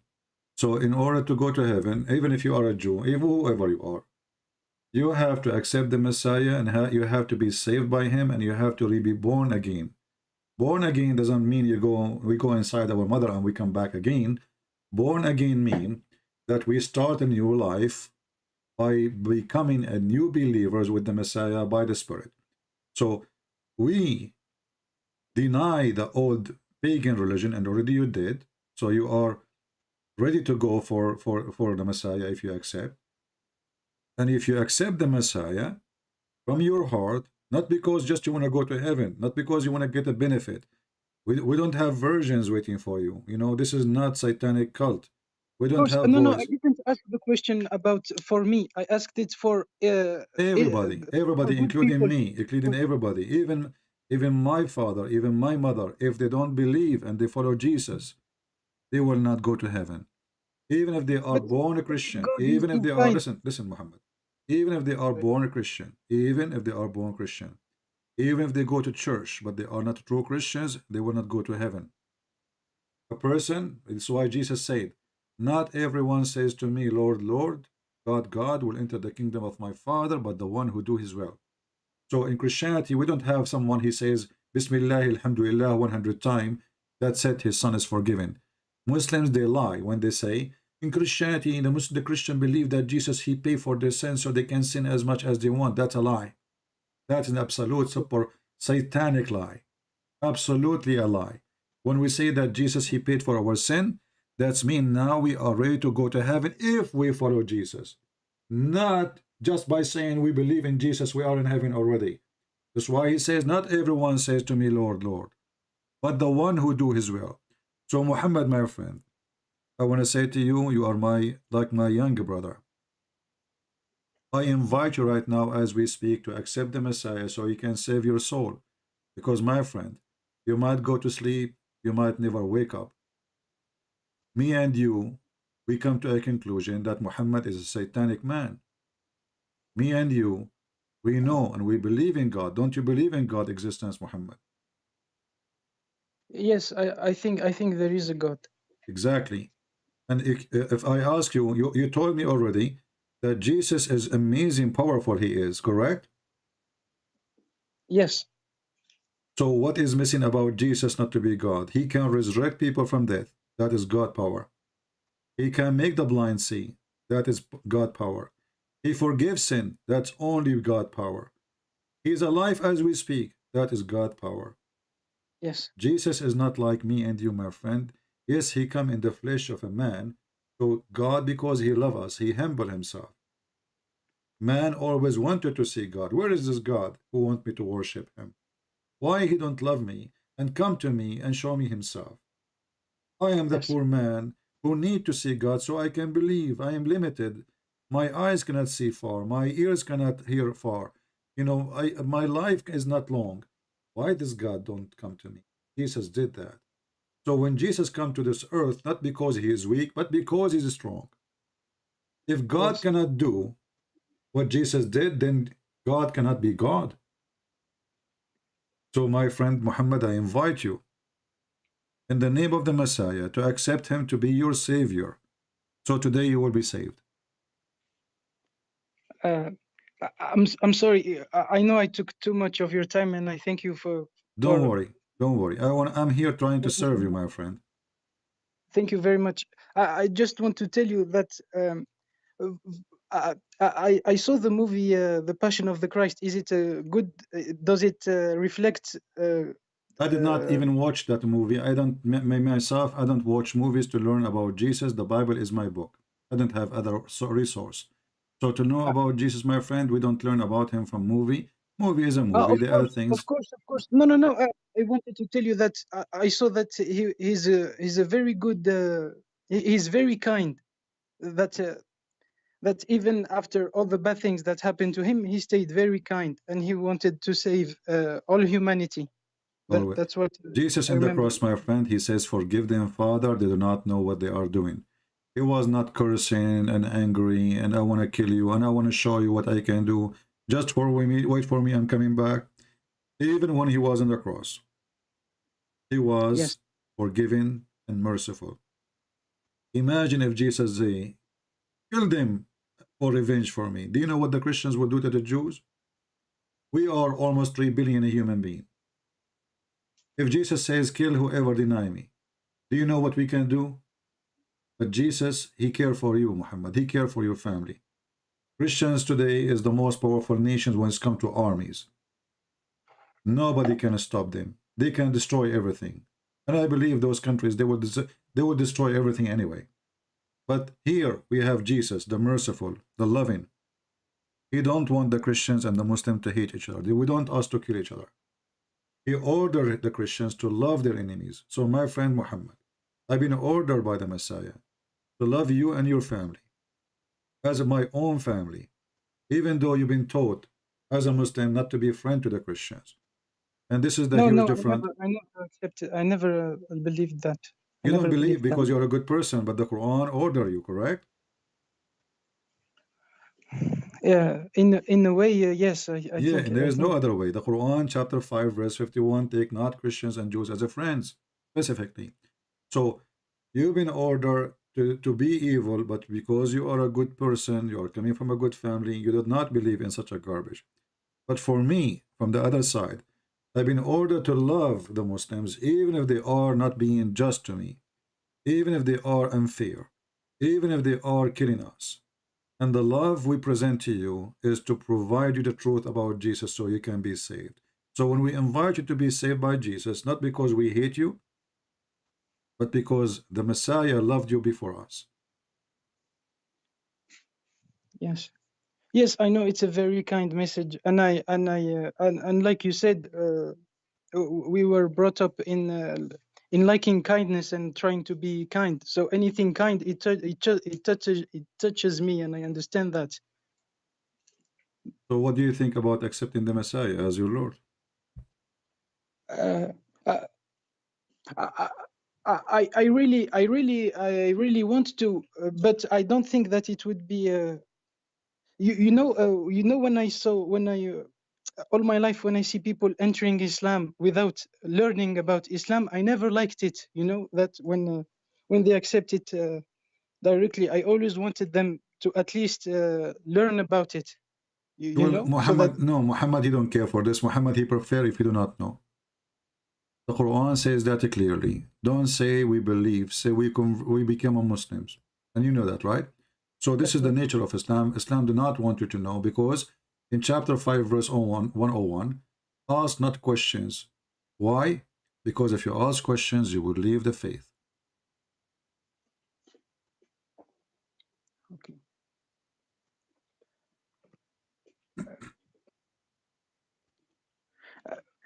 You know, the only problem that I may have with Christianity, and it's the same. I know it's the same with Islam. I know that it's the same. I believe that I think I understood the kindness of Jesus. I really believe that I understood it. But I don't. When someone is kind, I don't think that that he will send all the non-believers in hell. You know what I mean? No, my friend, because he is kind, he will send you. He will send them to hell. Let me explain to you why. This person, he is so kind to the point he come to this earth. He cry out to save you. He die in the cross. He been tortured. He been called names. Just to tell you, I'm coming to save you. And then Muhammad, he refused to accept him as a savior. So it is not him who decided to go to hell for you. It is you who chose to go to hell. Because it's you who refuse to be saved. So don't blame the Messiah for not being kind. It is you who is not being kind to himself. So when the day of hell will come, and you say, this is not nice. Well, he said, was it nice when No, I came to you? I assure you, I don't care about me. I always believe that that I may go to hell, and it's not a problem for me. It's the kind people that I find it sad that kind people may go to hell. You know, I assure you that I'm not thinking about My friend, and I don't think they the deserve to go kind to people, heaven. it doesn't matter how kind you are, because the kind is evil. The kind of a man is evil. Because even when we are kind, we commit sin. None of us is a clean, like a clear water, even clear water full of bacteria. So when a human being, he play the victim, or he play that he is so kind, but in reality, we are not. We commit sin, and we do sin, and we live with sin. And later, we claim that we are the good ones who is walking like angels in this earth. But in reality, we are not. So God is not judging kind people. We are not. We are always committing sin, non-stop. And the best of us is not even clean. So when God will judge you, he will judge you for rejecting him. He will judge you for what you did. He will not judge you for being kind, which means he will not punish you because you were good. He will punish you for you being bad. So don't worry about the just of God. God is just. As an example, if somebody never heard of Jesus, let us say he lived in the jungle of Amazon. He never heard of the Bible. He never heard of Jesus. Is that fair? He will go to hell? Well, No, God, of he course, will it's the not. same thing Well, it's the same thing in Islam. That no, when he doesn't hear about it. no. You see, you do not know much about your religion. Only in Christianity. If you never heard of, when you say something to me, Muhammad, show me reference. Otherwise, this is not true. I'm sorry. I know I'm not an expert at all. It's what if we you were. if you do not get, you see, we just prove that Allah is unjust. Me and you, we agree that Allah is unjust, and this is why you left Islam, right? So suddenly Allah is just again. He cannot be just and unjust at the same time. Either you are just or unjust. And as long as you believe in destiny, that's mean if somebody don't he never heard of Islam, Allah did not make him hear of Islam. You know, Islam is a silly religion based on this, because Allah did not make me hear about Islam. How stupid is that? You know, so God will judge you based on your knowledge. And now you, as a Muhammad who spoke to me, and you know about Christ, you know about the Bible. So if you refuse the Bible, then you are really challenging God, or you rejected God. You are not the same as a person who live in the jungle in the middle of nowhere. You never heard of the Messiah, and you live as a human being, whatever God he gave you little knowledge in your heart. You are not. So I asked you already twice to say, I said to you, accept the Messiah. Look like you are not ready, and this is your choice. But I say to you, time will come and your soul will be taken from you. Your soul, your body, it is not yours. Everything you have will be taken from you. And then after your soul will be taken from you, you cannot repent, and there's no return. So my friend Muhammad, I give up, but I don't give up. I give up on you as a human, but I pray to the Lord to open your heart and to make you accept him as Lord and Savior. I pray for that. But as long, I just want. What can I read to know more about Christianity, please? Go. You know, you can read. Start from the book of John, the Gospel of John, and read about the Messiah from the book of John. But try to read and to live the words. Try to read and to live the story, not just to read. try to be filled with the love of the book so you can understand the book. Okay, and then I read the 3 others. When you finish the first one, you can read the, but the first one alone will make you a different person. I guarantee you that. Okay, thank you very much for your time. You're Thank welcome, you Muhammad. I'm so happy that you decide to leave Islam at least, and you are a step closer to accept the Messiah, and I hope soon I will hear from you. Thank you very much. Take care. You. God bless. You too. Thank you. Well, we know we did our best what we can do, right? What we can do. But at least we were able to save him from Muhammad. That alone is wonderful.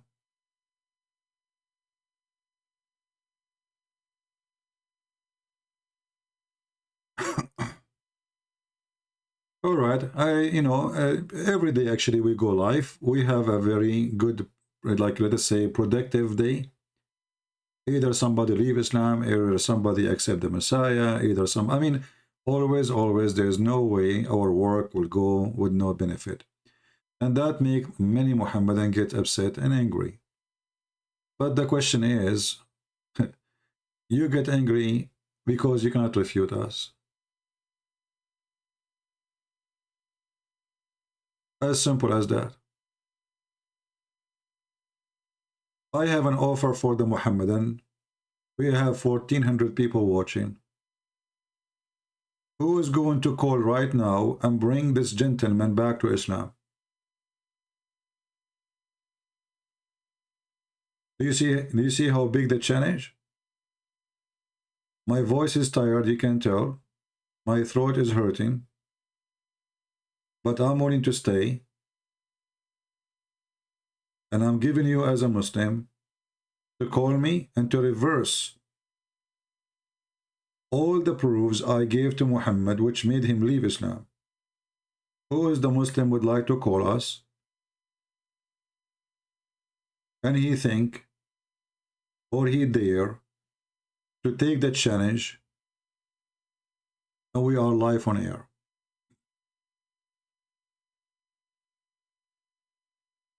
Your brother Muhammad, he just left Islam and you don't want to do anything?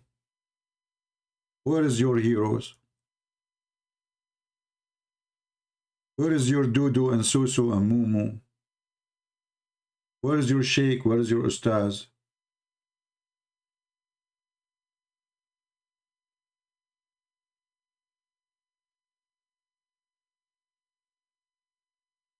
Any Muhammadan? And now actually I remember this guy, the gentleman from Malaysia. Remember him? I actually, last time I hung up on him. And now I remember him. This 70 years old man. He called me before from Malaysia. Today he called us, he left Islam. And not only that, his family left Islam too. And not only that, a bunch of his friends, they left Islam too. Where is the Ustaz of Malaysia? Where is the Ustaz of Indonesia? They are good to take $5,000 to make a speech from the poor Indonesian. I saw a documentary about how Indonesian poor people make money. I saw them digging in the volcano to get some sulfur rocks. And many of them, they die before the age of 50. Because of the poison gas they breathe. To make living, they have to climb a mountain, carrying sulfur, walking over hot rocks, breathing poison, literally poison, to make living. And then a guy, he called himself Ustad. He don't even know how to say his prophet name correctly. He asked for $5,000 to make a speech.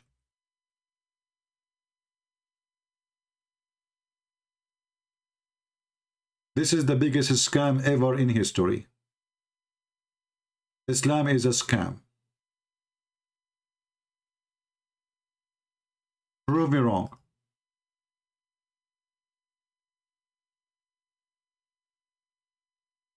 $5,000 to make a speech?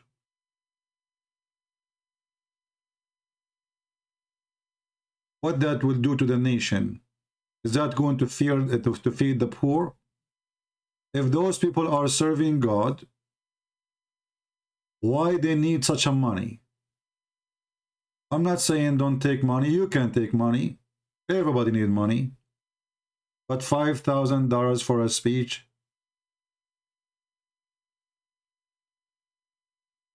Those people, their time is not for free. And what are they doing to you? Here we go. We need them now. Can they come and defend Muhammad? Can they come and tell us what Islam is?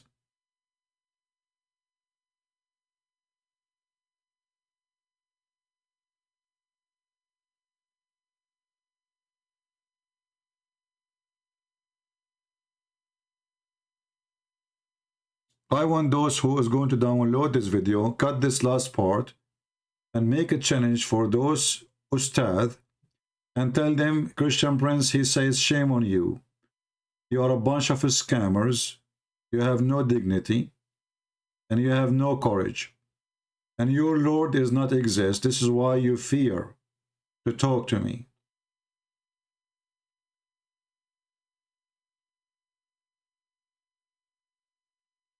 All what you do is a business. It's a pure business. You have nothing to do with God, and you do not know God, and you are not godly.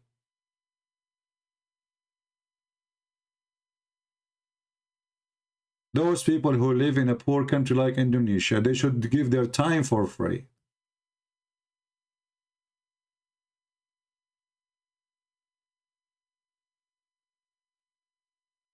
People in these countries, they send their daughters to work as maids in Saudi Arabia. Nobody would like to send his daughter as a maid unless he have to. He have no choice. Nobody like to work as a maid. So how in the world those people, they make a lot of money and you are dying from hunger? How come they have money to build mosques, huge ones, so beautiful, by marble, but inside of them the death is, teach of hate. But they have no money for schools and for the poor.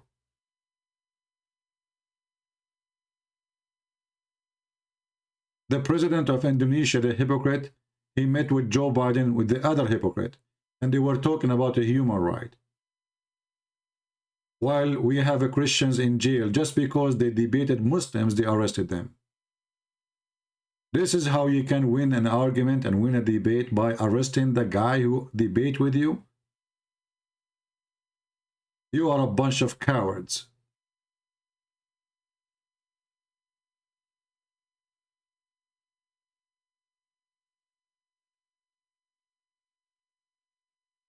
I want to say thank you guys for being here.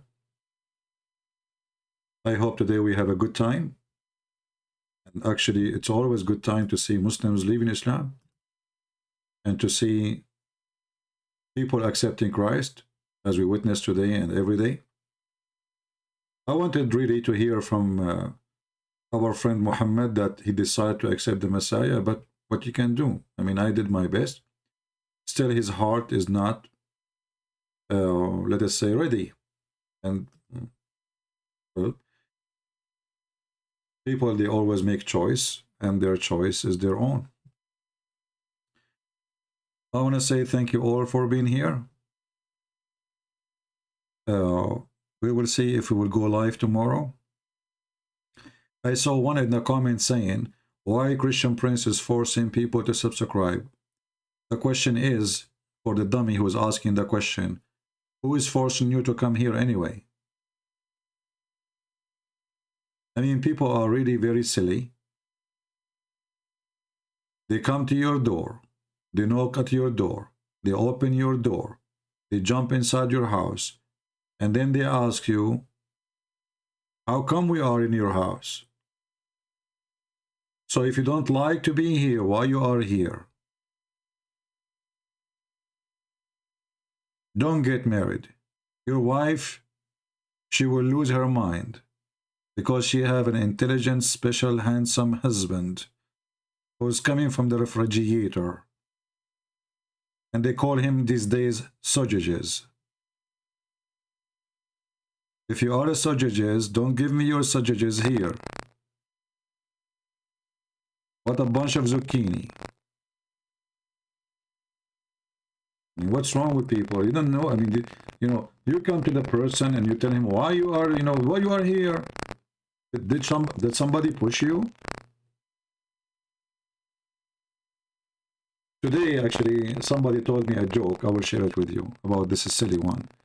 There's a Muhammad, and he was, you know, going in the desert. He was so thirsty. He saw a Jew. Finally, he saw a Jew. He said, do you have water? He said, the Jew, I don't have water. He said, I need water. He said, I have mask if you want. He said, I do not need mask. I need water. I said, I have mask for $5, the Jewish guy, he said. The Muslim guy, he says, what's wrong with you? You are evil. You are evil. I want water. You want to send me mask? The Jewish guy, he said, you know what? You are insulting me for a reason. This is what I have, what I can do. However, listen, whatever miles from here, if you keep going, maybe 10 or 20 miles, whatever, you go, you will find a restaurant. Go drink and eat. So, the Muhammadan, he went. After like many hours, he came back and hardly he can breathe. The Jewish guy, he said to him, why you are back? He said to him, I cannot enter the restaurant without a mask. My microphone has a static. Okay. Okay, give me a second.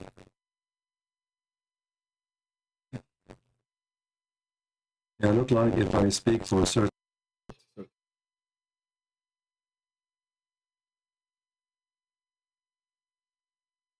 13. Okay, is it better now? Is it better now? All right. So yeah, you know, people don't want to listen, you know. The guy, he says to you, I have mask. And obviously the mask is there for a reason. He's not being evil. This is what he have. And then now I'm going to walk 20 miles to go to the restaurant. When I arrived there, they said to me, you cannot enter without the mask. So the guy, he told you to buy a mask. And this is how a human being is, you know. When you try to give them a good advice, they find your advice is silly and stupid. And then they will pay the high price for their stupidity. So don't buy the mask. Go to the restaurant. You go to the restaurant, you need to buy a mask.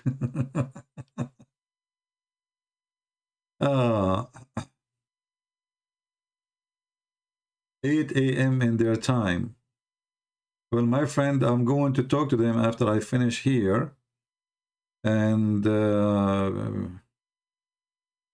they said 8 p.m. Hold on, let me see.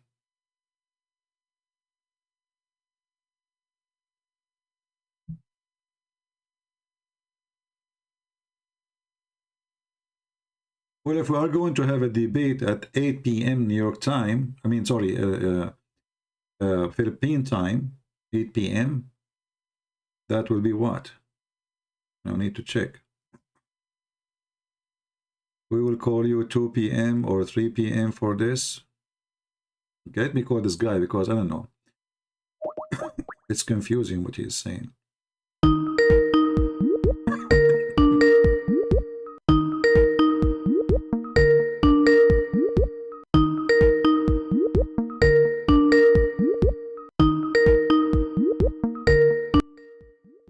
Let me lower the sound of the bell so it doesn't hurt your ears. Hello? Hello? Oh, I lost you.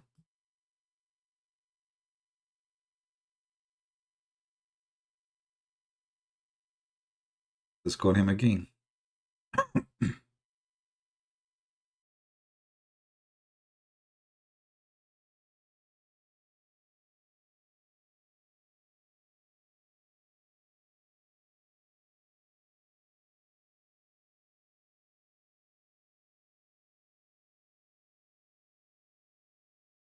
I'm asking him to tell me when the debate will be, and that's it. We will do it when, you know.